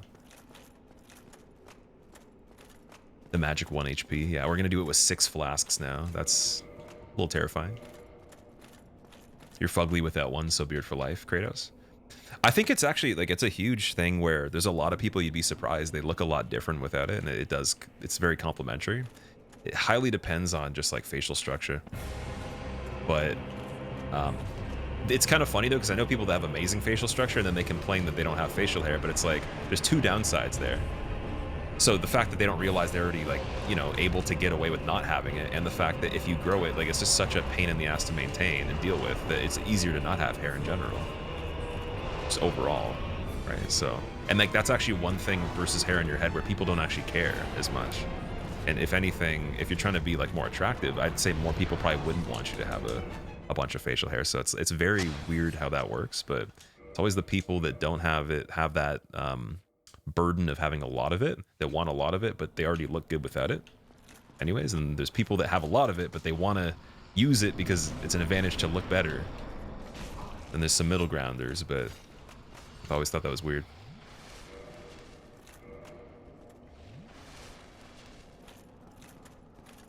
But yeah, originally I was gonna just like let it go for a long time, like for a year or something like that. I don't know if I could do that though. Like some Duck Dynasty shit, that'd be ridiculous, man. Always want what you don't have. Yeah, I guess there is that too. The never-ending chase of nothing. Haven't had a clean shaven face since 2014. Like for me, it's been a long time too. I can't remember how many years. Like the last time I actually used a razor in general to like actually shave, it's been a long time. It's probably like when I had to for a job or something like that. Like in the course of stream, I'm trying to remember if I've even done it since then. Maybe once or twice.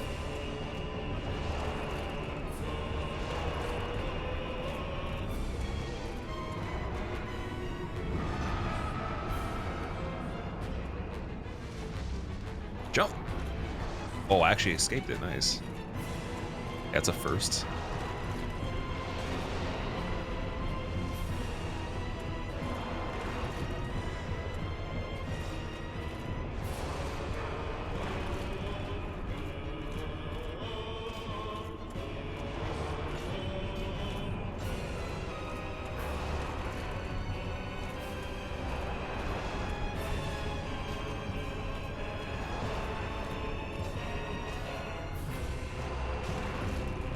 Wait, did that actually... Was that the thing that hit me there, or was it the other guy? It's kind of weird.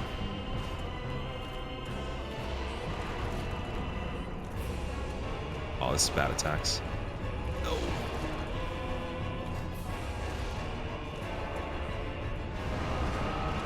That saved me. Nice. Alright, the healing is looking pretty bad here. He's going to try to do the magic. Cool.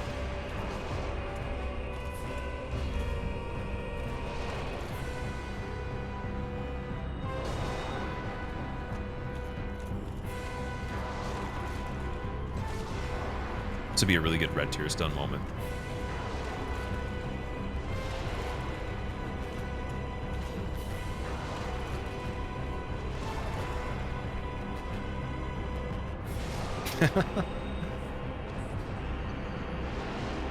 If you take too long, you have to deal with multiple. Yeah, this is a race against time for sure. I'm surprised how well we did before I took a break. Hair on your head, you've done every kind of style from bald to almost down to the middle of your back, as long as the beard is there. You look good. Without it, you look like your biological mom, and that's not bueno. Oh no. Kratos, I actually imagined you looking like legitimate Kratos for a second, so now I'm starting to see different things in my head. It's always interesting because I know that like people were probably thinking that with... There was really funny comments when I started uploading videos for music, and then people went back to them later not knowing I did music, and they're like, oh, I expected you to look like this or that or whatever. Same thing for people in chat. I remember when I saw V-Sweat originally, I was like very... For some reason, I was like thrown off by V-Sweat. That was funny. Because he didn't even stream, and then he started streaming, and I was like, oh, that's V-Sweat. But I talked to him for a long time, so he always like makes some sort of fill in the blank image.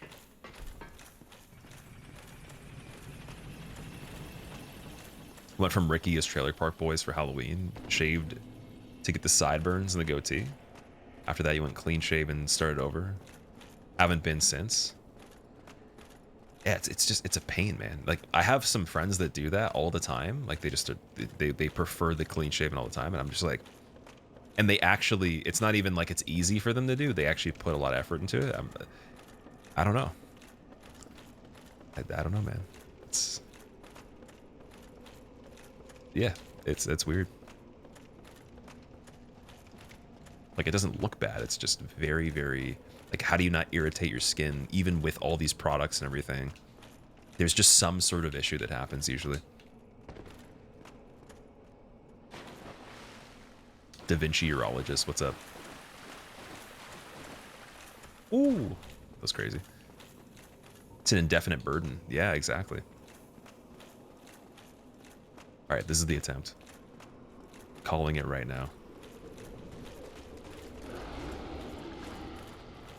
We're gonna go in there. I'm gonna call the moves. I'm gonna make a prediction of the first two attacks. We drop in, no magic. He runs towards me, and he does the overhead attack.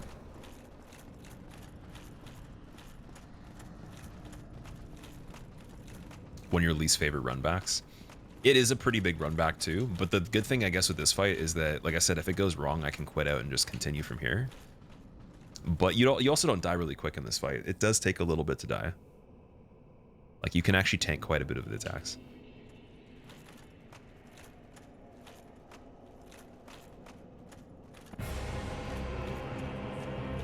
All right, if he does the first 2 attacks, what I claimed, then play the lottery. All right, 1 of 2. That's not bad. Oh, he did it as the 3rd attack though. I'm pretty close, and he did it twice. Ooh, nice.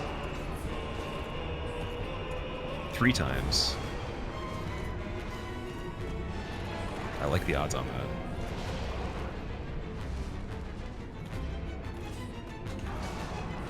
It's crazy that still hit.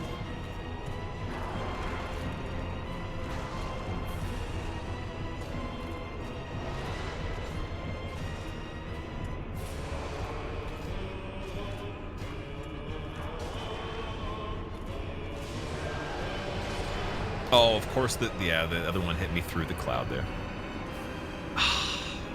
Should have healed earlier. Okay, so I want to keep a heal going just in case. Whoop God, what's going on? How are you doing? Really sad there's no plunge attack option to start this fight. Thought it would be really cool even if it did almost no damage. That'd be amazing. Don't have a big enough nose or high enough cheekbones to look like Kratos. Man's got the fine-ass genetics.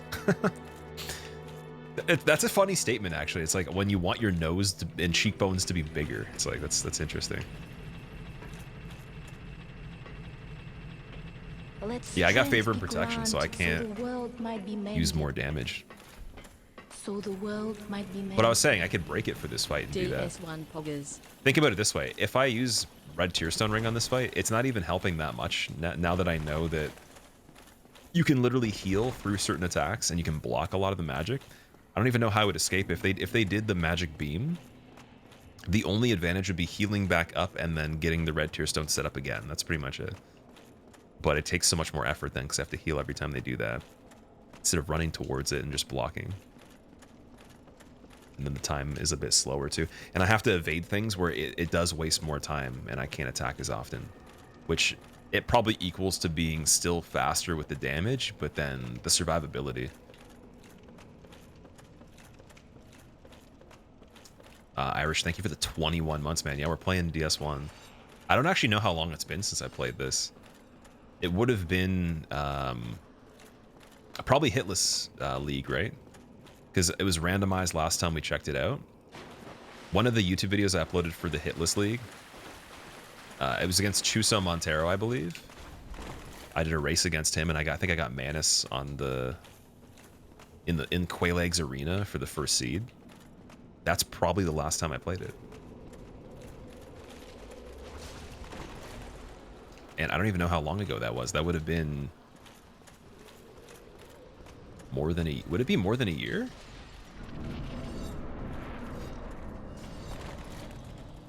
Because I was gonna claim right off the bat, it's been over a year since I played this. You whispered a link from Owain. I think you'll enjoy them. I appreciate that, man. Yeah, if anyone else wants to recommend music too, you think there's a band in particular or an artist that you like, and you think I would like it as well, just give me it in a whisper message, and I will go through all those and we'll watch a bunch of music on stream, whether it's a music video or we just listen to the soundtrack.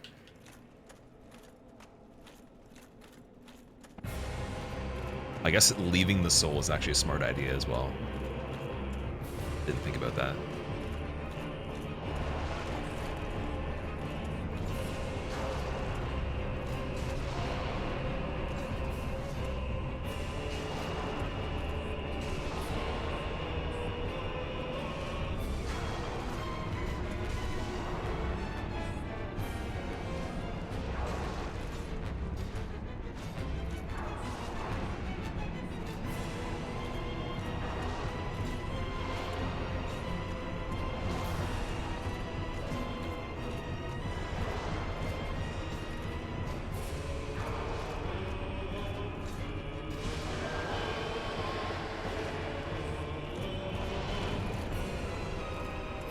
Okay, really good attempt right here.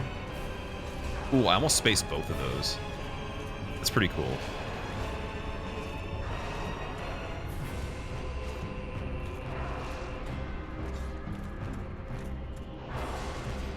So it looks like when I swing, that's when my foot gets caught. Oh, oh shit. Almost died there. I gotta be careful. Heal again right away. Yep, yep. Okay, I'll roll that, I don't mind. Still blocked? No? Still fine, though. He's looking for me. Ooh, that's a lot of damage. I don't want to be that far away. No one wants to be that far away. That's just too much. Yeah, we don't want that. We don't like those.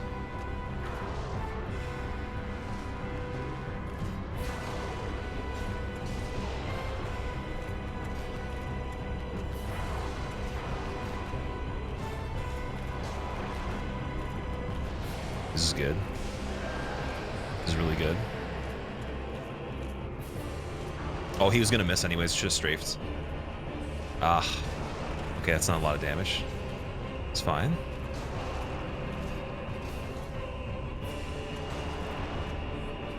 Use that to heal. Perfect. Nice and easy.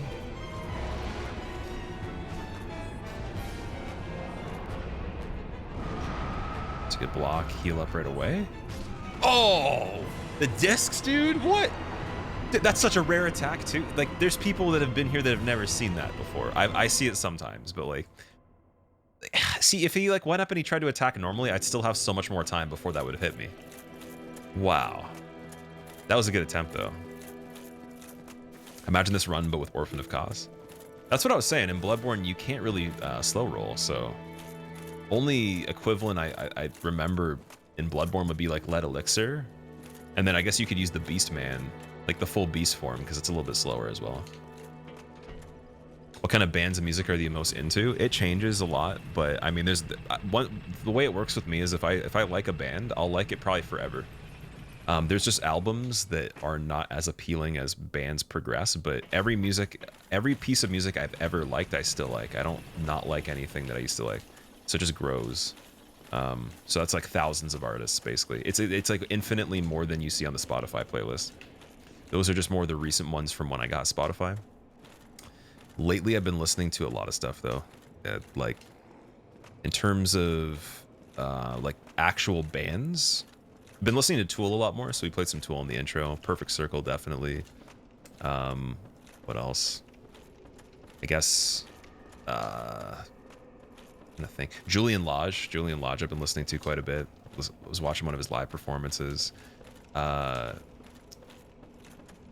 his name? Andy McKee. Andy McKee, I checked out quite a bit of his stuff.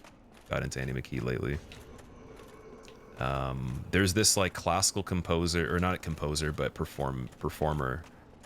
Can't remember her name. Was watching some of her stuff. Was listening to Haywire for electronic music. I don't know if he counts as a band. But Haywire. Listening to Chan as well, a little bit lately. Animals as leaders always, definitely. Polyphia sometimes lately, but not as much as I was.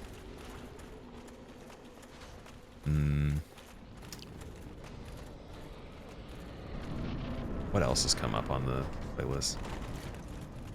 A little bit of Van Halen, actually, as well.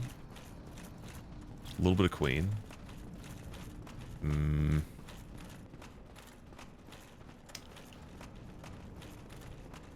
Trying to think of what else. I guess I could go to my Spotify most recent and just look at that as well. Fear Inoculum. Fear Inoculum, like 60% of it I like, and then the 40% of it I don't like that much. But yeah, top albums of all time.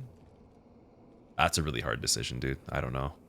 Well, the one we were just listening to, Remember You Will Die is like my favorite album in general. Or anything in music. And then from there, we were talking about Tool, 10,000 Days. I like Lateralis. I like a lot. I like Billy Talent too a lot. That's one of my favorite albums. We're just talking about that. And they're also another one of my favorite bands as well. Been listening to them like pretty much like on rotation here and there.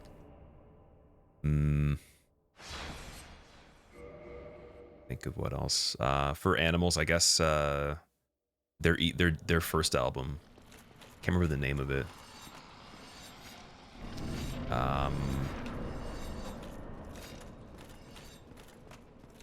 Shape of Color is a good one.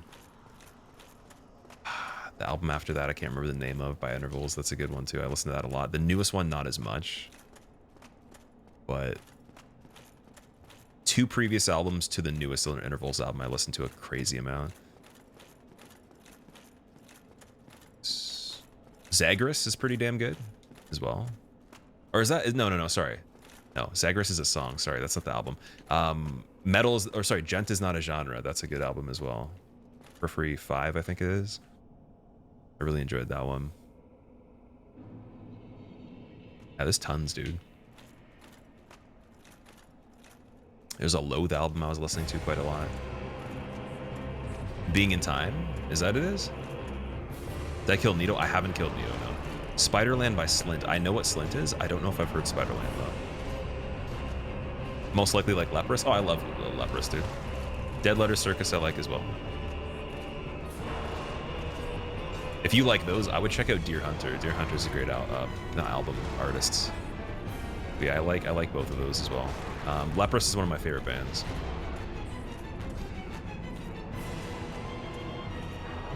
Like Einar Solberg is one of the best singers of all time, in my opinion. Prove me wrong.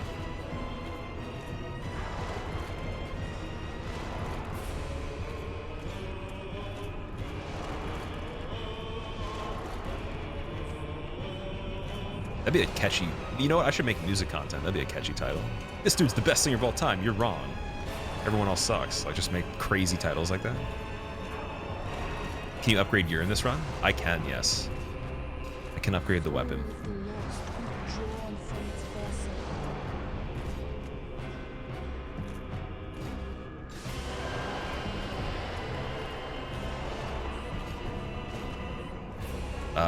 Jabuxis. I'm not sure if that was actually the right pronunciation. Jabuxis. Thank you so much for the Prime sub. I appreciate that. Ooh. That was close.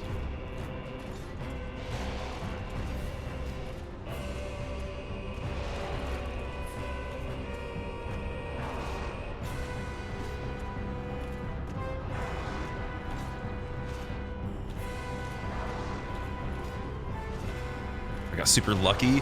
But dude, see, the thing is, I was like, with how lucky I got, should I heal? There's such a gamble on this. There's such a debate. Just Posy, thank you so much for the good luck. I appreciate it, man. How have you been doing? Spiderland is good. Deer Hunter. Well, D-E-A-R Hunter. What other music I've been listening to? I don't remember.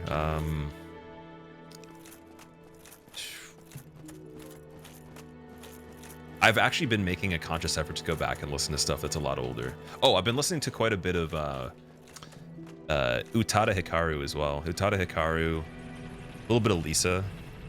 Random music out there. Like a lot of game OSTs, like Black Mages, stuff like that.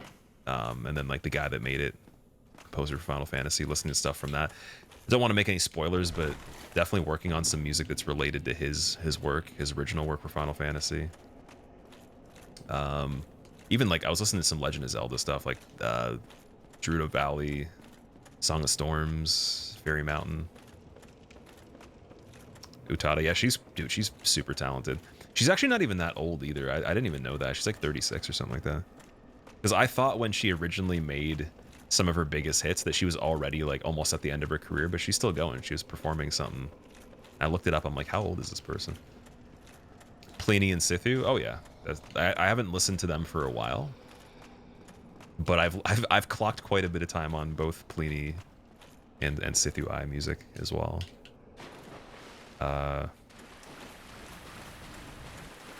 Yeah, it's been like a really big mixture of a lot of stuff. And then for like rap music and stuff, tons of different rap music. Joyner Lucas I've been listening to a lot lately.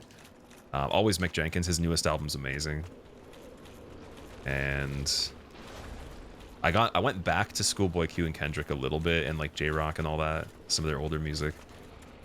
Also Control System, Absol. Listened to that album probably 3 or 4 times in the last while. It's a really good one, especially Illuminate, that one song particularly I listen to a lot. It's one of my favorite songs. What else?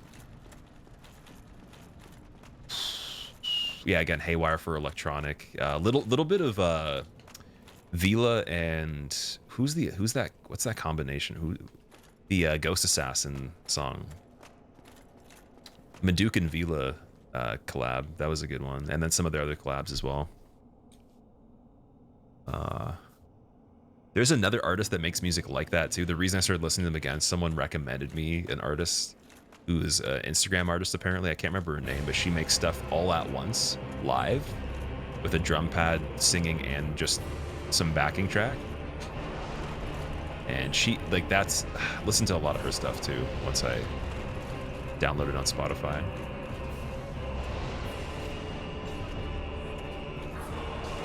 Neil, thank you so much for the raid, dude. I appreciate it. I'm just ranting about what music I've been listening to lately because someone asked, and there's too much. And that's still not even all of it, but... What were you listening to most recently? Anyone from Neo Garfield stream? What are you guys listening to? Right now, I'm listening to myself be killed millions of times by Four Kings. It's about to end, though.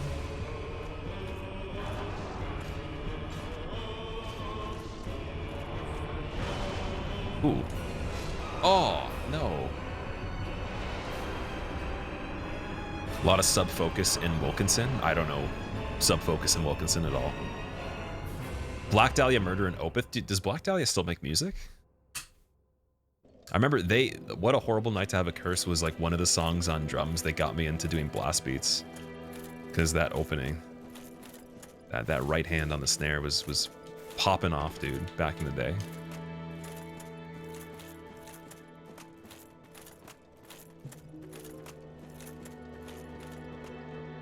Oh, also, I went back and I listened to With Branches Above and Roots Below by Devil Wears Prada, because there's someone that covered like it was like a retrospective on their career or whatever, and I watched it and I was like, okay, I gotta listen to that album again, because I actually own the physical one. And I think that was like where I got into their music. I didn't listen to their older stuff, so that was like peak Devil Wears Prada, and then I went back through Suicide Silence as well. Red Hot Chili Peppers, yeah, definitely, always. There's too much music that exists, dude. It's impossible. You know, it's actually even bad. I picked up this. I think it was Warriors of Rock, the game, and Nickelback was on it. So I had to tolerate listening to Nickelback and realize I don't actually dislike Nickelback for the music at all. There's nothing about Nickelback I dislike. People just meme them so hard that I have to kind of identify with that they're not the best band. But I really don't mind Nickelback as well, so I had to listen to one of those because it was on the game and I was playing the song.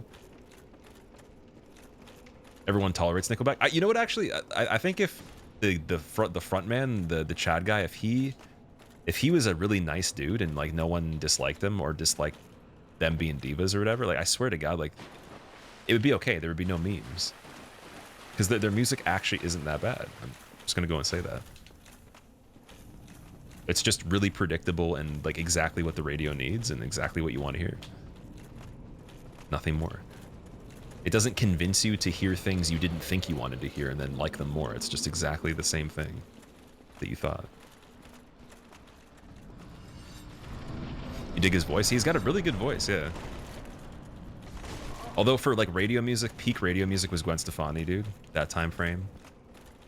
Old Britney Spears, Gwen Stefani, like I don't even know who else. Jay-Z, and I guess Beyonce's not like... Beyonce's okay. Like, not amazing, but that time period. For like the top hits. Yeah, exactly. If I Was a Rich Girl, in like the Hollaback Girl and all that, dude. That was like the best. Akon, dude, Akon, exactly. Akon, when Gorillaz was on the radio as well. Oh my God, man. Justin Bieber, not so much, but I don't like his music that much, but he's a really talented musician.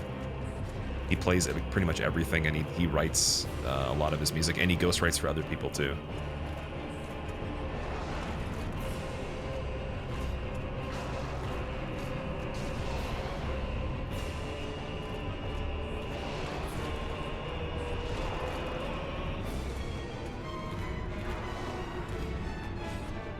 Rush, oh yeah, so Rush I haven't listened to in a while.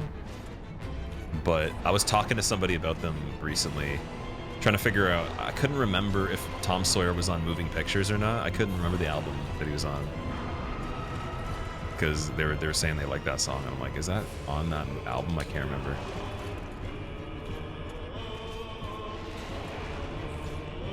But yeah, Rush is like gonna be a lifelong one of the top of all time. Like if I had made a top 100, they'd be pretty high up in the top 100 for sure.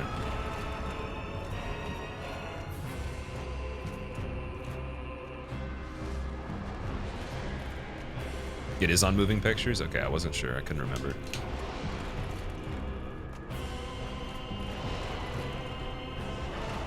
Ate 5 hot dogs by themselves or with a bun? If you ate 5 buns and 5 hot dogs, that's actually impressive. That's competitive eating introduction right there. Like where you're gonna have to start soaking the buns in water.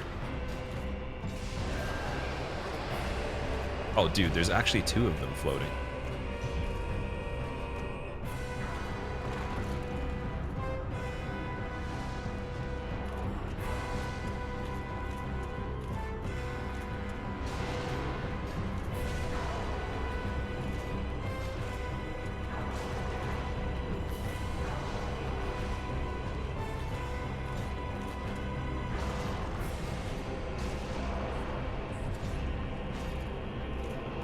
Use that to heal just so we're safe, and then here we jump. And I don't know what the other ones are doing. There's too many guys now. We gotta start naming them. I think that one in the background's a Paul. For sure. This guy right here is not an Anthony, but Antony. And then we got Jorge in the back just like drifting around too. Have I eaten anything today? I've eaten quite a bit already, actually. I had a banana, a date and nut bar, and then like these keto protein bites just to fill in some energy before the gym because I was training somebody, and then I trained pretty hard too. After that, we went to get we got Vietnamese, so I got the rice noodle soup with double beef. I had 2 spring rolls with shrimp in it, and then that's it so far. And then I'm gonna eat dinner, and I should be good with like that and another snack. There's a lot of rice noodles in there. I didn't even finish the broth because there was just so much in the soup. 2 spring rolls. I have other ones. I just didn't eat all of them. They're pretty tiny. I just wanted to see what the shrimp ones are like. I've never tried those.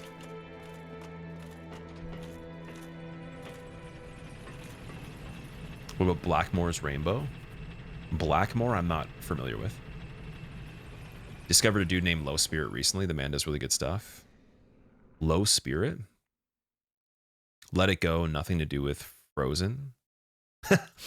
It's not a. There's so many remixes and iterations of that song. I've never even seen the movie before. Resolute, yeah, we could name him that. It's true. That's not how you'd say Jorge though, is it? It would be like. Wait, would Jorge even have a J in it, or would it be H-O-R? Wait. Okay, now I'm actually confused. How do you spell Jorge? Soul of the lost withdrawn from its vessel. Someone help me. Oh, that's actually how you spell it. Okay, my bad. Sounds like George. Okay, that's interesting. In Spanish. Oh, that's interesting. Oh. Jorge. Spin Lippy, thank you so much for the brand new sub. I appreciate it. Thank you for being here for what might be the history of Four Kings being deleted from all of everybody's games and never coming back again. You might just go into the abyss and it might be blank because they're going to just get embarrassed so badly. Stoop Flip is a French artist. I didn't see the rest of that message. Stoop Flip. Okay. You have so much patience, Jammer. This is like really, really simple because we've only attempted Four Kings like a large handful of times so far. It seems like a lot, but I almost want to say we've gone to Nito more times. And even Nito's not that much right now. I thought we would be stuck on the DLC for a lot longer. We have, what, 3 attempts on Kalameet, 4 attempts on Kalameet. So everything's in the single digits except for Four Kings and Nito, I'm pretty sure. Even Beta Chaos was under 10. So yeah, it's not bad odds right now. 4 kings took you 4 attempts. If only it was that easy. Oh, that disappeared.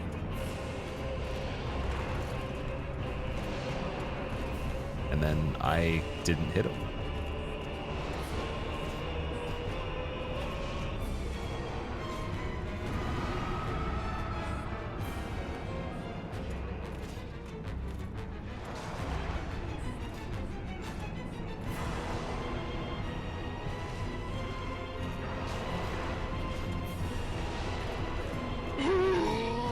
Dude, Beer, thank you for gifting 10 subs, man. You don't have to do that. What's that about? Oh, it's a distraction, actually. It's for the fight. 100%. Okay, I know what you're doing. It's the good old switcheroo. It's where they think that they're fighting me, but they're actually trying to compete with people for my attention in the stream, and then the 4 kings get distracted, and they're like, wait, are we even real? Makes them question everything. And they lose all authority, and I win. DS new game much harder than the normal. Regular Dark Souls new game is harder than Elden Ring new game and also Dark Souls 3 because it only has 6 new game cycles. So you get +7 in Dark Souls 2, I believe in Elden Ring as well, and 3, which is 8 playthroughs total.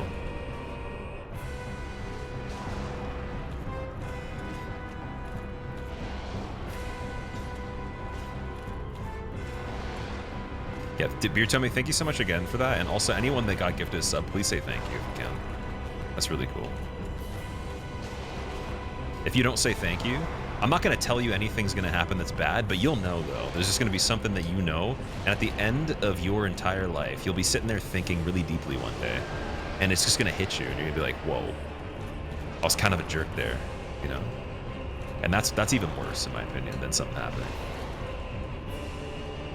Because you won't even be the victim then. You'll just be the owner of that mistake. I don't know why I rolled there. That was weird. But that worked really well. Okay.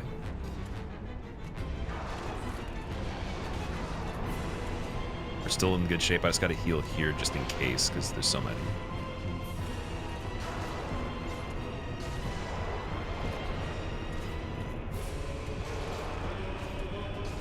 Heal again here. The other one's missing. Good. Got lucky. Heal again. That's perfectly fine. Block. I gotta block the magic. Heal again. Okay. I like this. I like this a lot.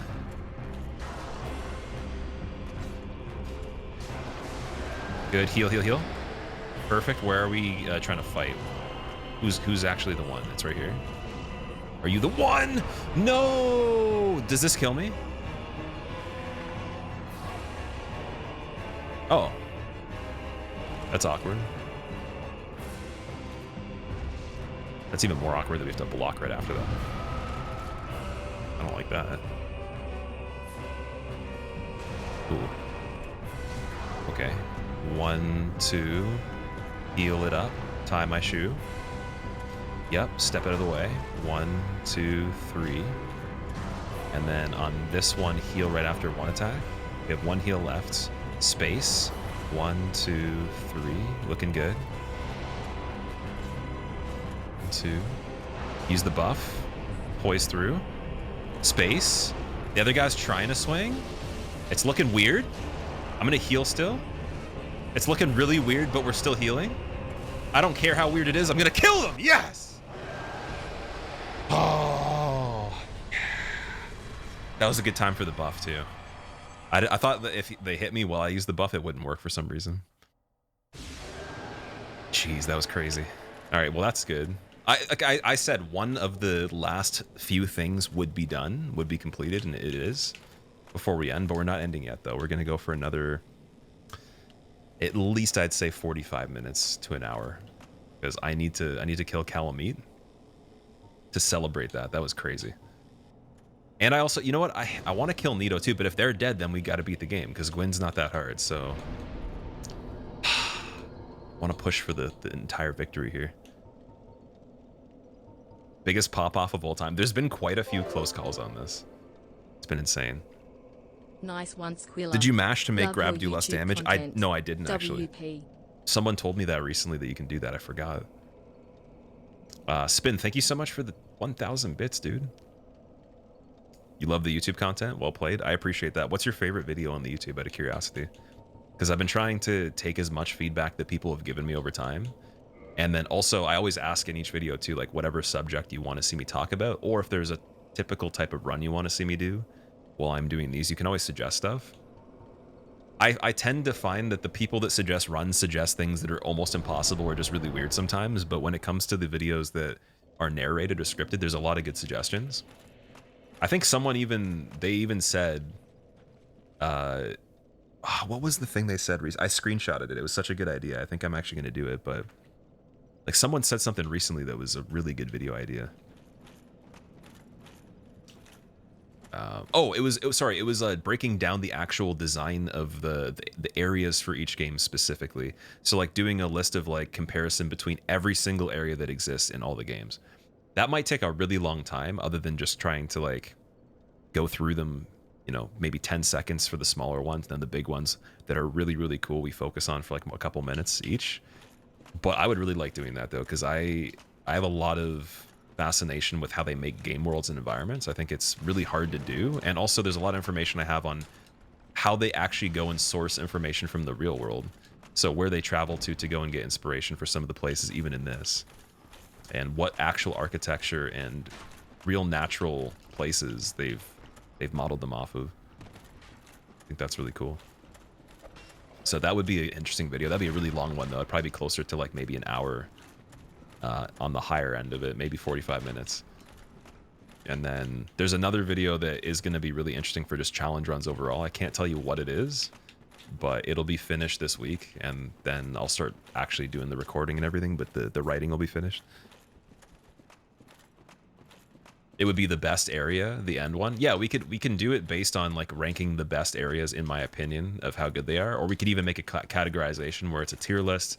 But then I get into extra information on where the inspiration came from, if it is based on the real world, and where they traveled to be able to go and do it. Because there is some places where they did go to, you know, different sites in the world, and they gathered a bunch of photos and then were inspired by those places. I don't think that's applicable for every single thing, but I would have to do a lot of research with the other games. I know with this one, Crystal Cave was a real place. Anor Londo's Cathedral was a real place. I think Sen's Fortress might have been inspired by something. I know the Parish was definitely inspired by a real place too. Oh yeah, 4 Estes. Uh-oh. Let's try it and see. 4 Estes, 13 Humanity though.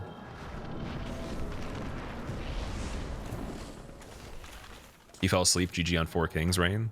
That's okay. That's the reason I actually got it, because if you were here watching me, I'd feel so much pressure that I wouldn't be able to do it. It's like that kind of thing where you're trying to show somebody something cool, but you can't do it if they're watching you.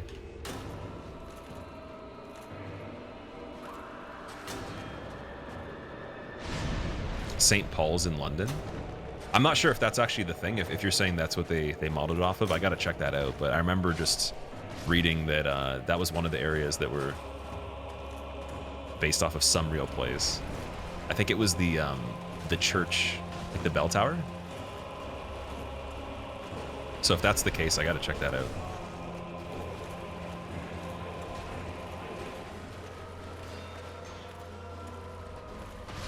Oh, that was perfect. Sniped.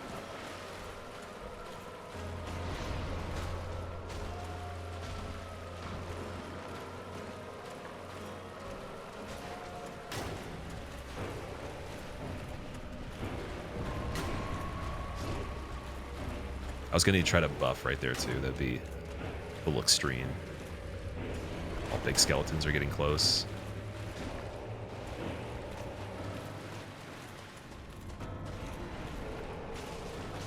Uh-oh. Oh, backstab maybe? Should have healed. If you fail this run, I owe you $5. Is that enough pressure? That would be pretty crazy. $5 is a... It's one of those things you don't think about a lot, but then what if one day $5 was all I had left and it was the difference between life and death, and you took it knowing that, and then no one said in the obituary that you killed me or you let me die. That would be pretty brutal. And then I'd be a ghost and I'd haunt you, but then I'd feel still kind of annoyed because you'd still be living for a long time and I wouldn't really want to haunt you forever.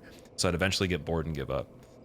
And then yeah, that was that would be really annoying. So let's not do that. Okay, I gotta go to Firelink Shrine. And then we... Actually, you know what? Know what we could do? We could kindle Tomb of Giants just to speed it up. That'd be fine.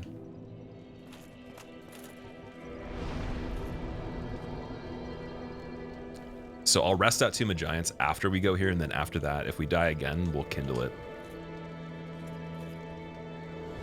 You would take it? $5 is like £3. You'd get a sweet.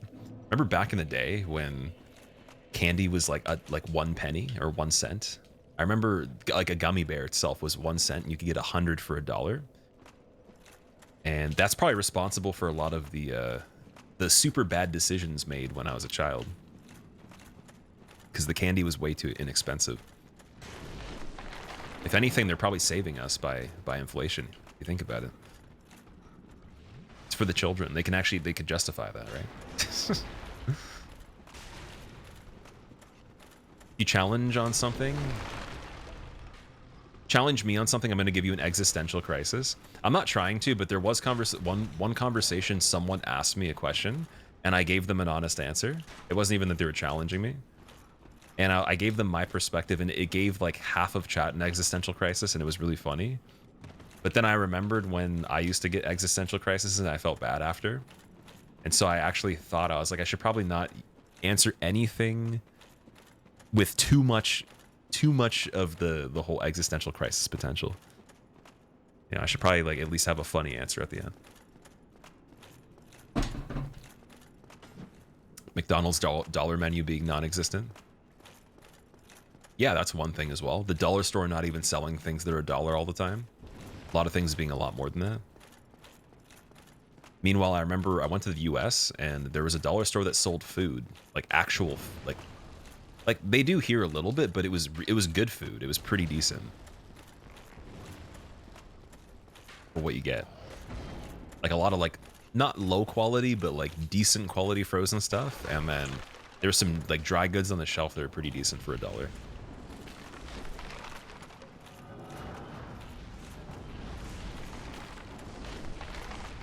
Should fall asleep again so you can take down 4 kings.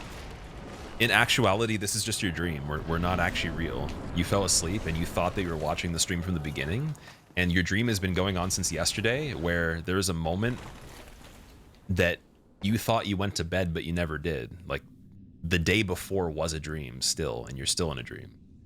And then you went into a deeper layer by falling asleep.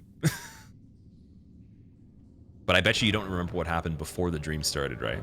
Because it never actually did start yesterday. It was for your whole life. Okay, I went against my rule there. I said no existence. No existential crisis. I shouldn't say that. That's bad. Okay, I gotta calm down. Oh my god. It's all in your head, yeah.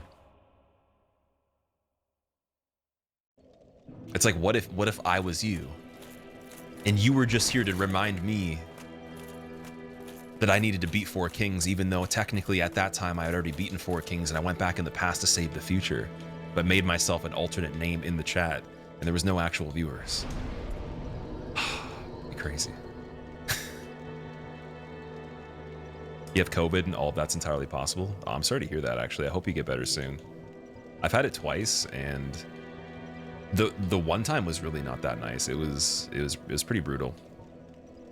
I wonder if I get it again now, though, how much similarity there'll be or if it's less, because I've technically have the immunity to a degree, or not immunity, but I have the immune system recognition, if that makes sense. All right, let's go back to the Tomb of Giants. We can try a couple more times. If we don't get any good attempts, then we'll do Kalameet. You're all from the future. There are no others. Exactly. It's a smart idea too, because if I did plan to go back in time from the future as myself multiple times as different people, I would want to know that that happened. So the fact I'm saying this right now means that even before I decided to do that, that there was already okay, I gotta calm down. There's already another version of me that was created before me to make sure that I was created properly, that was also back in time as well. Just in case. It was like a contingency plan. It was like if there was an error or something like that, there was a backup. So there's two versions of me somewhere that don't count as all the future ones in real time, just in case. Wait, I gotta go human as well. Did I attempt dragon me? I did attempt Kalameet, which sounds a lot like what you're saying. He's a dragon. He's the only dragon left. Got a really bad cold. Got vaccinated twice. Got it again. It was pretty bad, but not as bad. Got a third vaccine and got destroyed by the third vaccine, then got COVID again. How was it after the third vaccine?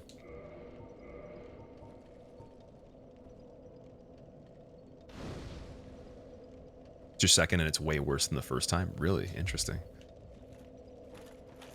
Dragon me these nuts. Oh, okay. That's not even a good one though. I think Ligma, Sugma, and Sugandis was better. What was that? Never had COVID that you know of. Had 3 shots though. Yeah, it's funny because like I know people that they got vaccinated, never had it.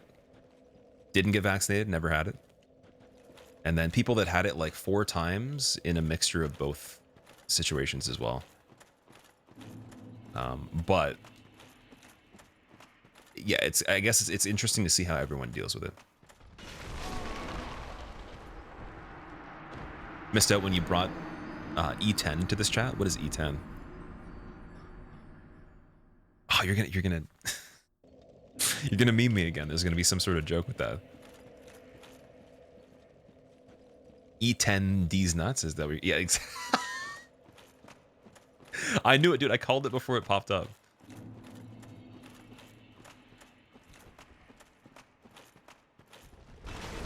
I don't know how to get past this guy. Why is he doing the same attack now? He's like doing a body slam while crawling.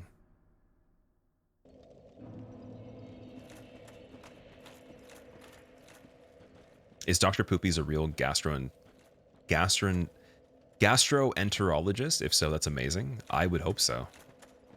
Because you never know when you're going to have a situation. You always want one on hand, right?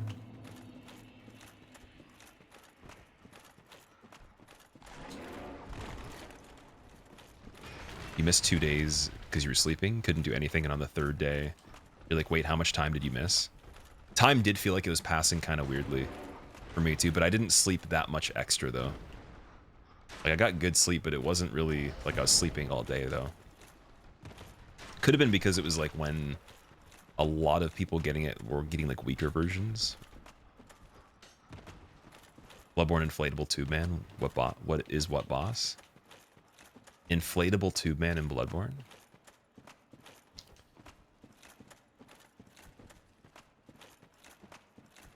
Oh, you're probably thinking you watched the video and you heard me make a joke about the wacky inflatable tube man.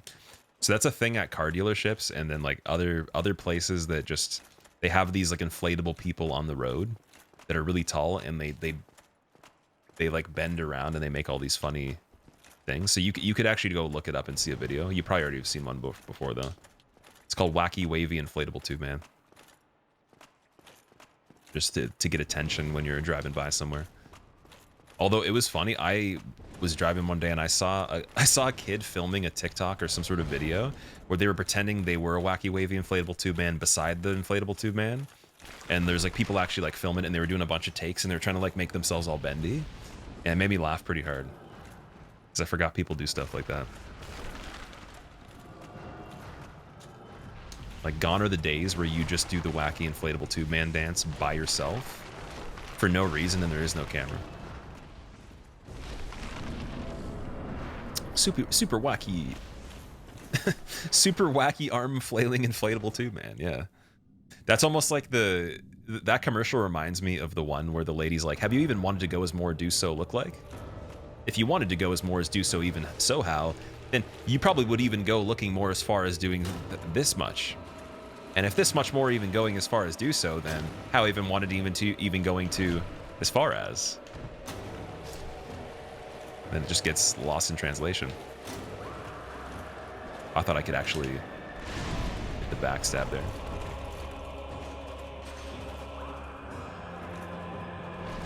If I can confirm a backstab on him doing that, like it attracts the other one right to my area, works really well.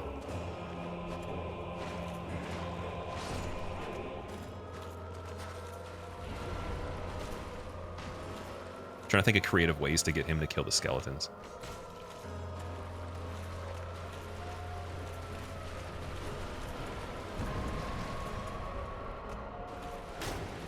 I don't think that triggered the big skeletons. That's good.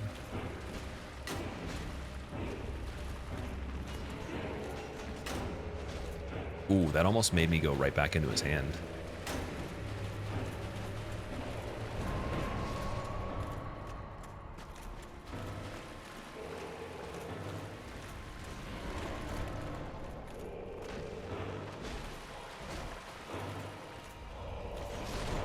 Nice, that's 2 of them. Okay.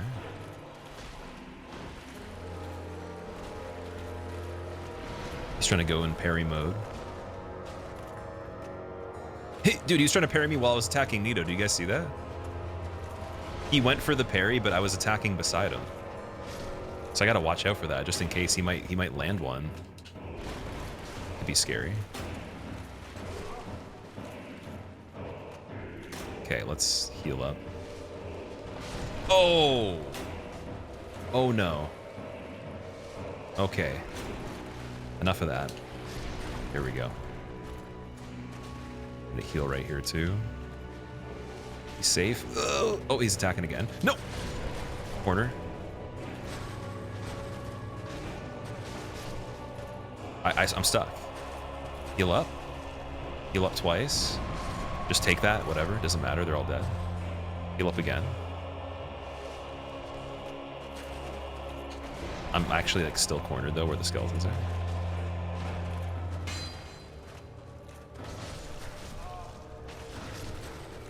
Heal. Blood loss. That's actually okay. This is really weird.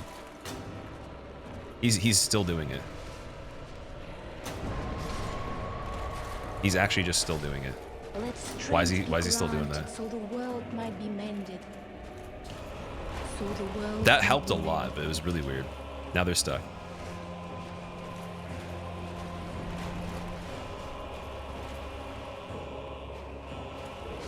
Nice, killed a bunch of them. Cool. Okay, running. Heal. Good attempt, all 3 dead, okay. This might be it. This is most likely good. Not calling it too soon, no greed this time. Just kidding! Just kidding, dude. There's the greed. Okay, we won. We got Nito. Nice. 4 Kings was still way cooler, but that was good. Okay, pal. Quantum Frankie, thank you for the 47 months. Welcome back. How have you been, Frankie? This fight could be improved with respawning bone wheels, in your opinion? That sounds like someone would say that if they like to take rusty nails and shove them under their fingernails. Like, that's just like that's a really weird thing to say, man. Putting bone wheels in Nito? Like, that'd be like purposely opening a cereal box and waiting for it to go stale for a year and then putting it in the bowl and eating it with water. Like, that's not okay. Embodies everything that's not okay right now. Triforce like, yo, what's up? Reminds me of in Daredevil when, if you've watched like the TV series or the Netflix series, when Stick has the thing shoved in his fingernails, they're trying to get him to spill the beans. Someone who would mix vodka with water. That's actually a punishable crime in Russia, I'm pretty sure. Like, you can go to prison for that. Also, Spin, thank you so much for the gifted subs, dude. Everybody that got one, again, if you don't say thank you, you're going to feel bad in the future. Guaranteed. It's going to hit you like super late. You're going to be on a vacation or something like that, and you're going to be in the water. It's going to be beautiful, crystal clear, white sand, sun shining on you, and you're about to just like get out and then put some suntan lotion on and go back to tanning. And as you have the banana beach in your hand, you probably shouldn't even use that anyways because it's like toxic, but you're looking at the bottle, looking at the ingredients, wondering if you should put it on, and then it's like that one time I didn't say thank you for subbing or for getting a gift sub. Now I can't enjoy the rest of the vacation. And tomorrow we're supposed to go through the rainforest. Like, what? Man, that's ruins everything. You won't be able to, there'll be an open buffet with unlimited alcohol and you won't be able to, you can't enjoy it. It's just not gonna work anymore. All right, so we got 2 things left, and Gwyn is technically open now too. Just Kalameet and Gwyn, that's it. This will also have some of the weirdest commentary ever from some of the topics. How do you slow roll without equipment changes? So when you start the game, Nyx, if you pick the level 5 knight, he already slow rolls by default.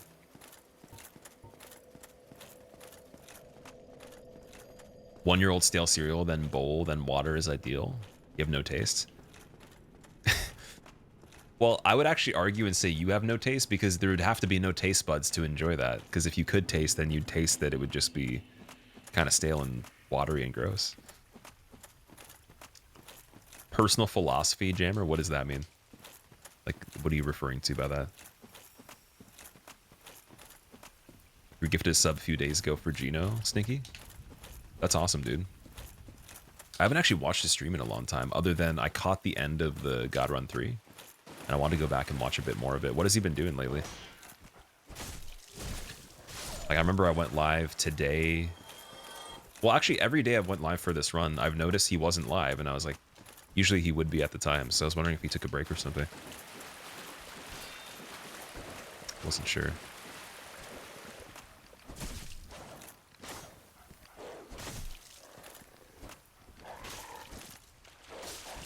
Alright. Let's get the dog to kill me. Almost kill me. There we go. Okay, that's not... No, I didn't want him to actually kill me. I was joking.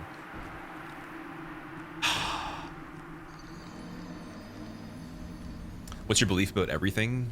For example, you're optimistic nihilist. You think nothing matters, but that's good.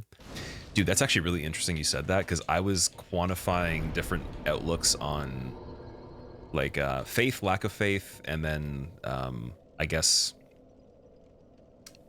like, or I guess no, it would be one of them would have faith, one of them would be undecided, and then one of them would be none. So it'd be nihilism, and then how you can take different paths with each and still get similar overlapping results no matter what, but then some have more than others. It was like 3 major standpoints of how you operate. So it's kind of like even fear of death. I was talking about how you could be like, I'm gonna die, so like I got to make the most of it.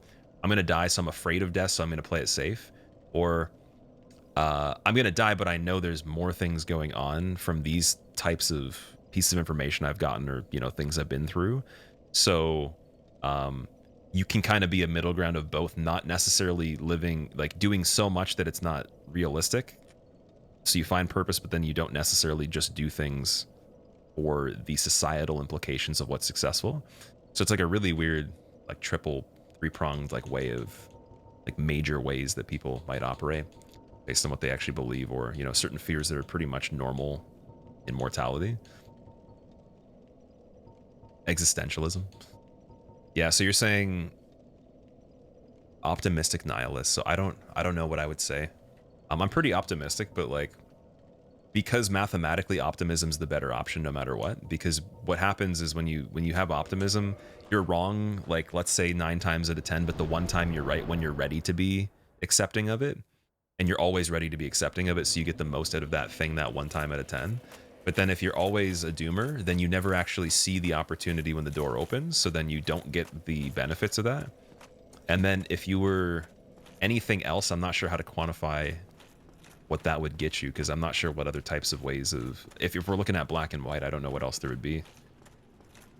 Like, you could be a combination, I feel, of both of those with other things. Like you said, you're optimistic, but you're nihilist. So the nihilism doesn't grant you any type of belief beyond just maybe very easily digestible things that you know are in front of you, but then you're still optimistic. But yeah, I think that as a baseline, optimism is like the most proven to work thing in general, because even when it doesn't work, it works sometimes, and those times are where you seize the opportunity. So it's almost like imagine imagine kind of like, let's say I try this run and I can't do it. I'm not that good. I fail to complete it in a realistic amount of time, and I literally quit doing it because it just takes so long. No one wants to watch, and we're all just like bummed about it. But like, let's say I'm not bummed enough to not try it again. I try it again another 10 times, and eventually by the 10th time I actually do complete it, and it's a little bit less time than the first time, and it's done. The person that was a doomer about it might just never try again after the first time, even if they're somehow convinced to do it again, when really realistically they always could have done it. But the optimism didn't happen, so they didn't have enough patience to be able to see it through, right? But that's also just based on belief too. So if you believe certain things, like, it's not necessarily that like it just happens because you believe it, but then it almost kind of shapes actions around that, so it helps. It's like a weird bonus from doing that. Let's see if we can fall onto the platform and take some damage for the RTSR setup. I think it's this one to this one, and then the ground. Maybe let's if I jump. Oh, not quite. So now I gotta get nicked by the fire. Toothpaste and orange juice popsicle. Yeah, that'd be kind of shitty. I wouldn't like that.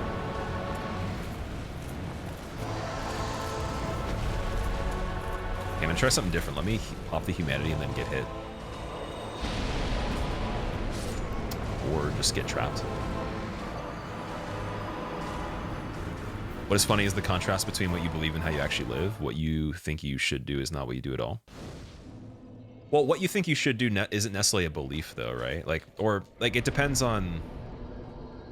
Like, a belief could have more dimension to that than just information. You could have, like, a lot of us know what is actually inherently good and bad for us in certain situations.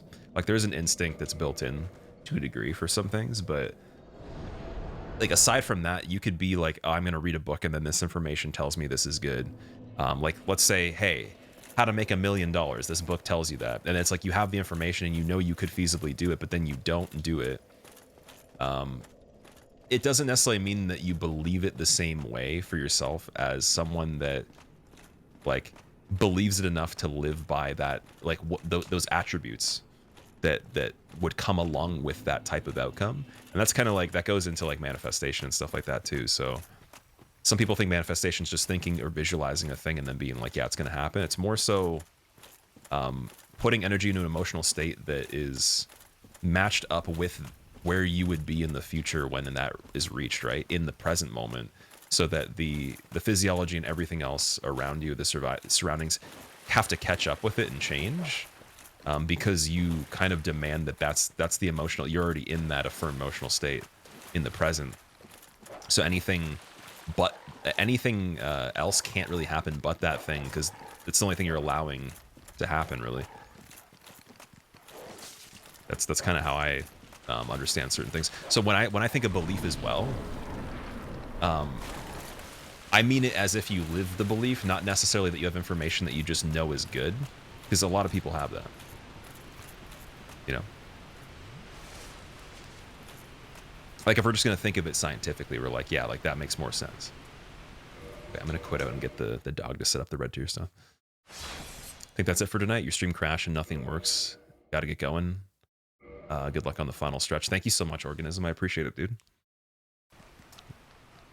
purely being optimistic is as foolish as being purely pessimistic about everything? No, it's definitely not. Optimism's still better because, again, like I said, if you're always optimistic no matter what without fail, you always reap a benefit you can't get from pessimism, because pessimism is dismissive, whereas optimism invites almost everything that's possible all the time.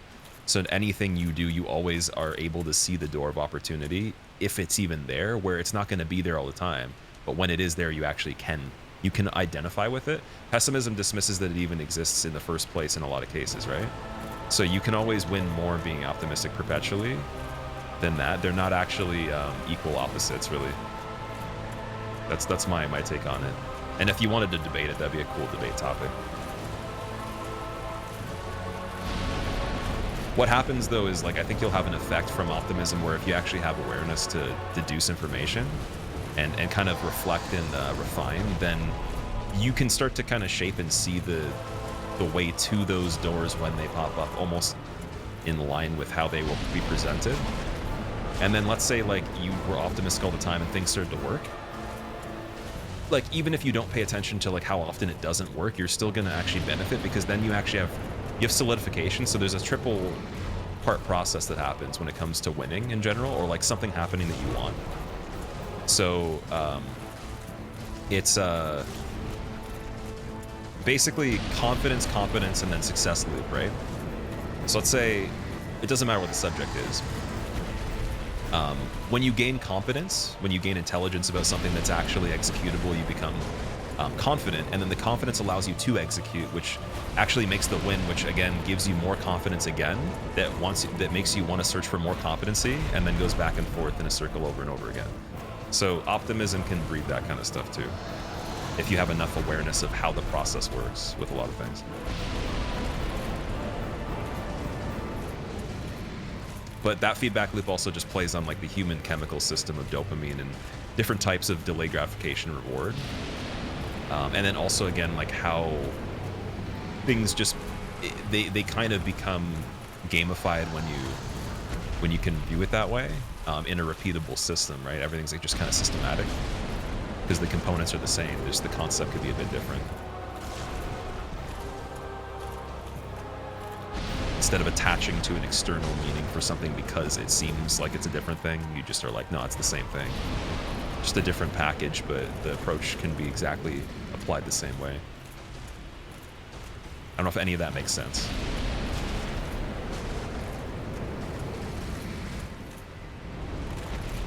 But I would argue that's why optimism's better. Now, if it's optimism without caution for certain types of danger or problems that could incur, that's different. But if it's for stuff that, like, okay, let's say you're optimistic about something and it's like it leads you to ignorance in certain cases, or like or negligence, that's a bit different, because I don't know if that actually really would be helpful, or if it even applies to optimism anymore. I kind of just mean in, like, a case where you're not going to jump in a fire because you're optimistic you're going to live. Like, that doesn't make any sense, right? But for most things, though, that are normal, might really help.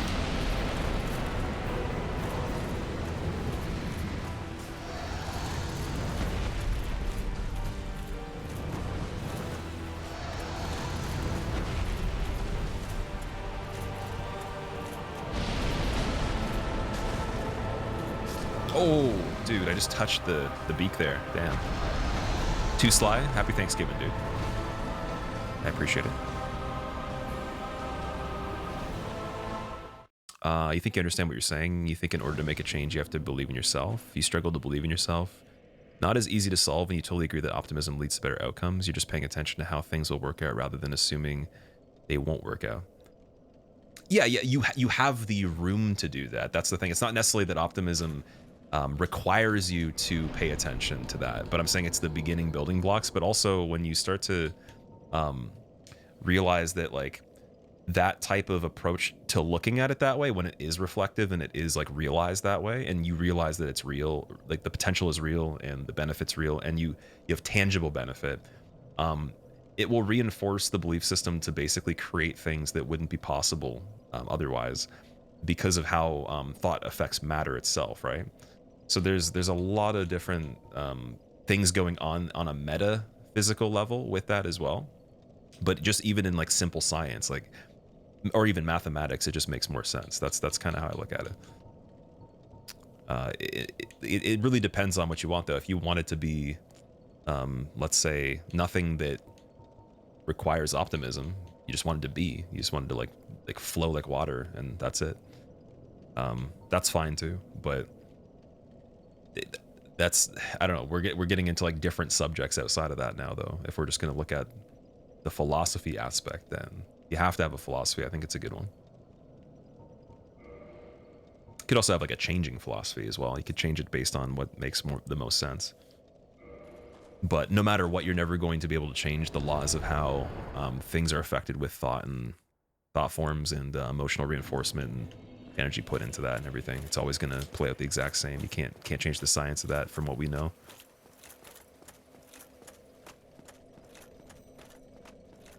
Would you say optimism is a choice?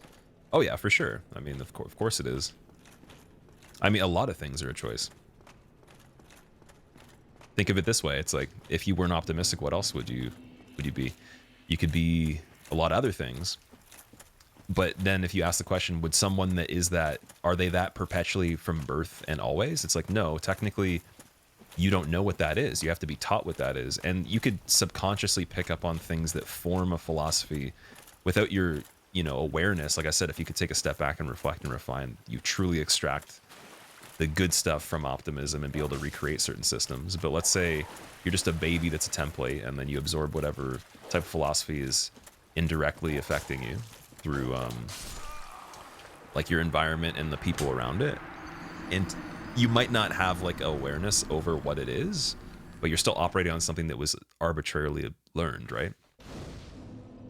Like you never actually had that built in. It was always an option to be activated or like used, but it wasn't something that like already came with you as a package, if that makes sense. And train yourself to be optimistic. Yeah, well, it's the same thing as like, think of it this way. When people get coaching for different things, like let's say you were getting coaching for learning how to jump higher, or like it could be any kind of activity that's physical. It could be like maybe an intellectual or like a educational thing. Like maybe you wanted to be more articulate in a language or whatever, and you just think that you can't learn. You're like, there's no way I could learn a language or whatever. There's no way. It's impossible. Can't learn another language. And then you go and take classes for it, and you start to learn little building blocks that give you little cues that show you you already are using that information to do the thing you said you couldn't do. And then it's just enough percentage of that being unveiled that lets you know that you have to have a change of belief, because there's no way you could say it's impossible anymore because you already did it. But the encouragement of someone maybe leading you through there or guiding you influences it a little bit. It wasn't something you chose to just be like, I'm just going to believe I do ahead of time, but eventually you do.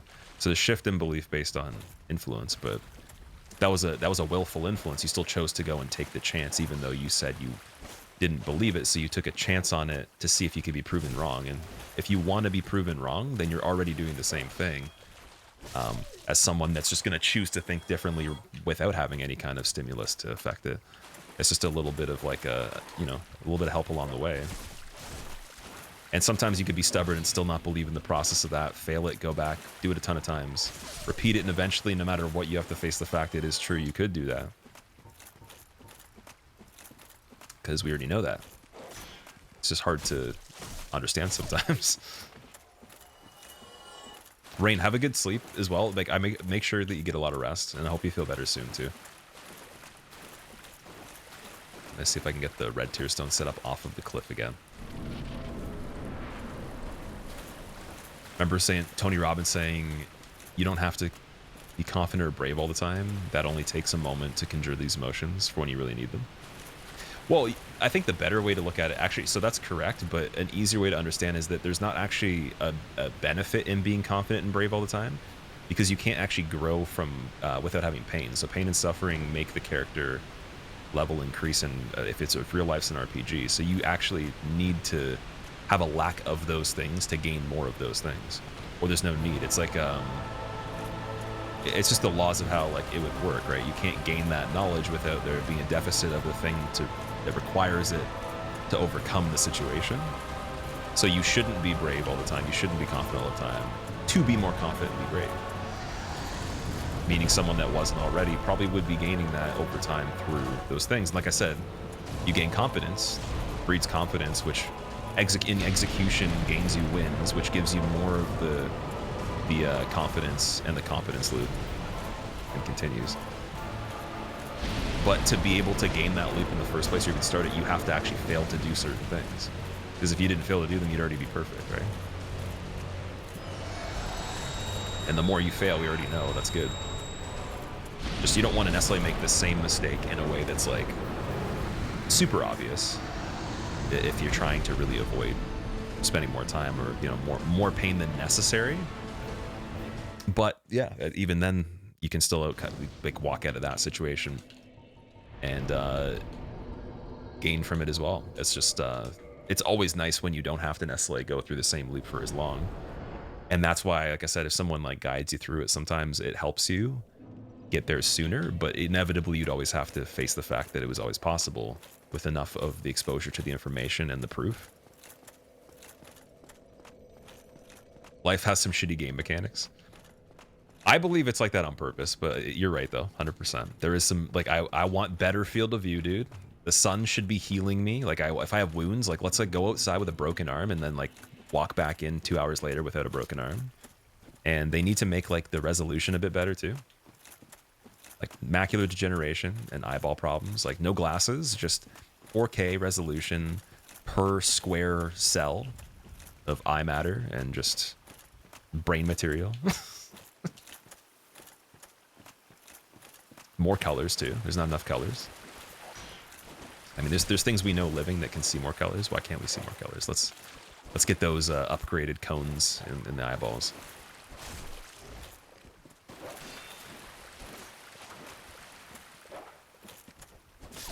Universal free houses and cars for all. There you go.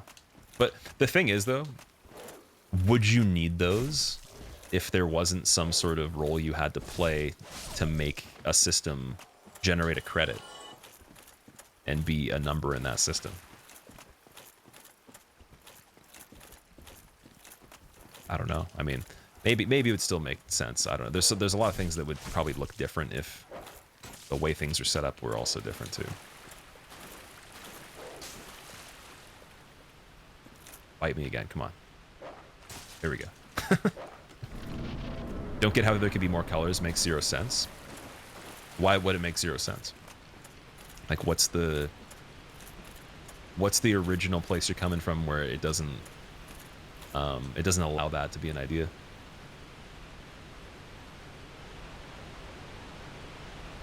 Or I guess like what decides how many colors there are in the first place? That's a good point.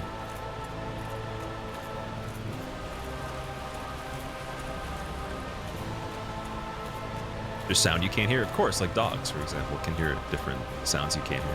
And they have better hearing too, so.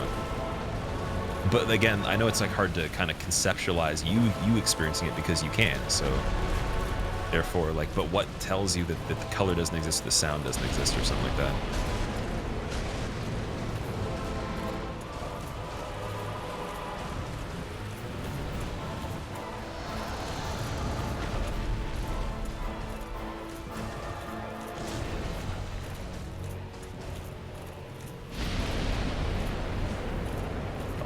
The hill was the culprit before on this, on the very last attempt, and then it makes a comeback again. I'm getting robbed on the attacks here.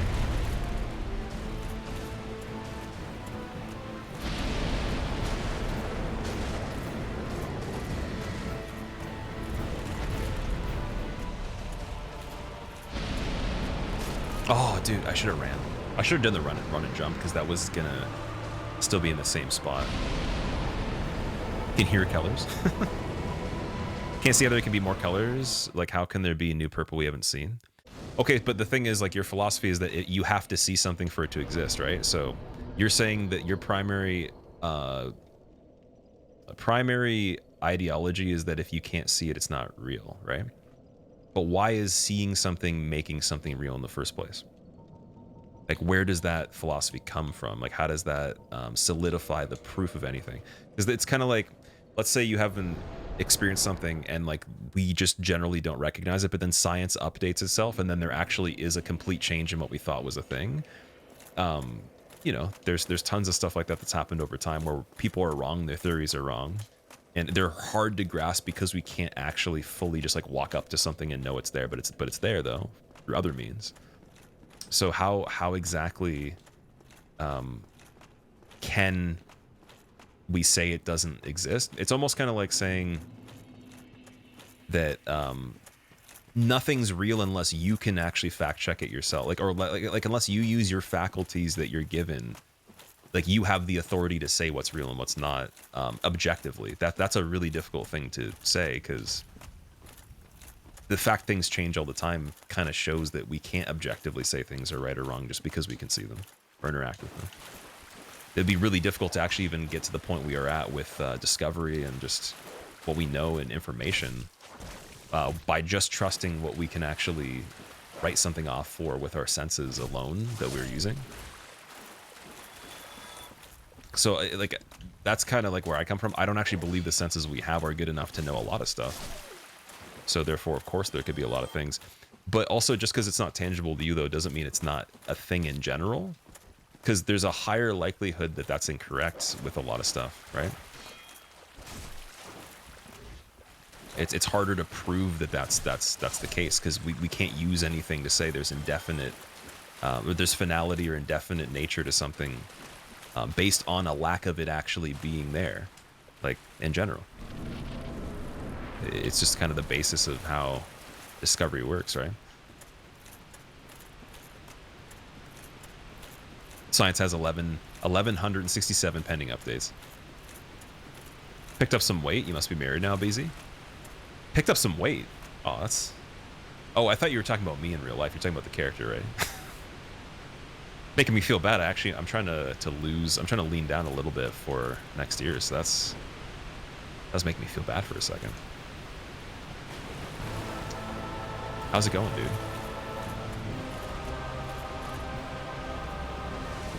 Wait, what am I doing? I can go back to the fog gate and get the dogs to kill me. Look great, Rio. I appreciate that. Thanks, man. I always get confused with that. People will be talking about something going on in the game or outside of it, and I'm just like, but what do you mean? Okay, the dogs are dead. I'm starting to kind of lose the focus. I need to pay attention to the task right here. It's because sight's the primary sense for humans, so there's an instinct to trust what we can see. I get that. But you can't see your, like, okay. Like, if you have a thought, for example, you could visualize something and you could imagine it, but your imagination you can't see with your eyes, right? Your eyes aren't present in your imagination, so if that's possible, then right there alone you can already say what you can't see is still real. Because if you actually agree that your imagination's real, then, and it's an actual thing that happens, then you can't see that. You can see it with the mind's eye, but you can't see it with your eyeballs. It's impossible.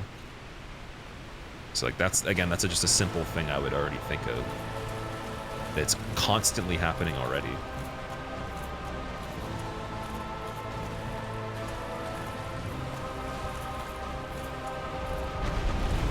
And also, even like, let's say you agree that like your brain's running the faculties for your eyes to be able to have a response of some sort. Same thing with like obviously the nervous system and the way it goes through the body for all the organs. Like then the primary driver of what actually is happening is not even the eyes anyways, because the eyes have to give feedback to something that's like the home console.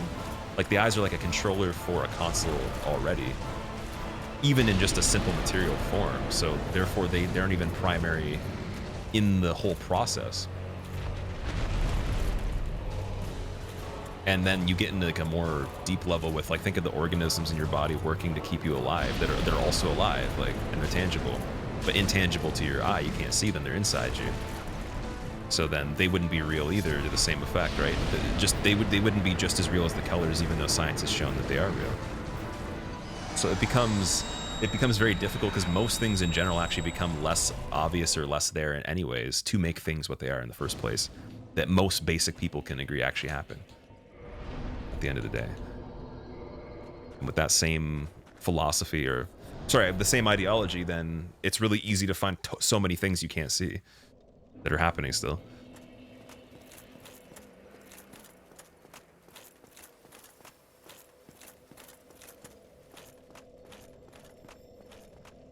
There's scientists saying that the world as we see it is not all as such. It is a construct that we, with our capabilities, can understand and survive in.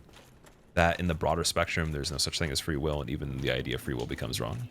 So so again, like that's actually a multi-dimensional thing in itself. So like you could 100% say that's true, but even by saying that's true and agreeing to that, then the concept of what you would quantify in the construct we can understand could trickle down to a different perception of what that is, that still actually equates to what a basic person would say is free will, even though it might not be on a macro level. So let's say there's a microcosm. Like let's say we're micro and the macro actually isn't free. Maybe the micro can only see free because it doesn't have the tools to know the actual plot, right? Or the plan.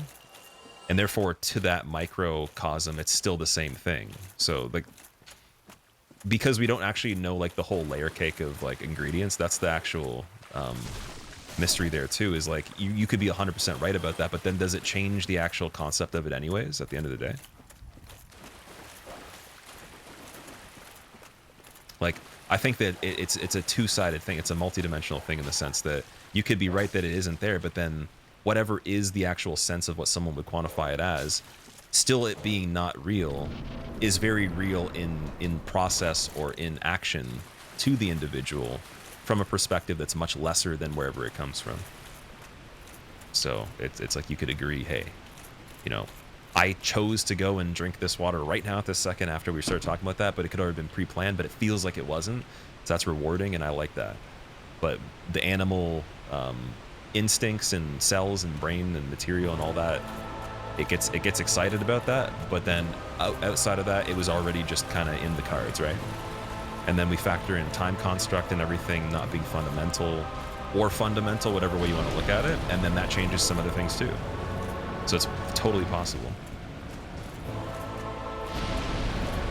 But I think it's more about the beauty of it, not so much that it needs to be understood one way or the other. Because it's still something regardless. Like, it's still a thing, right? Well, that was really cool. I ran away from that. All right, good attempt right here coming up. No touching the fire. Oh, the toe, dude. I thought he was doing something else. Do you get college credits for being part of the stream? That'd be really cool if you did, man. Hey, honestly, if you get college credits doing this stream, I might as well be too then.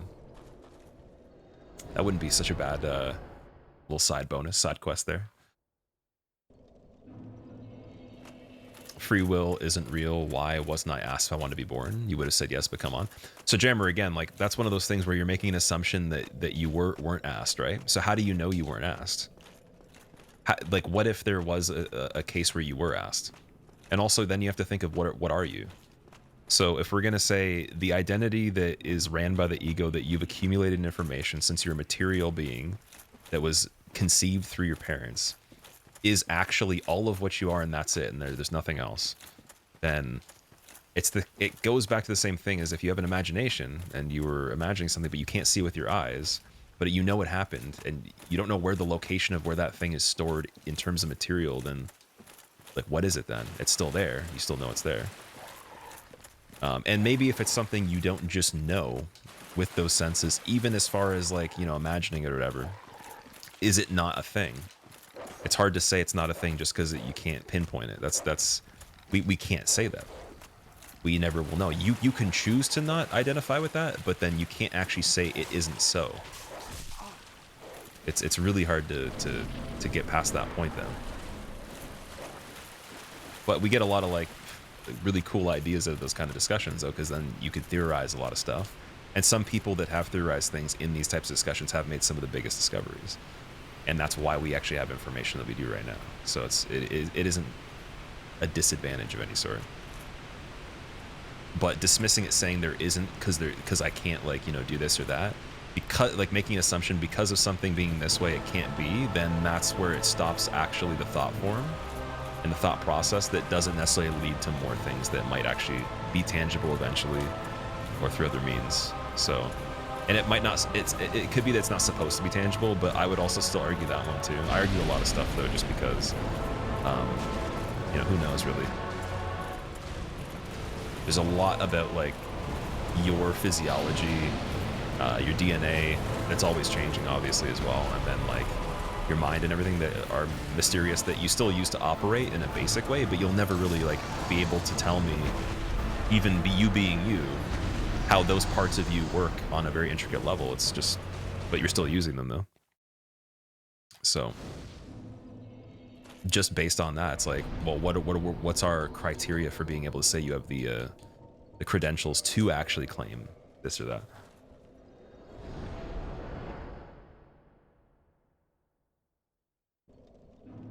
Oh, you said what if you were asked? Sorry, you did say that 2 minutes later. True, my bad. So there you go. That's my same exact thought process with it, where it's like, what if?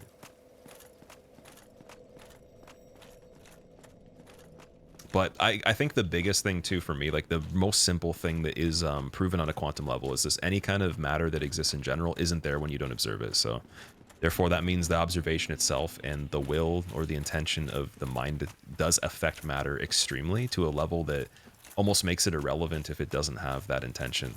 So if that's real, and we already know that's real, then it opens so many other things. And that's why science now is actually slowing down a lot, because there's a lot more factors. Neuroscience is getting to a halt, tons of different stuff, where they need to start looking on that quantum level. And they also have to address the fact that the basic tools we're using are just not tools that operate in that type of law, that set of laws. It's something that in the set of laws that we're trying to reach, they have been made on a micro level to kind of bring us to the realization that they're not good enough. So that's a really beautiful thing too. The fact that we could get to a point to realize it's not enough is actually giving credence to the fact we made those tools. But the thing that governs those things basically can't be fully conceptualized until they're remade again.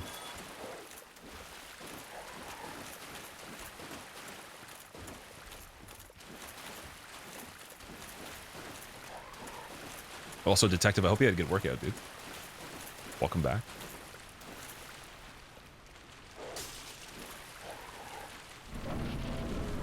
Every time you come in here, it's discussion way too deep for you to catch up with. Twilight Time, what's going on, man? I'm not trying to like do that on purpose, but it was just like because there was a very good statement made where someone was like, how can there be more colors if you can't see them with your eyes, right? Like if you can't see them with the way your eyes were constructed and with the way we understand the eyes work, but other creatures can, then are they even real? It's like, well, then if we go back, what does real even mean? And how do we know that we know what real is, right? Or what even quantifies that on a base level? So if we're going to make the assumption that if you can see it, it's real, then it makes it really difficult. Strength be granted, so the world might be mended. So the world might be Horse Master? Yeah, there you go. Squid killing squirrel killer. Squilla Turco, thank you for the 78 months. Welcome back, dude. Appreciate it. How have you been? Dude, you've been sending me some really funny things on Instagram. I wish there was a way you could put memes in the actual chat and I could see them as an alert, because Turco would probably win. He'd have the best memes. So with this rule set, do you have Estus even? Well, we think we do because we can see it, right? So well, actually, here's a good way of looking at it too from a game perspective. I've always thought of it as like programming on a computer. So you could say, hey, like I have hardware, which would be the body.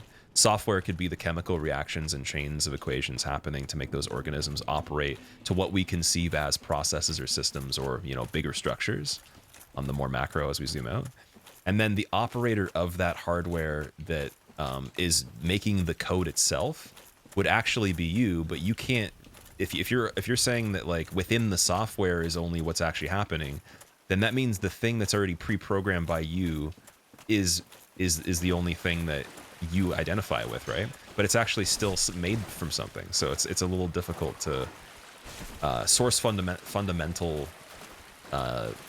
you know, I guess, or a sense of fundamental nature from the code when something had to make the code and operate or conceptualize that code, like to know that that's a thing. And I know it's like a little bit more difficult if you just stay on the computer analogy, but I would say like you still have an operator of the hardware that's not actually the chemicals, because of just, again, all these other intrinsic things that are very difficult to use chemicals to even quantify, because the chemicals can only be made from those things as an afterthought. They can't come before that.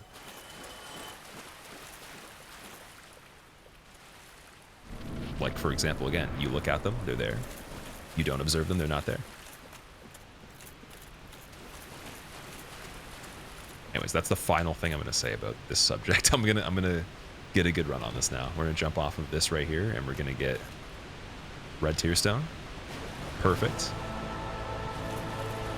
Think of life as a game. Studying is grinding. Playing games is playing games. Going to school gives you benefits.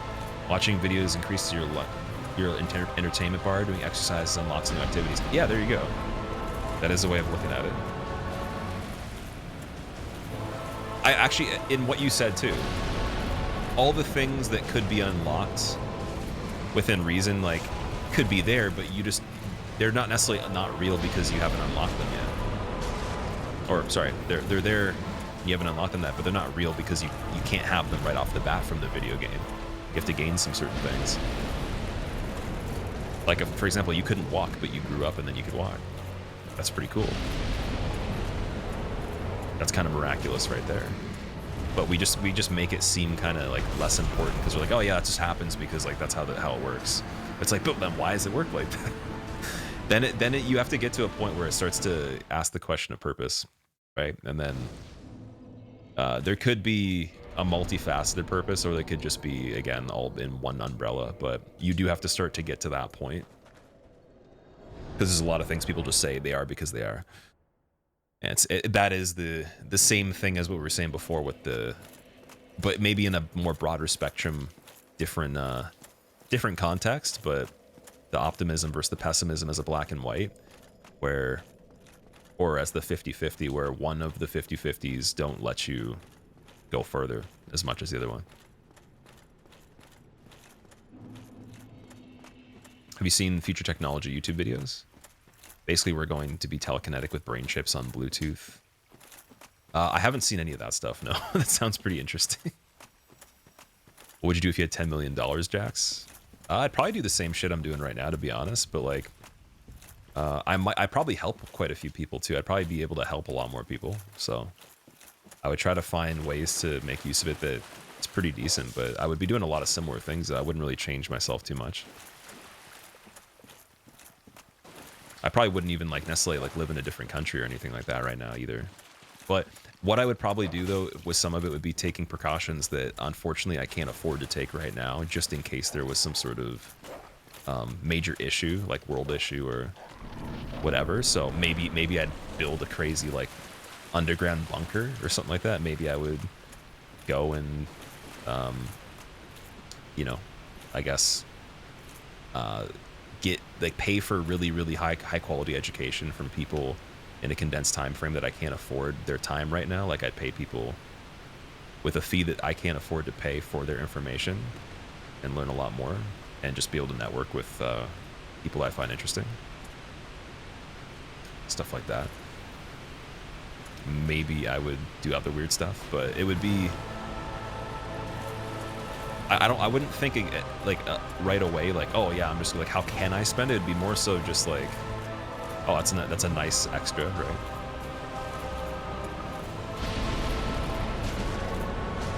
Have I played Lies of P? I have not played Lies of P.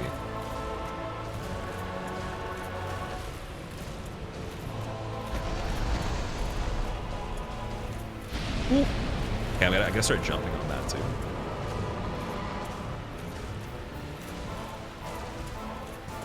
Lies of P will be being played after this is done. We literally just gotta kill this guy, and then win is not too bad. Also, I realized too, if I can walk over the neck, which might only happen when we're on a hill, I can leave the whole area of him attacking right before he does the neck attack. So let's see. Yeah, it's kind of hard because sometimes he does push you.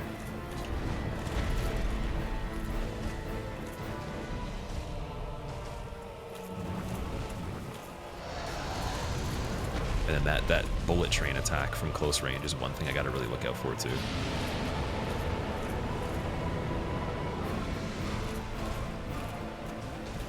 It's like we want to be medium range enough to get rid of the bullet train if it comes out and we can run it and not have to jump. But then we don't want to be so close that we get clipped, and we also want to be far enough away to be able to jump on this if we have bad timing. So it's a really weird like spacing thing with this fight. The placement is super important for the fat rolling.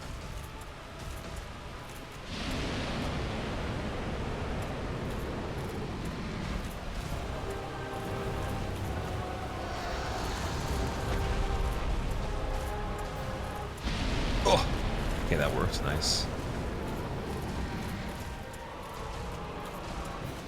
What are we doing here? What are we doing here? Oh, okay, that was good.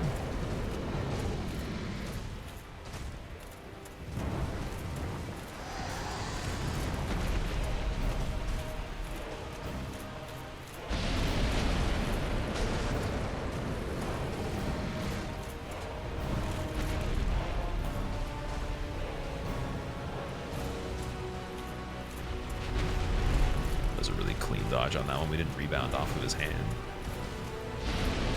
I don't know. Okay, wait, there I should have jumped. I should have jumped because he does that straight. But that works still. It's really dangerous.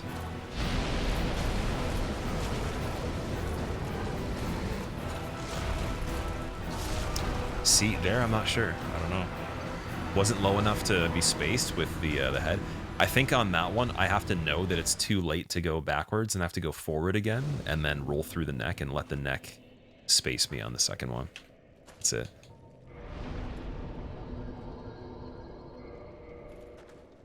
This is how Monster Hunter plays. Watched that last video of Zeostorm about Lords of the Fallen, got hooked instantly. Zeostorm makes some pretty cool stuff. I saw that on Twitter when I actually was posting Go Live, it was just recommended for me that he uncovered some news that the DLC may release for Elden Ring on the 4th of February. Hot Skin, welcome back, dude. How's the realtor thing going? Remember mentioned something like that once, Rob? Oh, I was saying that if... I didn't say I was actually going to become a realtor. I was saying that if there's any job I could pick doing that has a certification to it or some sort of like... some sort of regular type of job that like is typical that people do, I would be a realtor because I think that the ceiling for success is like really, really high. Like it's not perceived really, it's actually unperceived. And the floor is really easy to start with because the flexibility, and then the actual barrier of entry is pretty low. So like in terms of like the cost benefit ratio overall, it's a pretty high cost benefit ratio in favor of your, like, you know, in favor of you versus a lot of other things. So that would be just one job I would do if I had to do something in general that I could actually see being pretty cool, but also just is a typical job, right? But yeah, I wasn't saying I was actually doing it. I said that that was something I would do. Definitely wouldn't do that now, but if there ever was a time, I don't know. Guess we'll see. Also, I do know quite a few people that do it, and I've learned quite a lot about the ins and outs of it as well. And it's helped see how well, you know, some of the skills I already have could fit into it a little bit.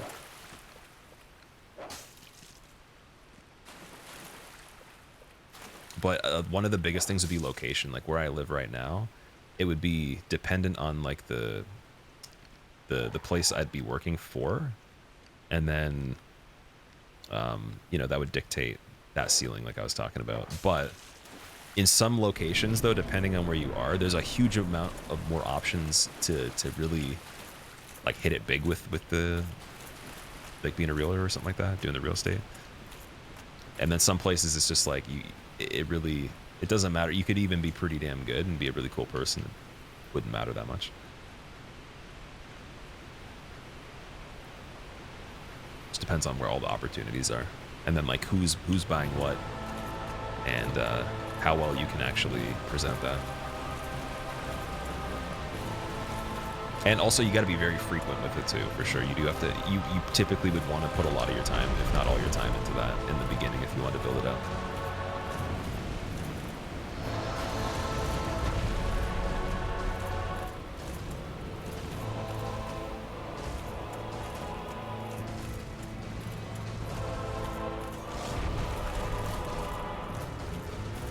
Ooh, the wall, dude.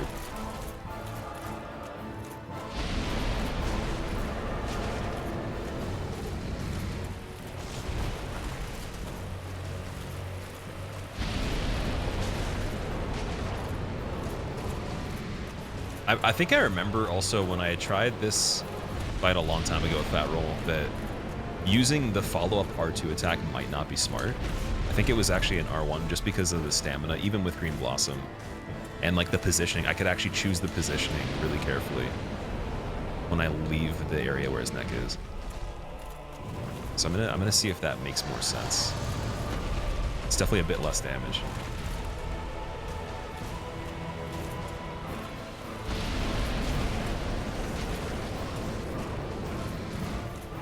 Yeah, it's a little easier. Still scary though. Whoa! I wonder if I can jump over his neck. Because I know for a fact leaving the neck on the right side is basically what dictates if you can escape and not get hit by that follow-up attack. And then I might not actually even need to do the jump.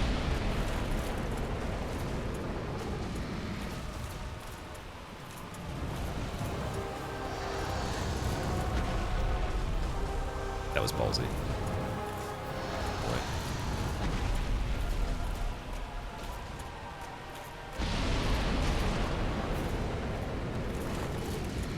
Let's try to do something funny there. Want to see if I can jump over his neck. Definitely not.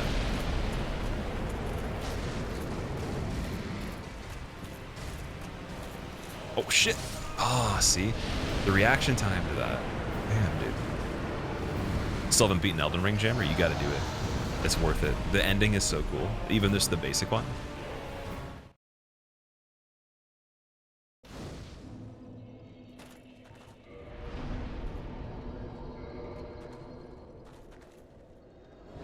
You saw that too. You hope it's true, but the trailer for the DLC being on Game Awards was a pretty obvious thing. That's really exciting too, because I haven't seen anything on it other than a picture, so it's going to give everybody a really good idea of how much stuff could possibly be in it. I know they're not going to probably show every piece of content, but I'm curious if it's going to be the size of like previous DLCs they've done before, or the size of a small game. Like, will it be basically the content of all of Bloodborne added to Elden Ring, basically? Like 22 boss fights? Or out of the ones without the DLC, like 18? Is it 23? It might be 23. Or is it 17 base fights, 5 DLC to make 22? It's one of the two of those. But yeah, imagine they added like several dozens of extra unique enemies that are really good, and then a whole nother map that's the size of one whole region.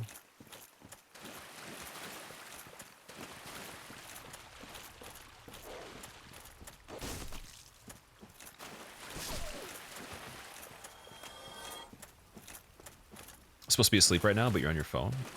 Oh, dude, go to sleep. What are you doing?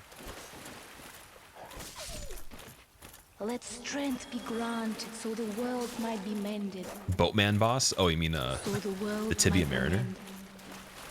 Still high. Tibia Mariner is amazing. Ocean Man. That'd be a really cool combination. You go fight Tibia Mariner and you play the Ocean Man soundtrack. Reaper, thank you for the 30 months. Welcome back. How are you doing? There's the RTSR setup. Nice.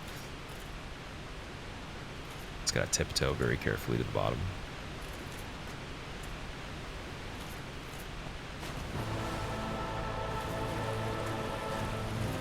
One lightning resin left. Oh boy. This fight.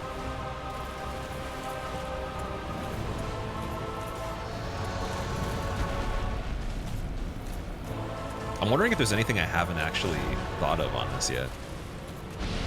Because we're doing everything I have mentioned.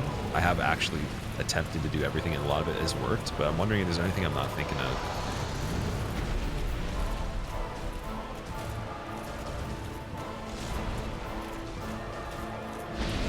Like, it might be just going back to using full health again and seeing if we can survive certain things, but I know for a fact a lot of it's a one-shot anyways. Especially if I'm trying to get out of the way and he does like a pain train or whatever, that's a counter hit. The non-counter hit hits multiple times too.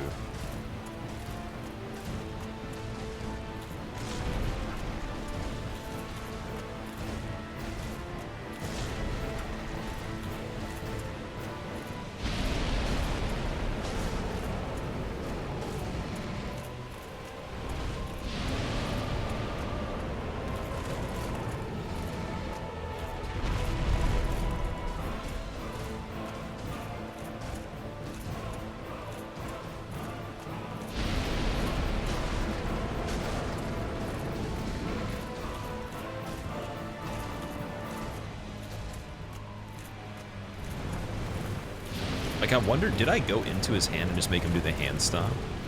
Because he can't, I don't think he can do the head attack. If I go into his where his arm is, there's a huge chance that wouldn't even work. I can't remember if it was like that was right, or he still tried to do it and then it like wrapped back around and did something really weird where his neck killed me. Way back. Oh, here we go. So then on this one, see how there's the hill? I can actually exit it here and be further back a lot sooner. Can't be poisoned. I don't believe he can be poisoned though. There's not a lot of things that can be in this game. It's like Priscilla and then like what else other than Priscilla?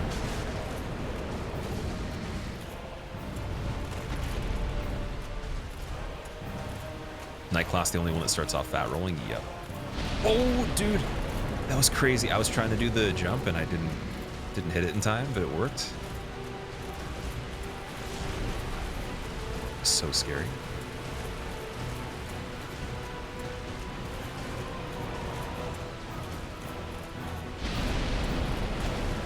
Yeah, on this one, I don't like where we are.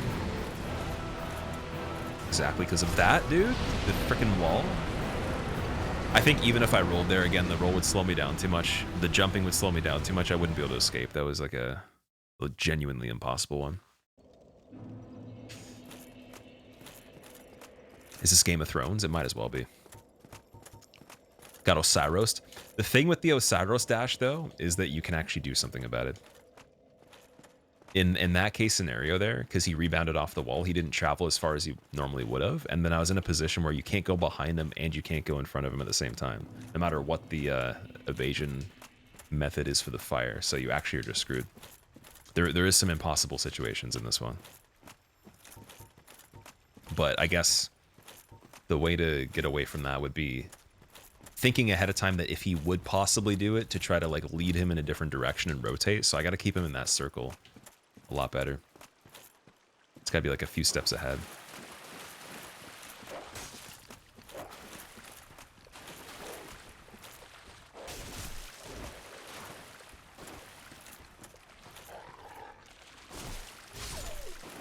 Have I done this run in any other games? I've done the fat rolling in Dark Souls 3 with no hit, but not leveled or unleveled. Doing any cooking as of recently, Turco? I cook every day, for the most part, but nothing crazy elaborate particularly.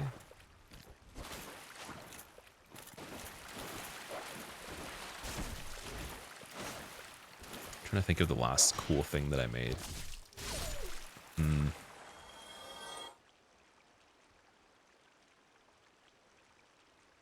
Yeah, that's the thing. I don't really make a lot of cool things unless it's like for an occasion of some sort. There's somebody else involved that wants to actually do that. Cooked up a fire video. I appreciate that. Thank you. And yeah, what?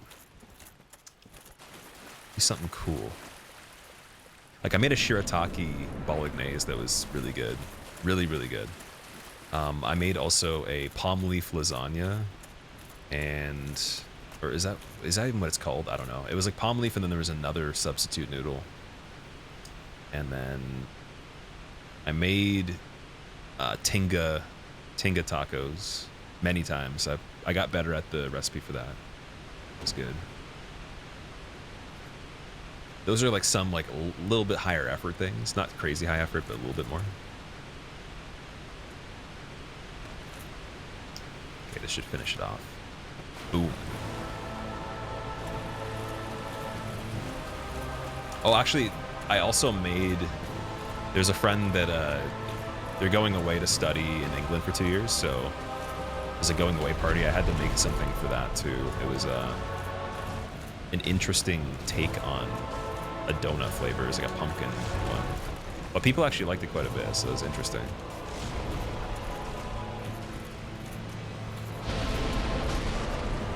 I wouldn't consider that cooking though.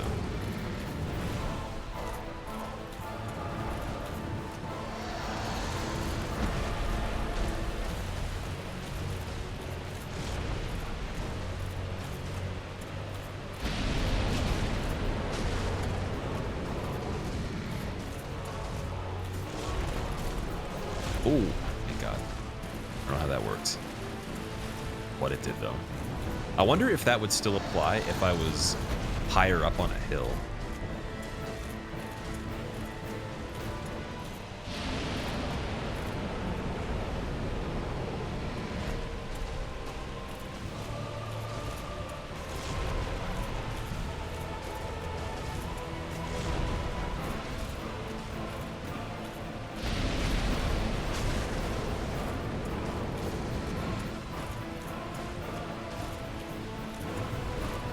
One thing I've started to notice too, like he kind of has an attack queued a lot sooner before I think he does. So when he was trying to shuffle there to like center on me again, he already decided he was going to do the flying attack. I need to remember that. And start to move in a way that encompasses the pain train and the flying.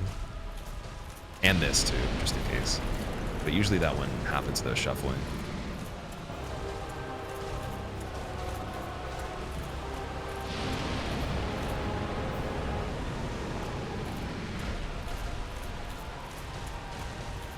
So here we're rotating, we're good. Keeping it in the circle.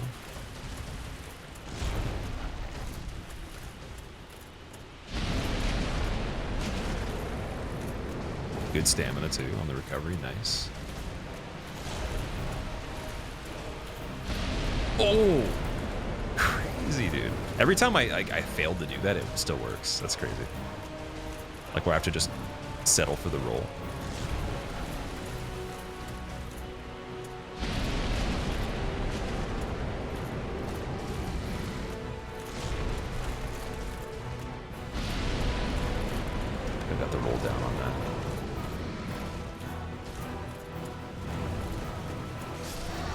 Why didn't I go left, dude? Anytime he goes flying, always go left.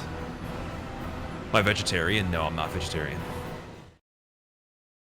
Unless, oh, you might be talking to Snikes, my bad. I have made quite a few vegetarian things before. Pretty cool how there are definitely no dragons anywhere apart from this one. Gwyn got all of them for sure, except for Seath. But Seath helped him, though. Seath killed the dragons, too. I blame both of them.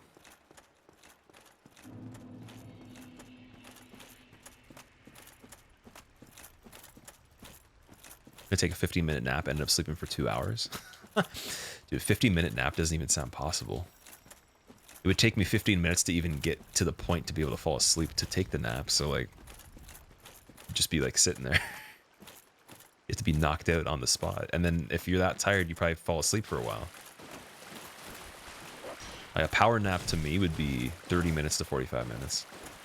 With, you know, given, again, like 10 to 15 minutes to actually get into that point. You set aside an hour, and then if you're lucky, it doesn't take as long.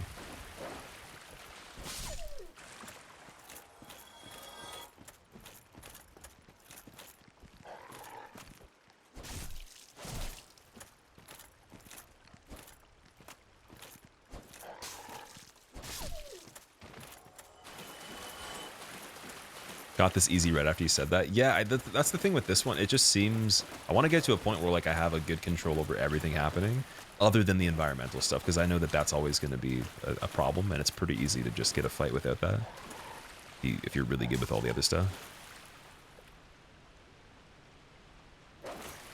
Dog's being weird. Read somewhere that 15 to 20 minute nap is optimal amount because of sleeping cycles. It depends on the person, but yeah, usually you want to not be in a REM cycle specifically. You want to be right before that. So I guess you make a point there too. I kind of just meant like it would take me a while to get situated to kind of start to get into the light sleep phase. Like not even that I'd be light sleeping for the 15 minutes. I would just like sit down and then still have to take a good 10 to 15 minutes. I guess to relax, that'd be the best way to put it.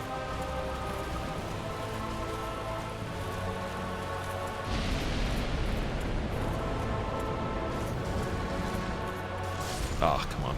There's no equipment change, also refer to rings. So there's no rings that the class comes with. I can use rings if I want to. I could also technically put stuff on the other slots that are empty, but still use all the equipment it comes with and then have other stuff as well. But I wanted to do it where it's like you don't change any of these things at all. even if they're still equipped. And then you can use rings. So on a class challenge, which is kind of like what inspired this originally, it's just you pick a class, you don't level, and then you have to join no covenants, beat all the stuff with the DLC, and I'm trying, and you can't use any summons or whatever. That's the original rules for it, and there was the allowance of rings in that. I'm trying to think of the differences with this one. So the differences with this one is like I could use Havel's ring to make myself not do the slow roll, and that's something I think people would progress into that are doing the night class specifically, but I just decided not to do that. I wanted to keep it fat rolling the whole time because that's like the biggest factor of all of this, probably even more so than not leveling.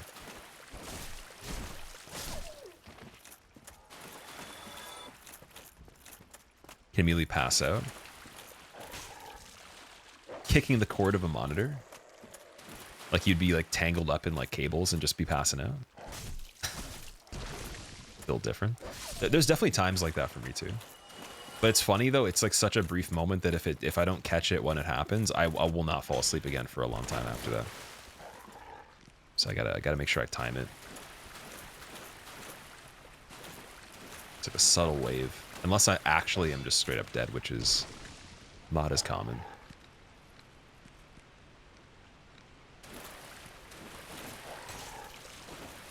Interesting idea for a run. It is quite the idea. And again, this is like the arch nemesis. This is the biggest problem with this run.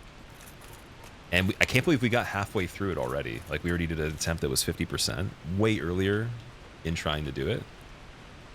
And now we're getting like some of the weird things. That's why I'm thinking if we get pretty good RNG, and then I just get a bit better at not getting killed by the basic attacks, we're good. I'm going to try something a bit different on this one. I'm going to go into where his arm is and see if I can survive that on certain occasions.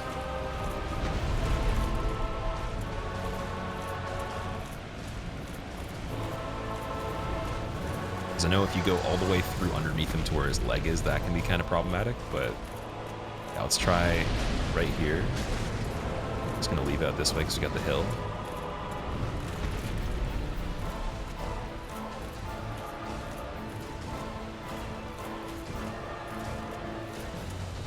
This was even trickier on the original version too, because you have to block to be able to not jump at a double tapping the run button.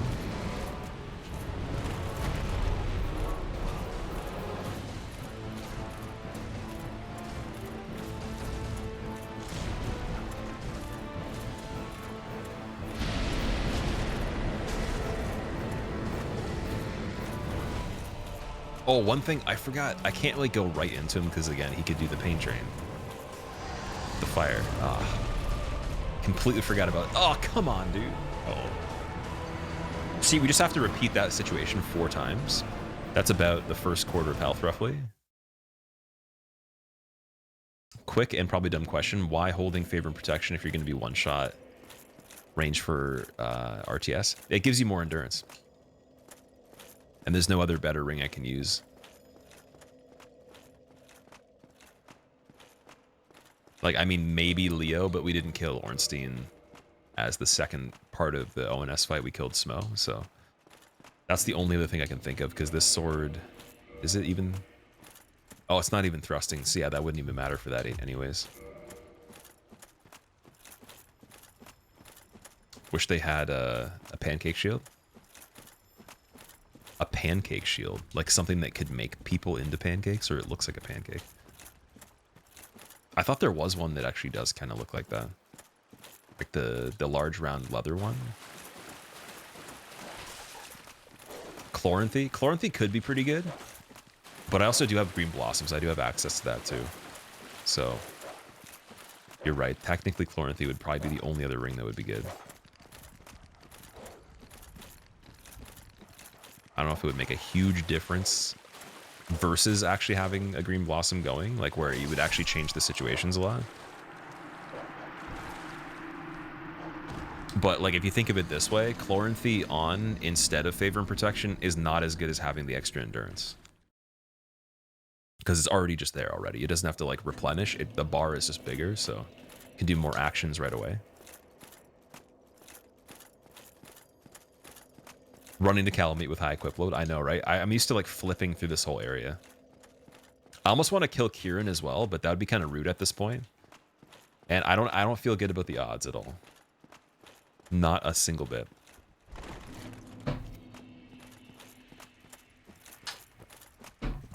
More stamina, always better. It's pretty damn useful on this because a lot of it has to do with getting in a situation where eventually if you're forced to roll, you can roll again right after.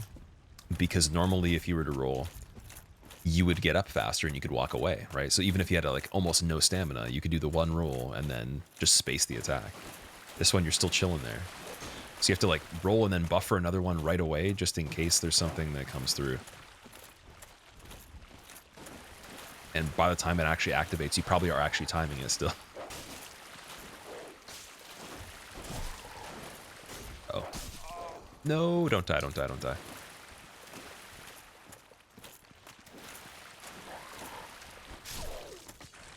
Oh, come on, why'd I do that? Silly.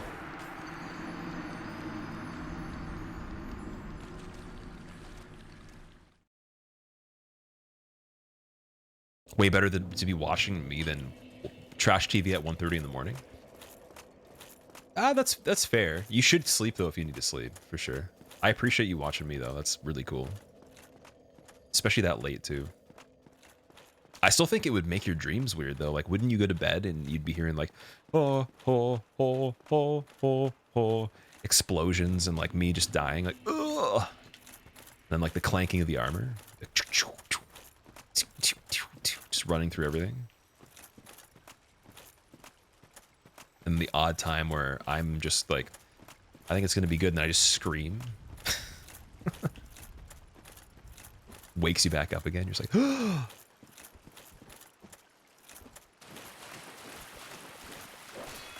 Yeah, you wake back up. You like wake up and you just take a big breath like you're just drowning. You're just like, oh no.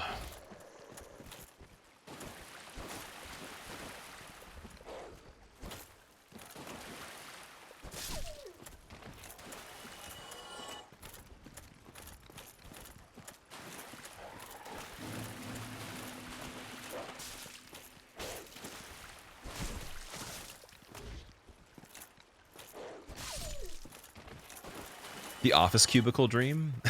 That's actually what happened. You're right. I was watching Distortion speedrun, fell asleep with it on my phone way back years ago, and then had a dream of being inside an office cubicle fighting Vort, but like everything was just gigantic and we were tiny. And I looked like the assassin from DS3. That was really weird. And then someone drew a picture of it actually. Someone made some fan art where it was actually Vort working at a desk in an office, and then he had a picture of me on the wall or something. Let strength be granted. Going to bed, so the Wazio. Have a good world sleep, might dude. be Thanks for hanging mended. out.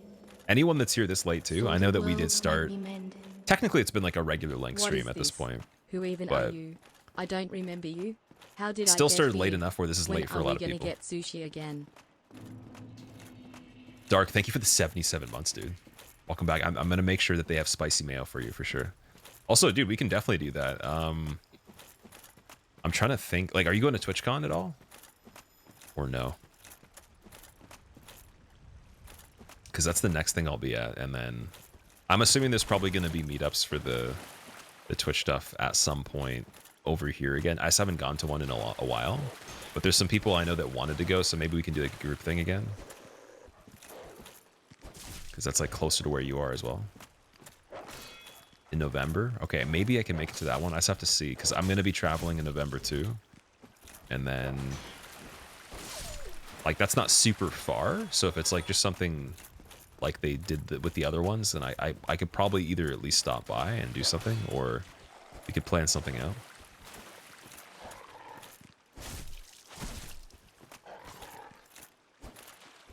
Yeah, how have you been, dude? Thank you so much for the 77 months. I'm trying to kill Kalameet level 5 with slow rolling. And the dog's glitching everywhere. There's 2 of them. Oh no. Uh-oh. Bite me. Bite me again. Yes. Okay, there we go. Been chilling. How about you? I've been doing good, man. I took a break from even doing any kind of like game stuff on the channel for a little bit after I beat Armored Core, and then just did some YouTube videos. But this is the first run back after not really playing much games. And probably this, like I was thinking, this is the silliest idea to jump back in with. But you know what? The timer, like even though it's been a lot longer than like my average prediction of what it would be, or like if I think I said 12 hours would be really good, I'd be surprised. I think we could have done it. We just had to, we had to be a little bit less silly on certain things. Like Nito, for example, I could have ascended the weapon to Occult or Divine or something like that and killed the skeletons permanently and then brought it back, but at the point of doing that, I probably would have had to have not wasted the chunks plus 15 and then saved them. Oh, dude, I am screwed. Oh my god. See, that kind of stuff happens. DeBiggener, how are you doing? Long times. What does that even mean? I'm curious. Like sleeping to familiarity, you could definitely fall asleep to a Souls run or Destiny raids. With explosions and screeches just fine at 142. You're watching, that's wild. Wow. Although I do have a bad habit, like I sometimes will, like the most intensive subjects for the brain to think of, or in general, just to process overall, I will usually get into right before bed, so that does happen. Like I'll just throw on something, it might not even be the whole thing I can watch, but the subject will just be ridiculous. And it's like, I think it like later on, I'm like, I should probably like decrease the complexity of the subjects as it gets later and then increase them earlier. That might be a better idea.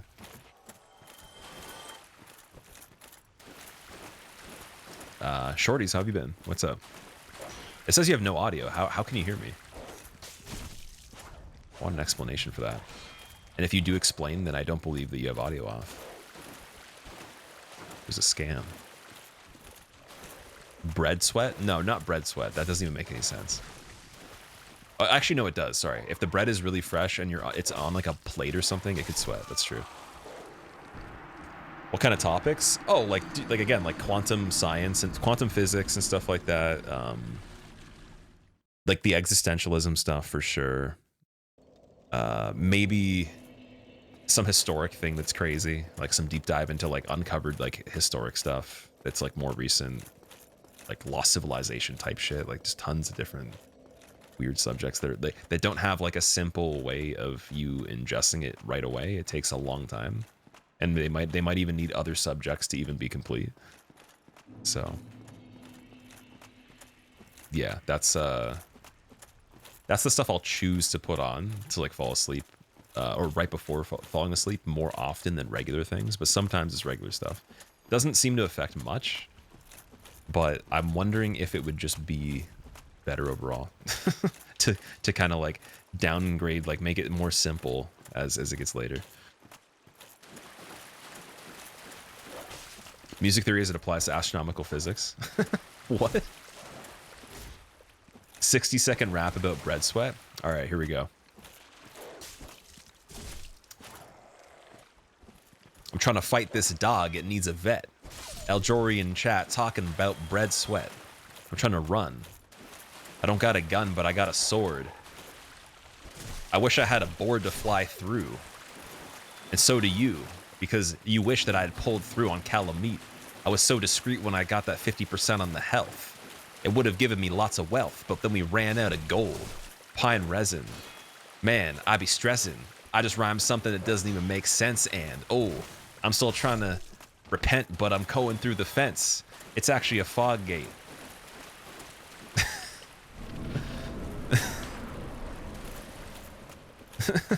Bars. Oh boy. Mom spaghetti, yeah. I made that one like a little cringy on purpose because the subject was a little weird, but yeah. There you go. That wasn't 60 seconds. Gone in 60 seconds. Memphis rains. As I fall down, the waterfall drains and my eye strains. I'm trying to solve the pain, but the blood splatter doesn't even leave a stain because my name is Rashane. That doesn't even make any sense, but that's a cool name, bro. I actually know someone named Rashane. It's a pretty cool name. And he does play this game, so that's yeah. And he did stream, so it works.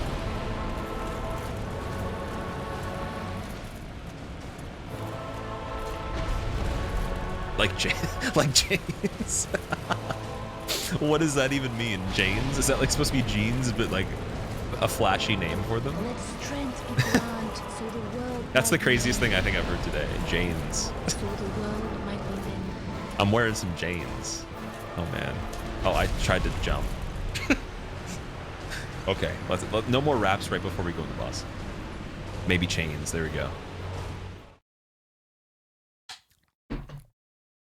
Girl's name Jane.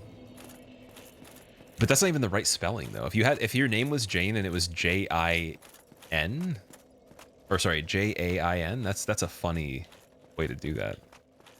I feel like the person that got given that name would almost want it to be changed to J-A-N-E.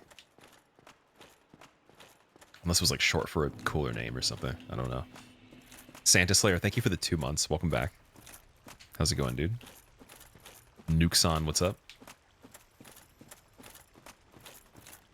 Yeah, change it to Let chains. strength be granted, so the world might be mended. So the world might be There's a lot of mended. things you can rhyme with ain. A lot of Squeal wow. things. It's like Let strength someone in be chat was trying to granted, say so the they had world might be Janes. mended. I was like, those aren't pants, So the world but they might might be be from mended. Brisbane. 10 bucks says Squilla is wearing skirts under the camera, lol. When I'm on Australia, I like to wear 10 chains. You thought 2 chains was real, but now you're insane because you couldn't even live up to the fame when you listened to the rap. Matter of fact. In your mind, it went splat because the lyrics weren't serious. And now you are delirious. These dogs are mysterious. They try to bite me, but sometimes they don't, and it's just weird. And my character probably has a beard, but you can't see it because he's hollow. Maybe you should follow. If you already have, consider subscribing. Dark Scatter, thank you for 25 months. Now I'm thriving because Paint Bait said 55, and oh my god, with the emoji. And now I have to still kill Kalameet, which is just not anything that rhymes with OG, unfortunately. Michael Caine. Pain, Kane, Drain, Lame.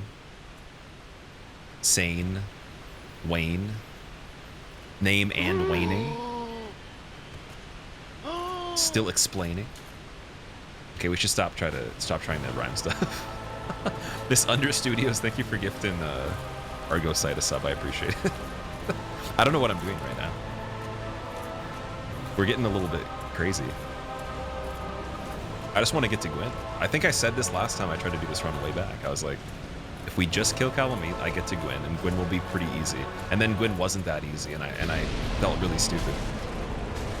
He was still kind of hard. Oh, dude, how did I get out of that?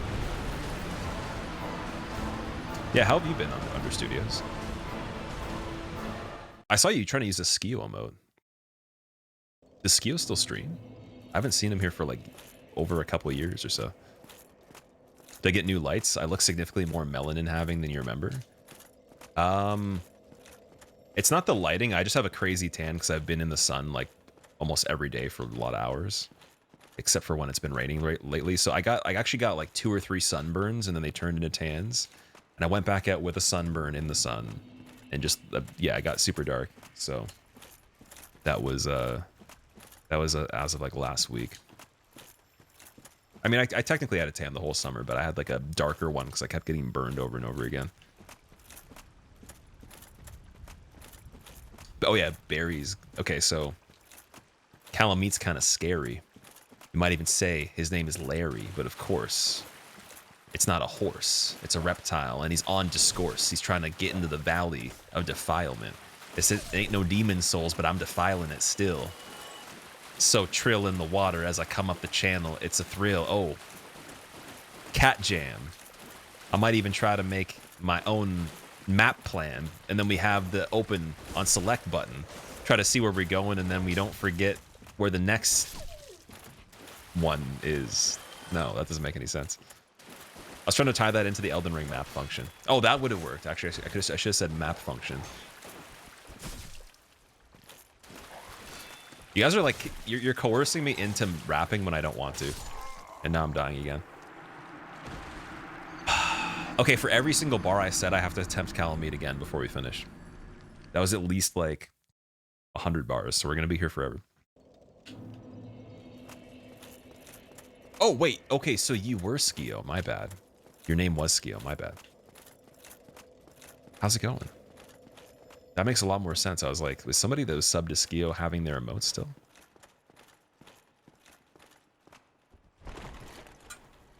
All right, before we go into Kalameet, any advice? I'm trying to think of anything I can do at this point. I guess we could technically get more of the green blossoms. Don't get it. I could go in with full health as well. I could actually just do a full health attempt. Let him get me into red tier stone. If I get lucky. There is that option too. Don't die and hit him. Okay, let's go in there with full health and see.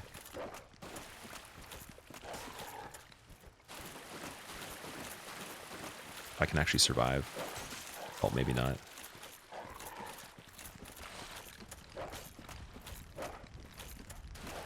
Why are the dogs so good? Quick dance and pray to the gods. Okay. Give me a second. I want to do the dance like that kid that's in the GIF. It's like the nerdy guy, and he's just like throwing down so hard to whatever music. He's just like.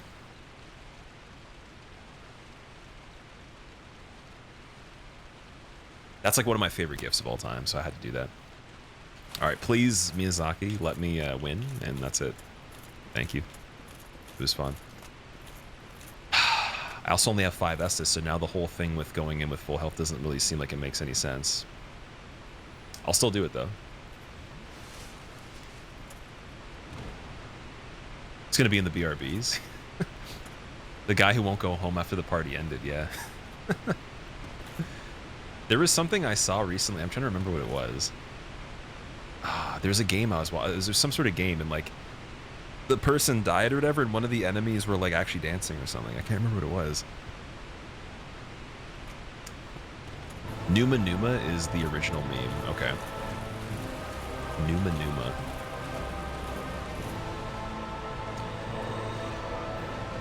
I don't know if the charcoal resin will give me any more damage, but I'm curious though.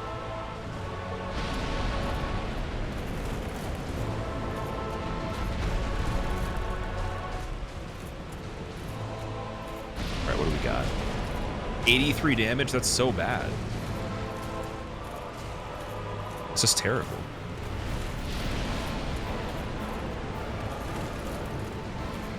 I keep thinking of raps in my head now. We got into that mode, and now I'm just thinking of everything rhyming with what I'm saying. It's like a borderline psychosis of some sort. Just not that obvious.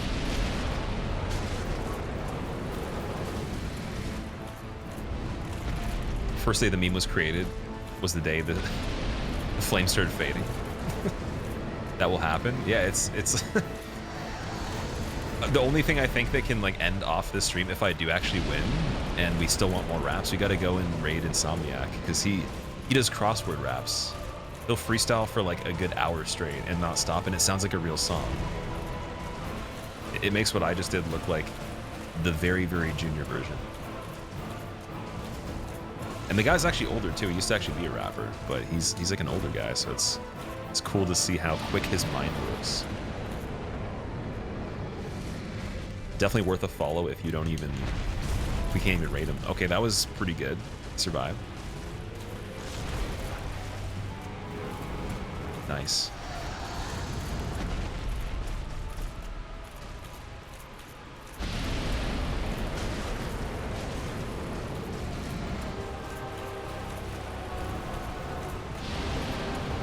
It'd be really annoying if we got him to like a quarter health left with healing, showing that we could have already done it with the red tier stone and then something happens. I don't want to imagine that, but it's gonna be a long fight.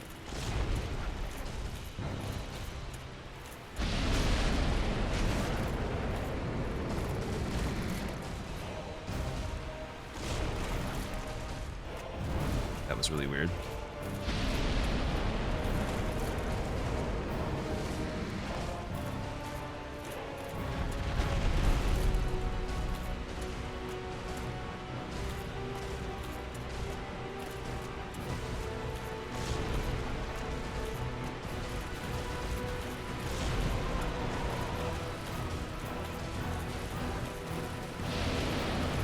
I bet you fire bombs probably wouldn't even do anything either. Oh, actually, you know what? You could shoot him in the eyeball when he does the screech attack, which I haven't even seen once yet. Where he lifts you up and he does the debuff. And it does an actual decent amount of damage. It's like a bonus thing. He gets an animation where he stuns too. It's pretty cool. Like this one you can do it on too. It's very hard though to shoot the eye.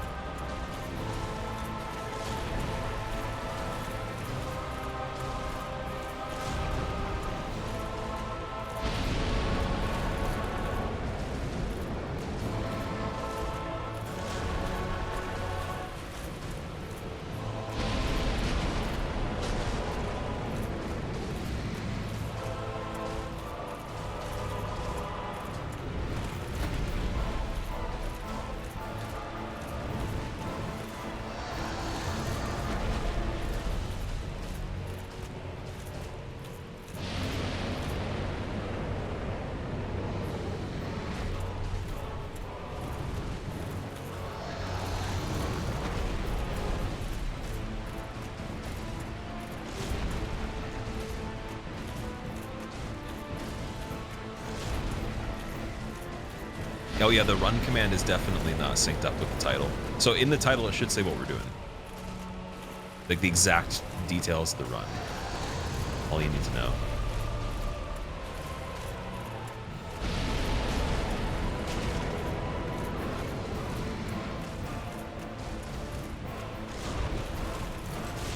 Okay, that actually was survivable. Cool. So that's an option. We could do that. And then I just have to make sure I don't get a counter hit by not moving. I can kind of see this fight working out with the full health. It's just, yeah, it's probably going to be better with 20 Estus. And actually hitting the boss. That would be amazing. Oh, we got the humanity too. Oh, dude, I was double rolling that. What? Oh, and then I went underneath. It kind of opens up a whole can of worms, though. You got to keep dealing with a bunch of them. Let's see if I can pop humanity now. It's a really long heal, though.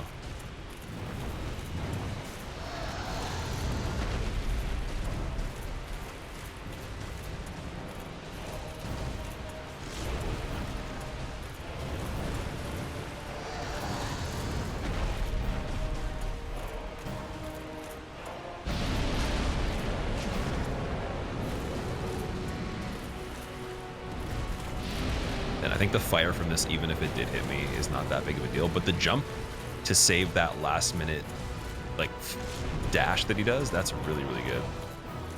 I didn't think it was going to give me enough time, but it recovers in a way where you can actually still do it twice.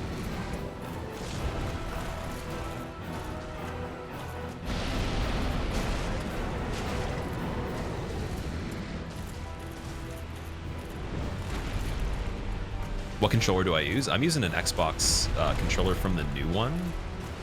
It has the 8-way D-pad, those little corner buttons on it. Also, Kazerfeld, thank you so much for the Prime sub. I appreciate that. Impressive how much time to think the strategy it opens to have skills. Oh, it could take 30 minutes. I don't know if this one would take 30 minutes. Like, I'm gonna guess 15 for this attempt itself. Ooh, that was pretty good. Start running. Ooh. Okay. RTSR activated, though. What do we got here? And we got some damage, too. And then I can just, like, try to leave. Yeah. Yeah. Okay. Keep going. Then heal up here. Humanities. So that's a nice little bonus to speed it up if that happens, but I'm going to try to heal immediately if it happens. Also, Damien, I don't know if I read what you said the second time properly, but there is a lot of strategy, for sure.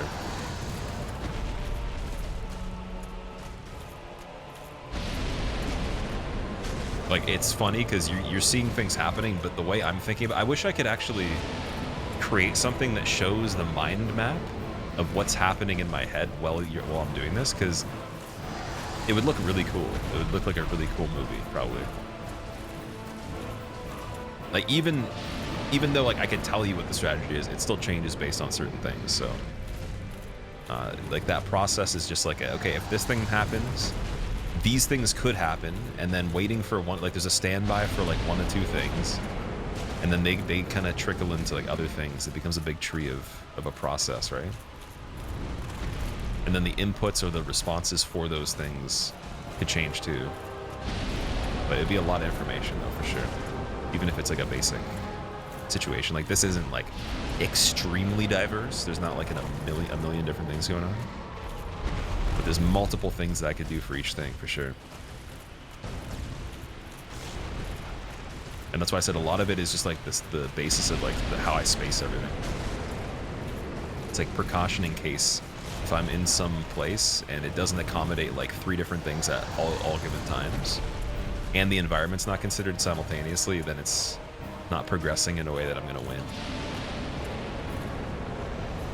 The Neuralink system? I don't know if I would ever install that. That'd be crazy.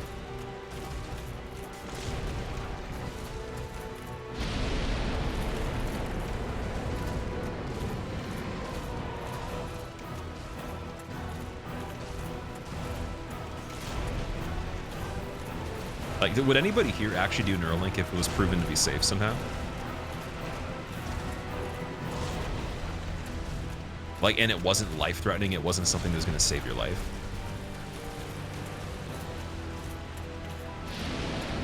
You would do it, Tools? Really? Just as like a recreational thing? Or an elective thing?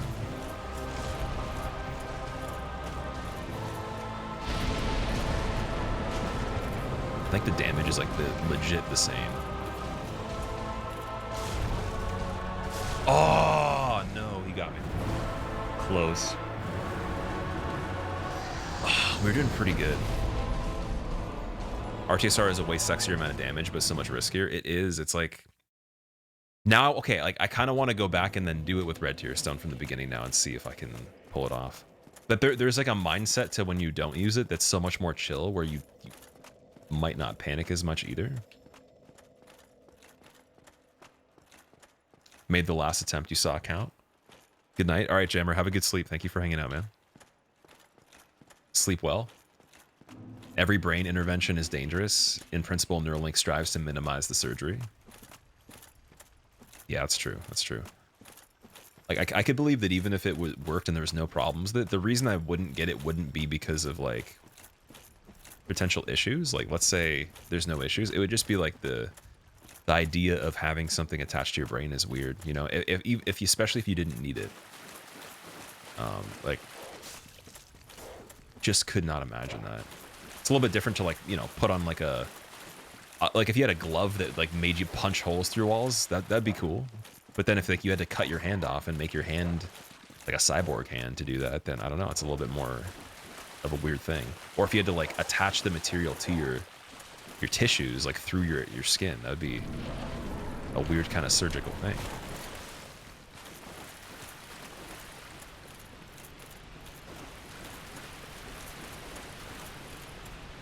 Oh, man, that was such a good attempt.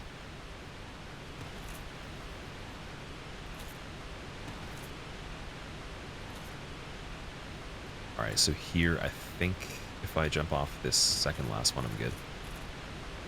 Smart glasses, exactly, yeah, because that's like a, I want to say auxiliary sort of thing. It's not something that's like built into you.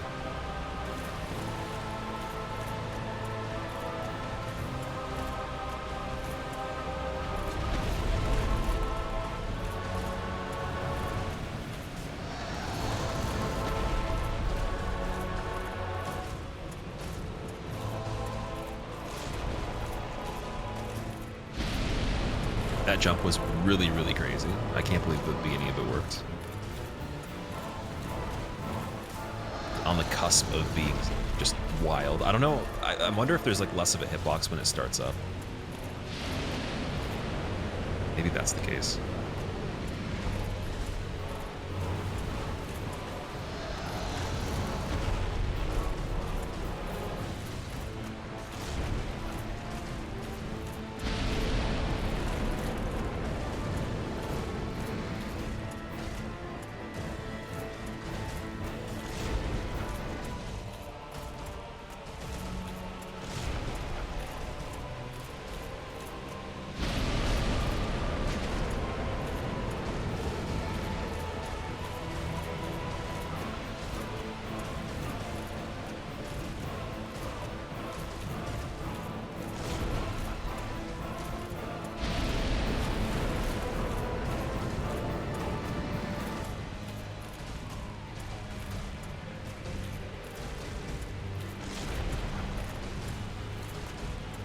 Remember when on hitless runs, Kalameet was really scary too. This kind of reminded me of that.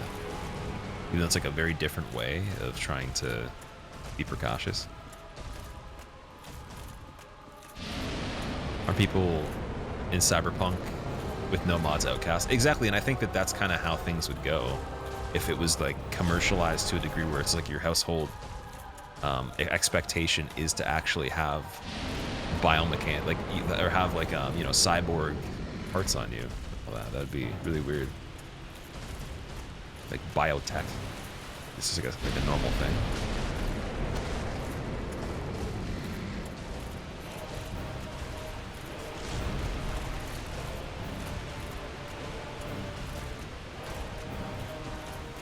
So I noticed like the only situation in general that tends to lead to the most failure is literally when he starts like walking and he gets so close that I can't actually justify running anymore because I run out of stamina and then he's about to attack still, but we don't know when he's going to do it.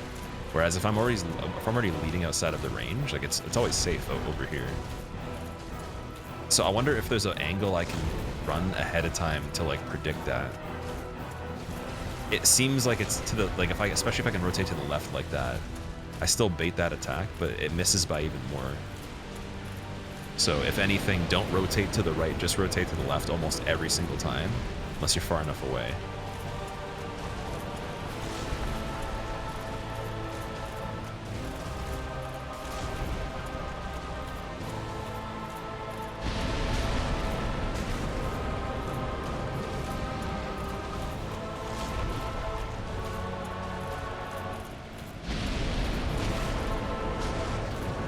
Oh, he pushed me into his head, dude. Why? Oh. Still here, Jack? Dude, this is, like, when I said this is, like, the hardest part of the run, it really is. And I'm pretty stubborn on trying to get it before I finish. But I think we're going to give it another 20 minutes. I think that's fair. 20 minutes, and then I'll come back. We'll do it again tomorrow. But probably not for too long, though. I think we'll be able to get it. And Gwen, I have an idea of how that'll work really easily. If I have 20 Estus, I go to Gwen and I do the technique where I try to make him repeat the same attack over and over. I don't think the counter hit from chugging and him hitting me will kill me in one hit, so I should be able to deal with Gwen with just the parry loop. And then if that doesn't work, there's a couple other options. But I've already kind of thought of how that's gonna go. And I think the chug method will be fine, especially with favor and protection still. But I think the one reason it didn't work before was because I didn't have favor and protection. I had broken it on 4 Kings when I had last tried this.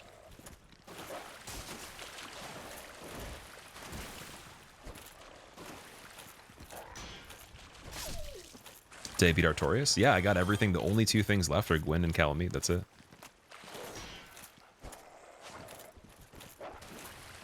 And that's why I was saying, like, this definitely has taken up the most attempts. Outside of this, even 4 Kings didn't even take more than a dozen, or much more than a dozen attempts. It might have been close to a dozen. Nito, again, maybe a dozen and a half. I don't even think it was 2 dozen, which is almost nothing. So you got that, and then you got a lot of first tries and a lot of single-digit attempts. That's pretty crazy. Oh, I thought him biting me would get the red tear stone. I'm almost deciding that, like, okay, what we're going to do, we're going to do one more red tear stone attempt on Kalameet, and if that doesn't work, then I'm just going to do one that's legitimately just, like, full health the whole time. And actually, what I'm going to do, too, I'm going to go back to, I'm going to kindle this. Just reach Tekken God on Tekken 7. Is that the highest rank you can be? Tekken God? It's kind of a funny name for a rank. Everyone else is like diamond, bronze, silver, gold. Tekken God. Like, okay, we know you're good.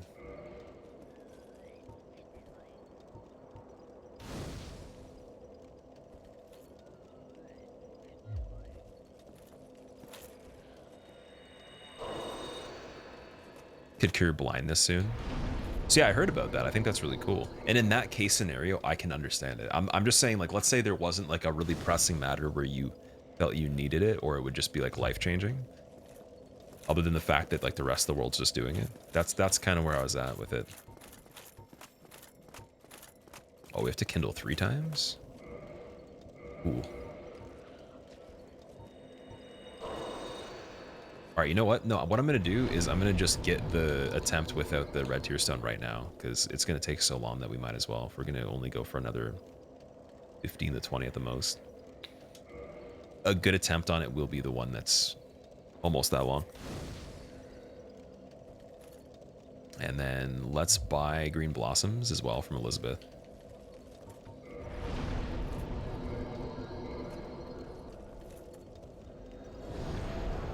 Highest rank is true Tekken God. It's like you could be the Tekken God, but you're not going to be the best. You still have to be the true Tekken God. Oh, wait a second. Does the bonfire in between this one and the other one not list on here? Yeah, we got Township, Chasm. Those are below. I have to run back through here. That would mean that there's a dual Sanctuary Guardians. Unless actually that's after Kalameet. I'm not sure. Ridiculous amount of ranks in Tekken. Oh, it is, dude. Well, what?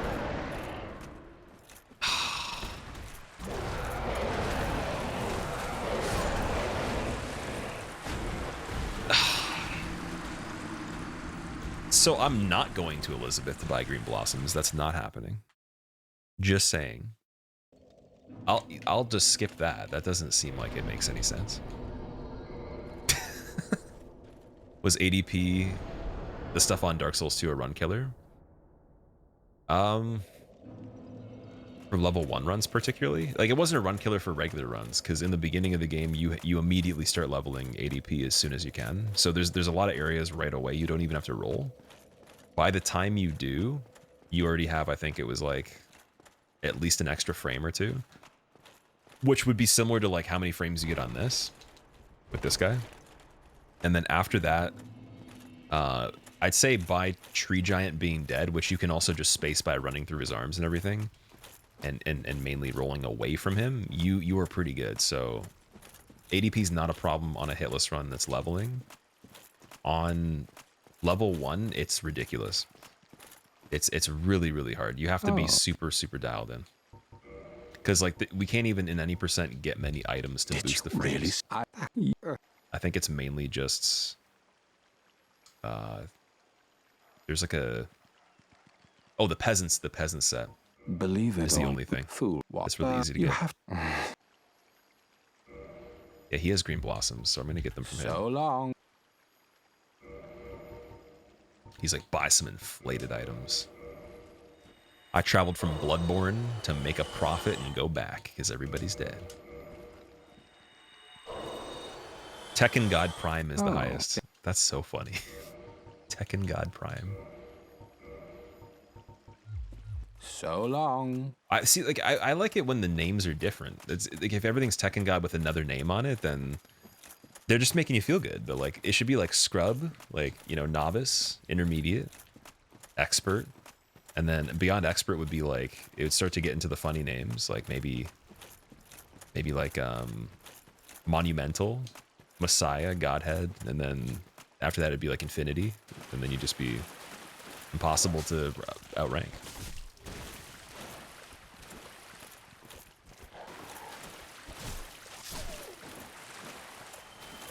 Trick weapons in DS1. I wouldn't be surprised if someone could mod that in at this point, because there's a lot of carryover where they get the assets from Bloodborne into Dark Souls 3 sometimes. They did that with, I think it was Hollowed Overhaul or Hollow Overhaul mod.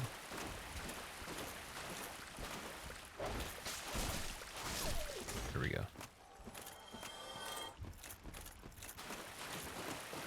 Like, I think as long as you have debug software, you can carry over a lot of really cool things. So trick weapons in this, I can imagine them being able to do that. The main issue would maybe be like what the game can support, because it's a little bit more of a basic game versus Dark Souls 3.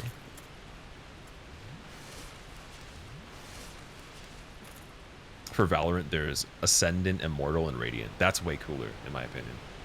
Then Tekken God, I'm Tekken Prime. It's like, oh yeah, I'm Tekken Deluxe. It's like, I'm Tekken Super Monkey Ball Deluxe. It's like, oh shit, he's Tekken Super Monkey Ball Deluxe. It's like, oh yeah, well, I'm Tekken Super Mario Bros. 2. It's like, oh fuck. Super Mario Bros. 2 Tekken. Guys, what? Jeez. How many ones are there?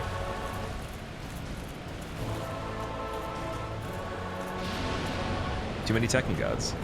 The game is really, really crazy though. So I feel like even if you play it at a medium level of skill, you already are kind of godly, because a basic person playing fighting games would not really want to start with Tekken if you want an easy time. It's, in my knowledge, one of the hardest games overall. So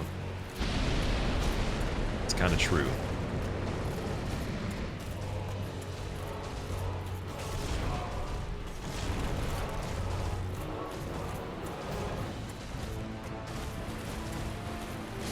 See, I couldn't escape there. I wonder if, again, I have to run left when he's going forward, and then maybe be, I don't know if I can actually run outside of the range of where the head would start. That's the mystery there. Gerudo Valley Tekken... What?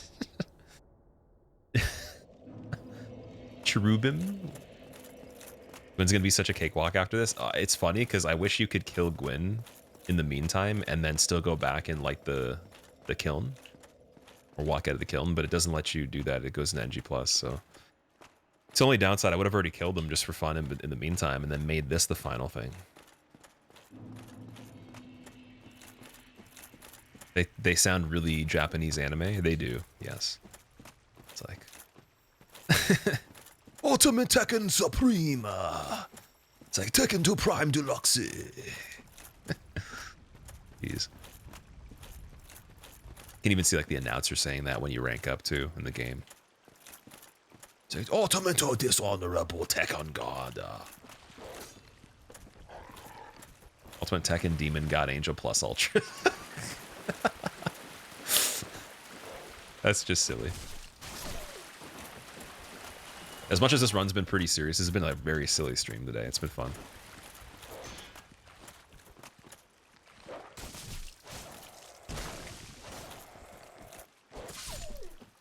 Tekken Celestial, Paranthrax the Illustrious. Alright, well, I'm gonna do you one better with Tekken Blue Eyes Ultimate Dragon Rioter Supreme.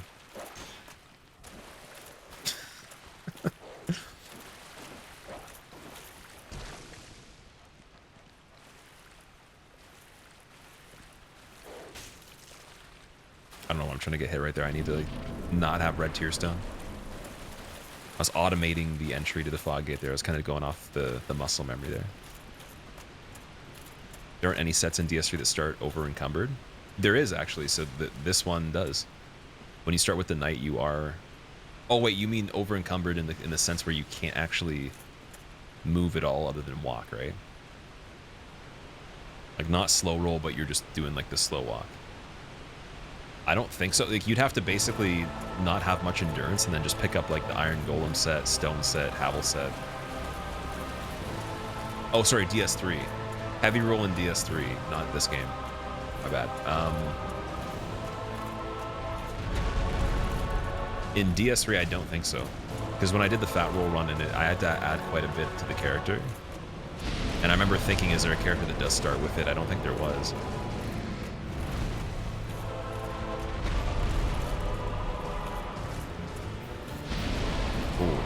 Why did I stop moving? I was thinking too much about the green blossoms. I was like, we didn't put them on. Frank, what's up, dude? How have you been? Prime is also not the highest. It's Tekken God Omega. Oh no. Need to be very precise for this. You need to be so precise that it'd be hard to explain to someone that just plays the game good, because it's almost like, I'm not even trying to say like I play better than good, but it's like a weird kind of thing, because the basic logic of your running speed on a normal or medium weight character is just not applicable. It's like everything's got to be timed so ahead of time. Really wish we had more lighting resin too.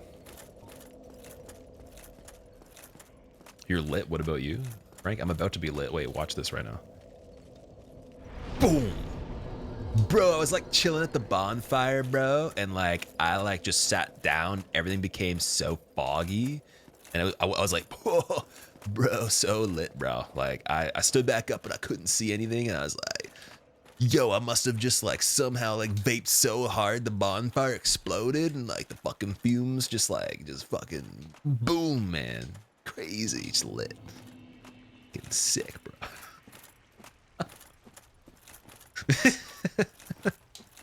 It's like, yo, like my fucking like cartridge exploded and just like the fucking fumes went everywhere. Everyone was like, dank, brother, dank. Stone me? Yeah, dude, that's like one of the most fun things to just randomly do. Because I bet you there's some people that actually sound like that. And I would love to convince someone that's how I sound. And then in the middle of the conversation, be like, yo, so what's up? Be like, yo, brother, how are you doing?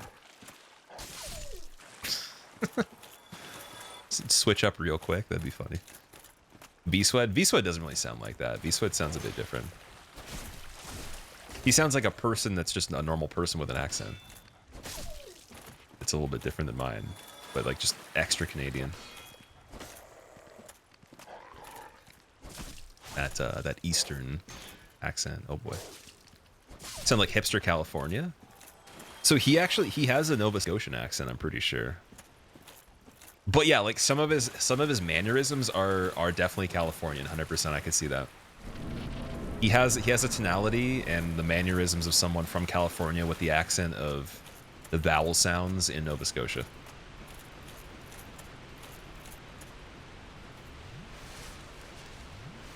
It's like so Squill, what I would say, bro, is like if you took the ladder and you had Air TSR on and you're gonna like go down the ladder and you're gonna kill Kalameet, I would probably say it's a better idea to not do that, because it's kind of stupid to use like that much health on a boss that's that hard. Because I mean I've done this run like 12 times and you're using strats from 2017, bro.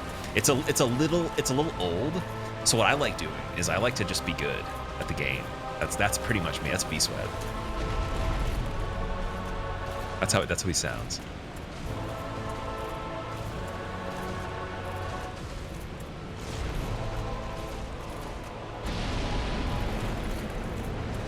Like poggers in chat, boys. Poggers in chat. Anybody? Is there any Kalameet enjoyers in chat? Like that's V-Sweat. D-Gen, thank you for the 1 year. Welcome back. How's it going? So the world might be mended. Hope you're doing well. Always bringing up how like the outdated strat thing is the iconic V-Sweat. Like Squill, I was in archives trying to fight the Sage with poison. I was wondering why you don't do that too. It's kind of scary. I don't know why you do that. It's like if he was actually talking.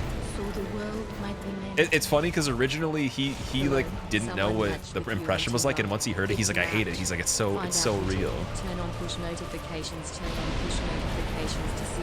Little does he know that in the middle of the night, on the 12th of December, 2012, before I even did any of this, I actually took a little bit of his DNA while he was sleeping. I took a strand of hair and I put it in a machine, and I learned how to splice it into my DNA. So now we're part of the same.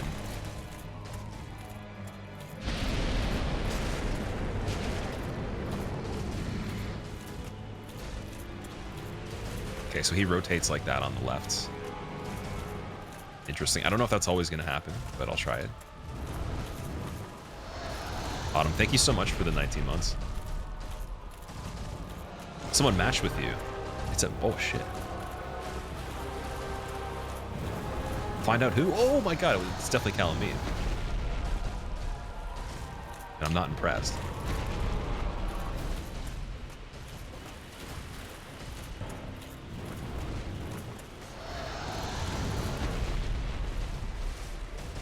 Cool. Yep, okay, that was like a tiny bit of damage on the fire. I was gonna just go with the red material stone setup and try, but that's the point. So yeah, the thing I was saying about going left is true. I just need to go even farther left if he's already ahead and he's gonna lock up on me.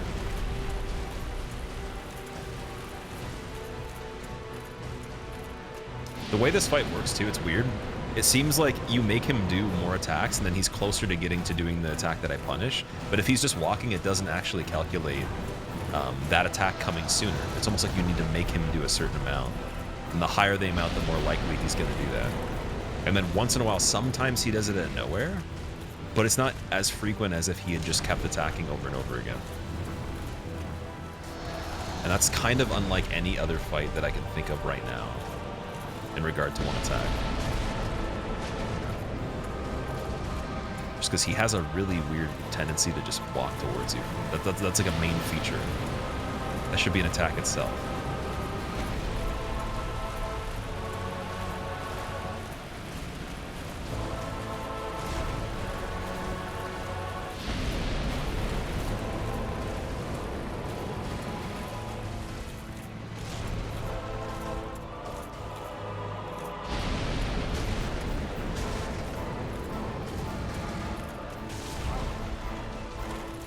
Okay, that was really weird, but okay. Cool. Just chilling. Just chilling. No big deal. Healing opportunity? I'm not sure. I don't know. Where are we going? Where are we going? Where are we going? Don't know where we're going. Heal. Nice. Ah, come on. What a cornball. He's a super big cornball. Can you imagine that escaping Tekken into other games? In today's video, I'm going to show you how you can get the True Moonlight Prime Greatsword along with the God Omega Gem after defeating Ultimate NG +7 Primal Ludwig. Okay, wait, what you're saying is what video games sound like to people that don't play video games. That's legitimately like, if I were to just explain something basic in this, it would sound like that to a regular person. Especially like more in-depth games or weird things. That's like what technology sounds like to people that didn't grow up with it. It's like if I said, hey, like I got the new Intel i7, they hear, yo, I got like the Fultron like ultimate like fucking Fusion Plasma Core C6. It's not even the same word. Weirdly enough, this fight makes me want to play Monster Hunter. It kind of has that aesthetic, like where I could see Kalameet being in Monster Hunter. I wonder if Miyazaki's a fan of those games. Because, like, didn't Monster Hunter exist before Demon Souls? Technically, that was 09. I'm trying to think of when the first Monster Hunter ever came out. Incredible improvisational ability. Honestly, I think it's because, like I said, a lot of these things are already in my brain. Like, or they're already in the mind. I've already thought of them before. It's not like a new thought. I've definitely considered that is how things go sometimes. My grandma at 65 wanted to say stay healthy and started running. Oh, sorry, she didn't want to say that. She wanted to stay healthy, started running 10 miles a day. She's now 92 and no one knows where she's at. What?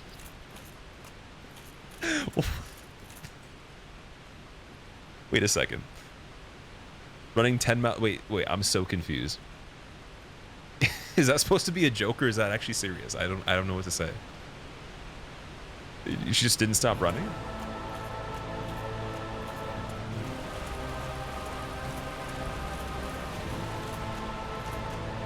Did she build up from the 10 miles to more?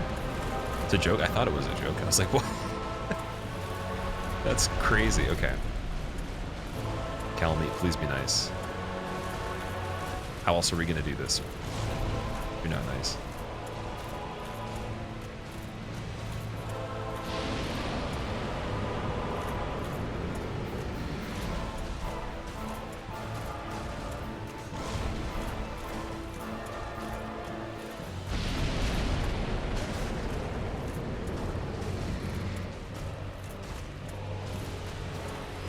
Oh, that's how you get him to do that attack. Okay, I see. Cool. That's really helpful, actually. I'm not sure if that's always going to work. I haven't seen that the whole time yet, so that's a sign. That shows me something's going on here. We're onto something here.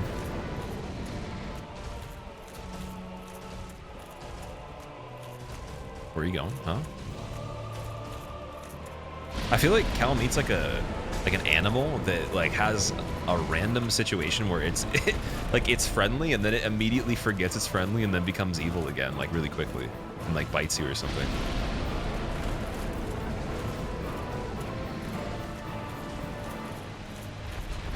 Like kind of chilling sometimes and then it's like boom, I'm gonna kill you out of nowhere.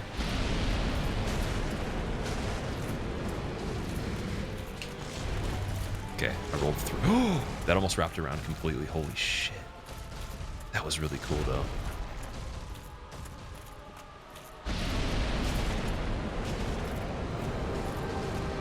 I can't believe how that attack just played out. That was really weird. I think I've tried that, but then it still hit me through where his leg was. He like actually attacks his own leg.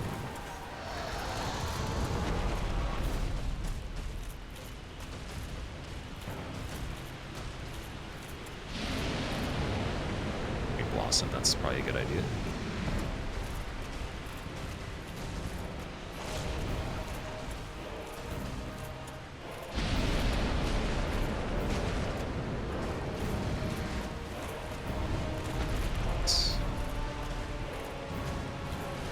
Trying to do over here.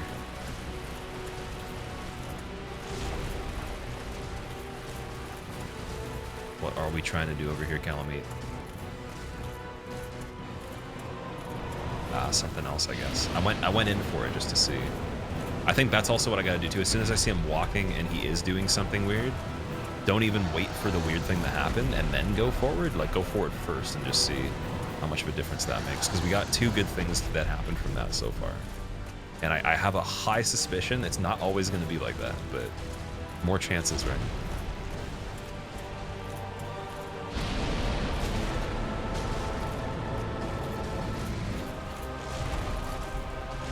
That was cool, that was cool. That was cool. That was really cool.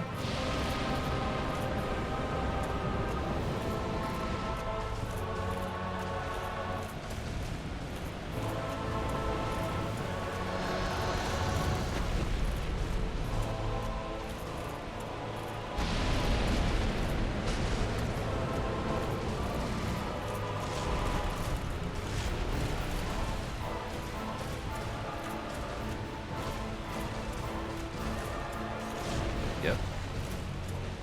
Yep. Like that.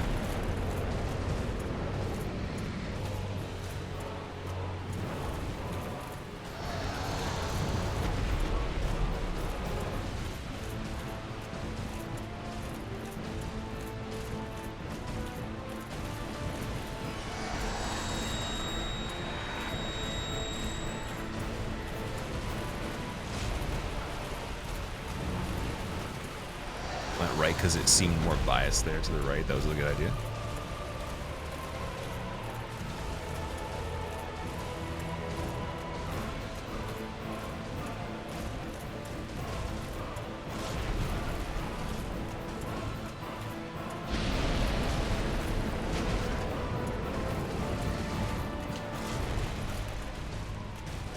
I don't know where you are. Oh, he's doing that though. That's really good. That's set up really well for that too. Nice. I like this. Okay, roll that. Cool.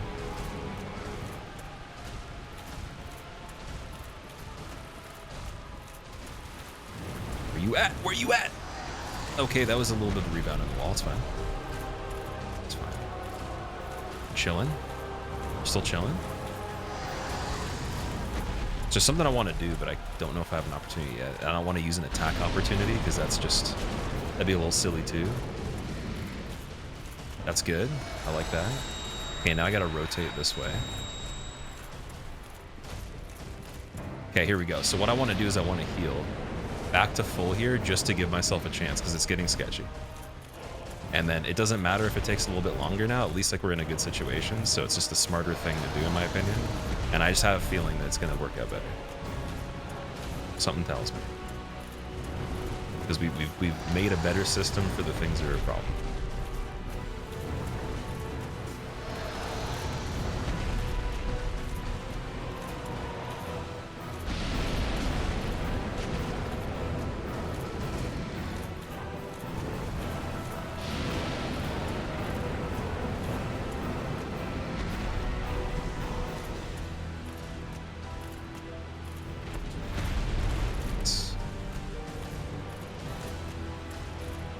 I know a lot of people will say, oh, you streamer, you should have gone through his leg the whole time. Like, dude, honestly, though, I'm trying to say it doesn't matter, though, because that attack that wrapped around where the leg is, it will still kill you. You almost saw it happen already. I got lucky on one of them. So none of those comments until the YouTube video happens. Then you can say that because it'll help. Yeah, damage difference is pretty crazy. That's why I was hoping I would have more lightning resonance, or I could get more really easily. I have to farm some of them. Like, does anybody know, is there an unlimited amount of them somewhere? Is it Donal of Xena when he's in the depths that sells them? Like, who is it particularly? Oh, where are you? That was like a horse movement there. Why is he a horse? That was a weird one. Okay, I don't like this corner either, but I like this attack. We're gonna get one on him and then just try to chill for a second. That was good. Still chilling, still chilling. Big chilling. Nice. Super big. Dude, fucking Optimus Prime Deluxe Toshiba HD 4K chilling. Like that. No! Ugh. Oh, I should have said that. That sucks. That was so close, dude. I'm so tempted to do it again. Okay, we're gonna do one more with RTSR and see if we get it. That's the one. It sucks because, like, the thing is, like I said, if you just roll right into him, that can happen. The first attack doesn't work. Second one still pushes you far back enough where even though the iframes would work, if it could clear it, it doesn't clear it, and then it gets hooked. So many things that don't clear the actual attacks, even though the timing is fine. It's just all about the weird character model, the hitboxes, and how long he is. I wish he was like a stubby dragon. I wish he was like a Dragon Tales dragon, dude, or a cartoon or something. Like the dragon from Cuphead would even be better. Why can't he look like a Dragonite? A thick-ass, freaking round head, spaghetti antenna, orange-looking dude. We're not Optimus Prime Toshiba 4K resolution. No, we're definitely not. That was a super great attempt. The sad thing, though, is that I literally could have got it with Red Tear Stone. Like, me healing did change the damage enough to say that if I hadn't, it would have been the win. But it was really smart that I did that. I think that was a good idea. Now we're going to test to see, can I just get it with Red Tear Stone?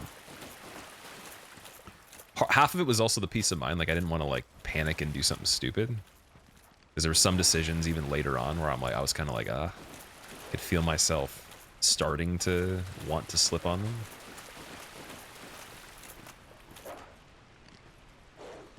Here we go. Yeah, I definitely don't regret healing, but I will say if I didn't and I played everything the same way we just did, he would have been dead probably 30 seconds to a minute sooner than when I died right there.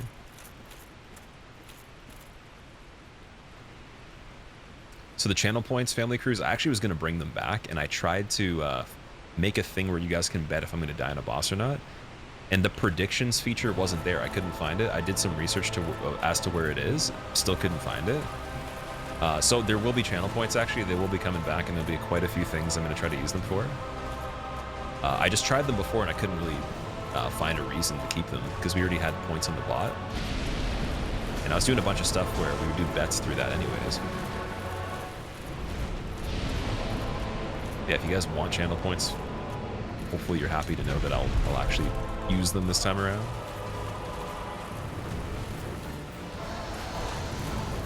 Got back from the gym still in Kalameet. We had a crazy attempt on Kalameet. I wouldn't even say that was an attempt. That was a journey. It was an actual adventure.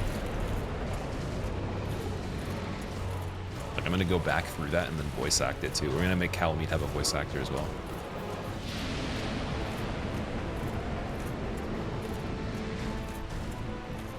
I just need to get better at realizing when I'm going in towards where he is, where I need to be placed to roll underneath him. That's the ticket there. I haven't done that enough to get super used to what it looks like. And it's like kind of hard because there's not a lot of opportunities that you need to do that for. So the smarter thing wouldn't be doing that just to see, like, you'd need it to be the same setup where he walks really close, and then you make the decision early. But how early is the question on it?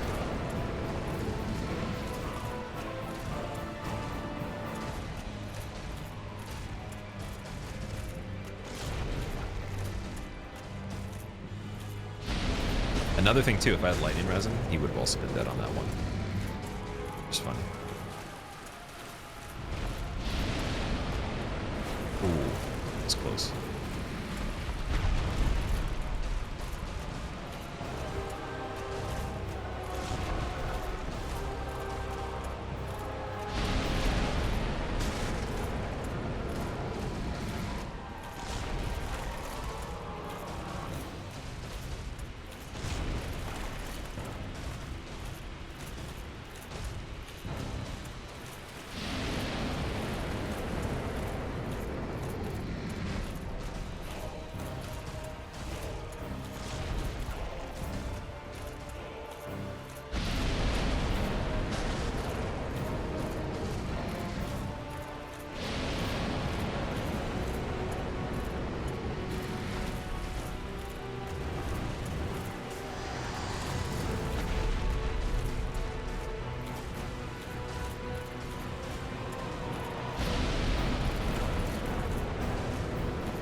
That roll recovery is still so funny. I haven't done it for a while in this fight, so it feels funny. Or I guess you don't really get to see it on that attack in that situation. It's that close. You're like, oh no, I'm gonna try to get up and he's gonna be there. It's usually the far away one.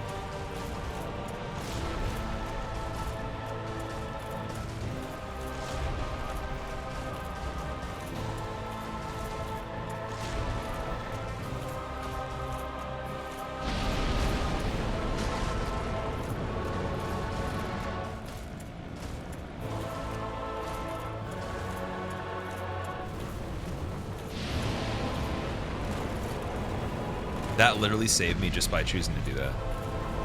Ridiculous choice there.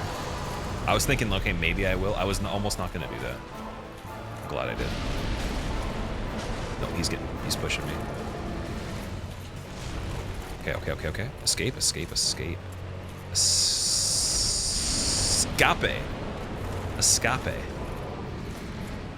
like agape, but escape.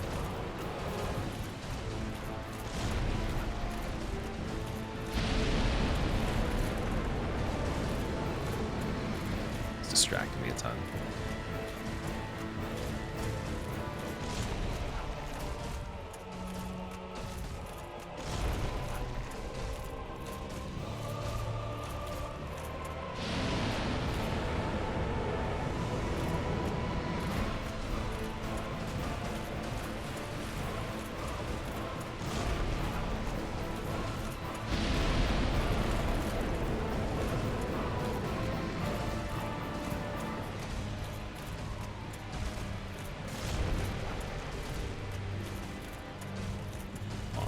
Where are we going?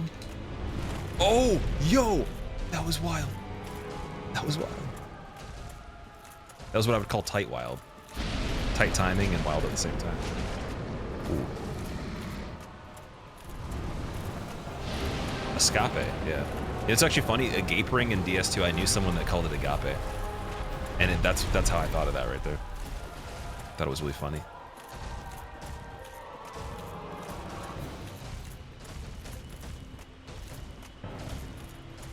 Why are you marching?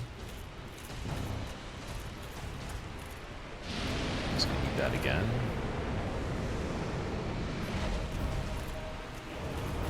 Cool. Cool.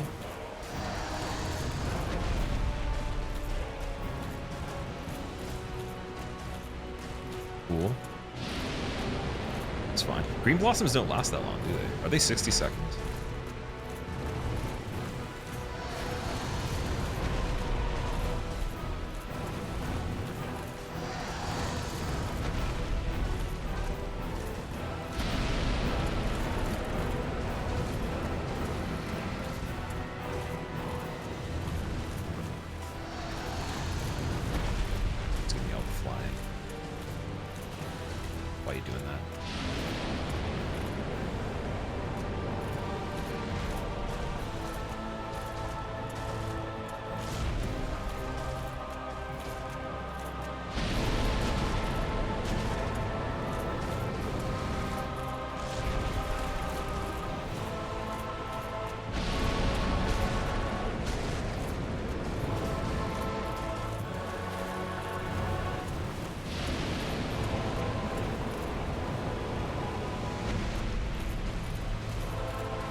push because of the weird hitbox there. The actual character. Okay, I don't know where we're going. Ooh, good corner.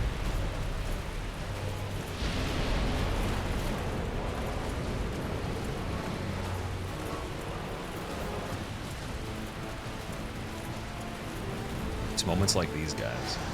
Moments like these guys. You're just like, oh boy.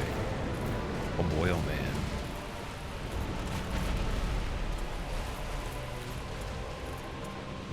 Oh boy, oh man indeed. Here we go. Oh boy. We got him. We got him. Oh boy. That was just madness, dude. That was madness, man. That was like a little bit of a luckier fight too, but that was madness. I can't believe it. All right, can we finish this run right now? Let's see. I played an extra like 19 minutes than I planned to. Let's see if we can get the rest of this. Can we get a finishing wrap? Okay, here we go.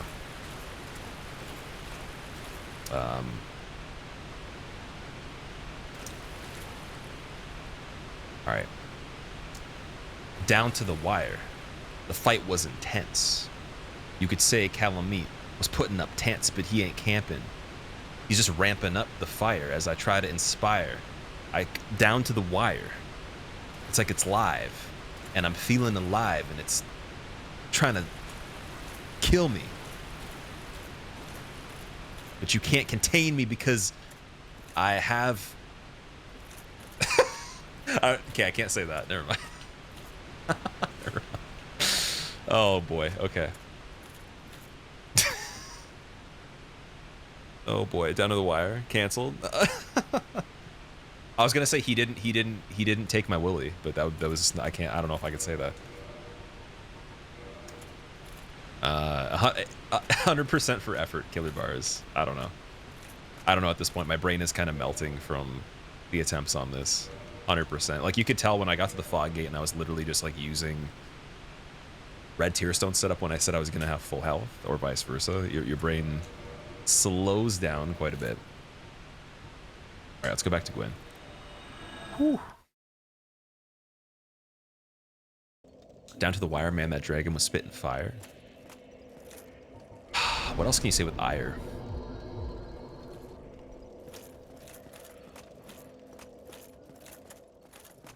I guess you can say tire. Feeling fatigued, but I was not gonna tire. I ran through him like a sticky compound tire on a track. Matter of fact, I'm spitting on the bars, spinning right now. Right from Mars, and it's bussin'. You can't be fussing. He might be sick, so give him some Robitussin. Oh, shit. Spitting up green, so obscene. He thought he was mean, but it's poison. Maybe some hoisin with the noodle soup that I would be eating. Worcestershire. That actually was a real story. I went to a thing today and there was hoisin sauce. I didn't use it though. That is a real thing. I can say hoisin. Dyer? Yeah, you can say Dyer. You can say Briar for the ice cream. Briars. Or even that like Elmer dude from Elden Ring was throwing around shit like the Briar of Elmer. I got long telomeres. That doesn't make any sense, does it? What is it? What is a telomere again? I can't remember. Okay, I'm gonna go back to Firelink Shrine. What am I doing, dude? Well, we're just sitting here as the timer's going. I gotta beat this. I wouldn't say first try on Gwyn, but let's say within 3 tries. It'd be amazing. Keep in mind, I have fire resistance. That's a big bonus. That actually will do something.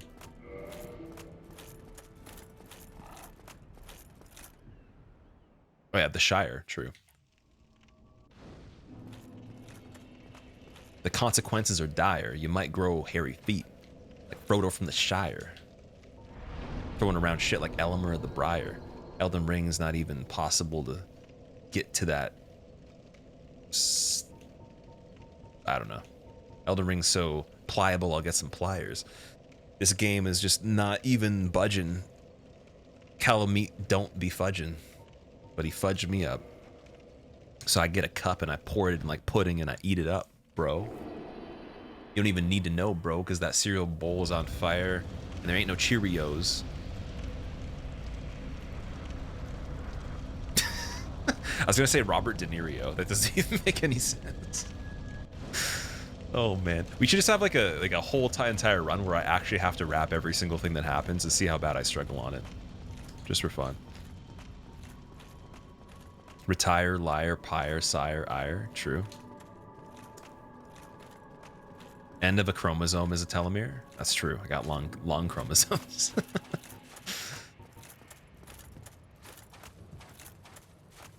When you're like Macaulay Culkin and you're home alone, nobody's up there to pick up the phone because I got long chromosomes and my telephone ain't ringing. But boy, the DNA do be singing as I'm trying to plot the next attack on Gwyn.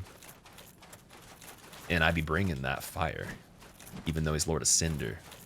Someone was resubbing with saying they matched on Tinder, but I'm not even trying to make a bonfire because they already have them already everywhere. And that would be Crosswire. No, that's not even, you can't even say that. That'd be some Crossfire. Actually, yeah, that'd be some Crossfire. That works. See, like if I wrote it down, it'd be fine. It's just the off the top is, it gets very, very tiresome after a while. I got to do that more often. I used to do off the top like at least an hour a day. And I would write every day too. So that does help when people are like, oh, you can like say random shit pretty quickly. It's like literally just rap for an hour a day off the top and then also just write a ton of stuff. And it'll help. New single? Oh boy. See, now I'm trying to rhyme things in my head with single. Every time I get to the end of the run, it's like I get a tingle. I wonder if Gwyn uses Christian Mingle. Well, too bad. I'm gonna bring Christian Bale and Batman his ass right into a hay bale like that guy that just fell off the road. Man, he probably ate a toad because he wasn't feeling so good. He wanted to implode, but the dude with the pokey stick had to go home because he missed, and he was acquitted. He was fired. We got back to the same rhyme with the fire again. Wonder if Gwyn's name is actually Ben, but he changed it. Someone might have arranged it. Wonder if it's even legal. Does Gwyn do Kegels? I could probably probably compare him right to a seagull if he didn't get killed. He'd be coming for me. But I don't have any food, so he kind of looks a little bummy. There you go. There's too much rap on this thing. It's going to be on the YouTube. It's going to be heavily commented on now. Check it, I'm here to wreck it. Like Ralph. But I'm bending it like... No, wait, that's Beckham, not Beckett. But if I had trading cards, I'd probably send it to Beckett, because that's where they grade them.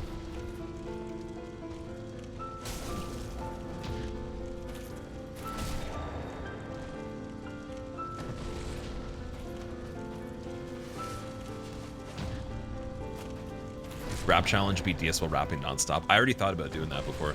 And also, there was a modifier on the viewers add difficulty run where you guys actually influenced the way the game runs. There was a thing that would pop up where you activated it, and I would have to rap for 60 seconds, I believe. There was like the Arnold Schwarzenegger voice. There was the Mike Tyson impression. One hand on the controller. Eat spicy hot sauce. Like tons of different stuff. I'm gonna do another one of those again, and I'm gonna get a lot of actual like physical things that we can interact with, like beer goggles and stuff like that. First try Gwyn.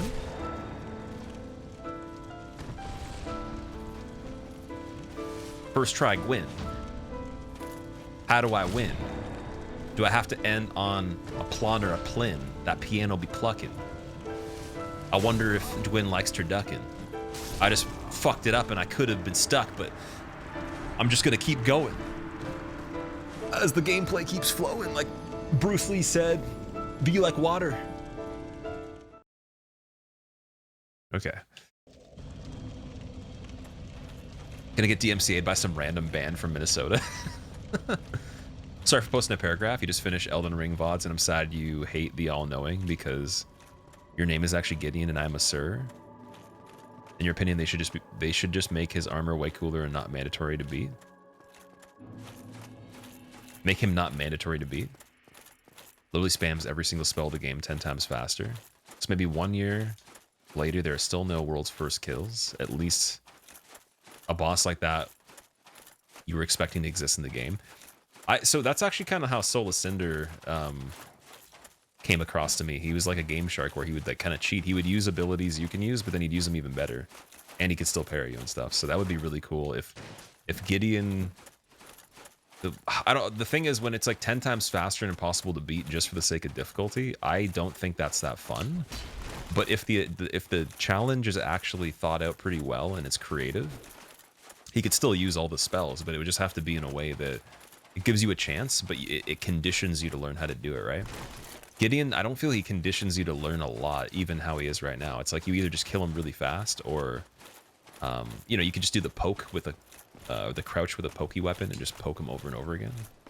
Get him in a corner, and then he's like completely incapacitated. So things like that make it like a less balanced fight overall, whether it's the more ridiculous end of it or just like you get an easy kill. So I think he should be harder, and I think he shouldn't be required to. Just when you're saying 10 times faster magic, I don't know. Can't believe I almost got the first try Gwen. I don't know why I went for the parry twice. Oh man, okay.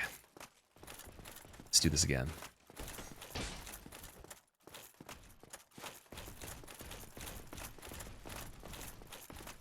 Oh, I went for the shield bash.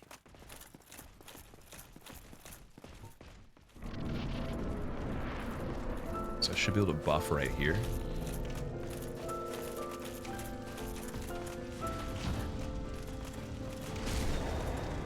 Pushing for the end, Grim? I am, yeah. How are you doing? So yeah, if I can be hit by that, then the heal is going to be pretty easy to maintain.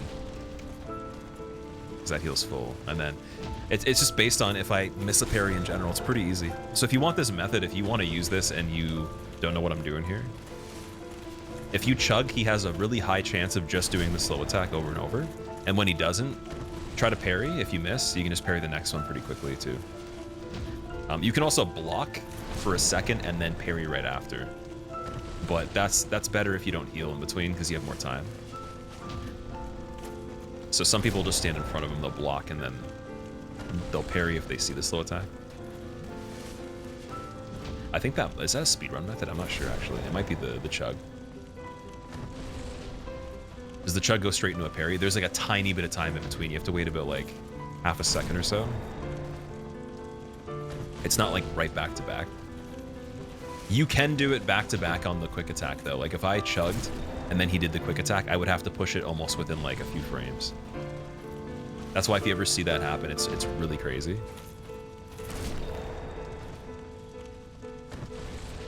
But you can use any kind of consumable item. You can use green blossoms. You could use... you could probably use resins too, but they take too long. So anything that you can consume pretty quickly. And then that was an example of one that was super lucky. So he might just die right here. He probably will. There we go. Okay, that was the run. The only ending that is suitable for this one is setting yourself on fire. You thought I was going to walk out, didn't you? I gotta set myself on fire now. I rarely ever pick this ending too. So basically that was a level 5 knight without changing the equipment from the class, only adding rings, slow rolling the whole game, and all bosses plus DLC in 17 hours. Crazy. I thought I said it was going to be like 12 hours if I play really good. Kalameet did change that quite a bit. We could have been maybe close to 14. But yeah, thank you so much for being here, guys. It was fun. If you did watch every single day of me doing this, or at least like a bit of each, that's amazing. You just saw this now, as of today. This was probably the most interesting part of it, the DLC, because we finished Artorias right around the beginning and then did all of that. Sanctuary Guardian was yesterday. That was kind of boring, but he did kill me a few times. welcome back. Welcome back. All right, now I got to eat dinner because I haven't eaten for literally a while. Wait, actually, let me think. I haven't eaten since, dude, it's been since like at least 11, no, 12:30, 9.5 hours. I drank a lot of water though, but yeah, 9.5 hours. So I'm gonna eat.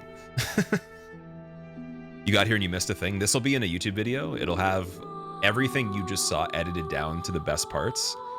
All the really silly stuff will probably be in there still if my editor has his way with it. And then we got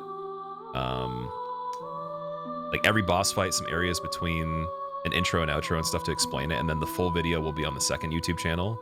I'm not sure how soon that'll be coming out on there because there's a lot of other videos that I've had on the second YouTube channel that you guys haven't even seen yet, and they're ready to go.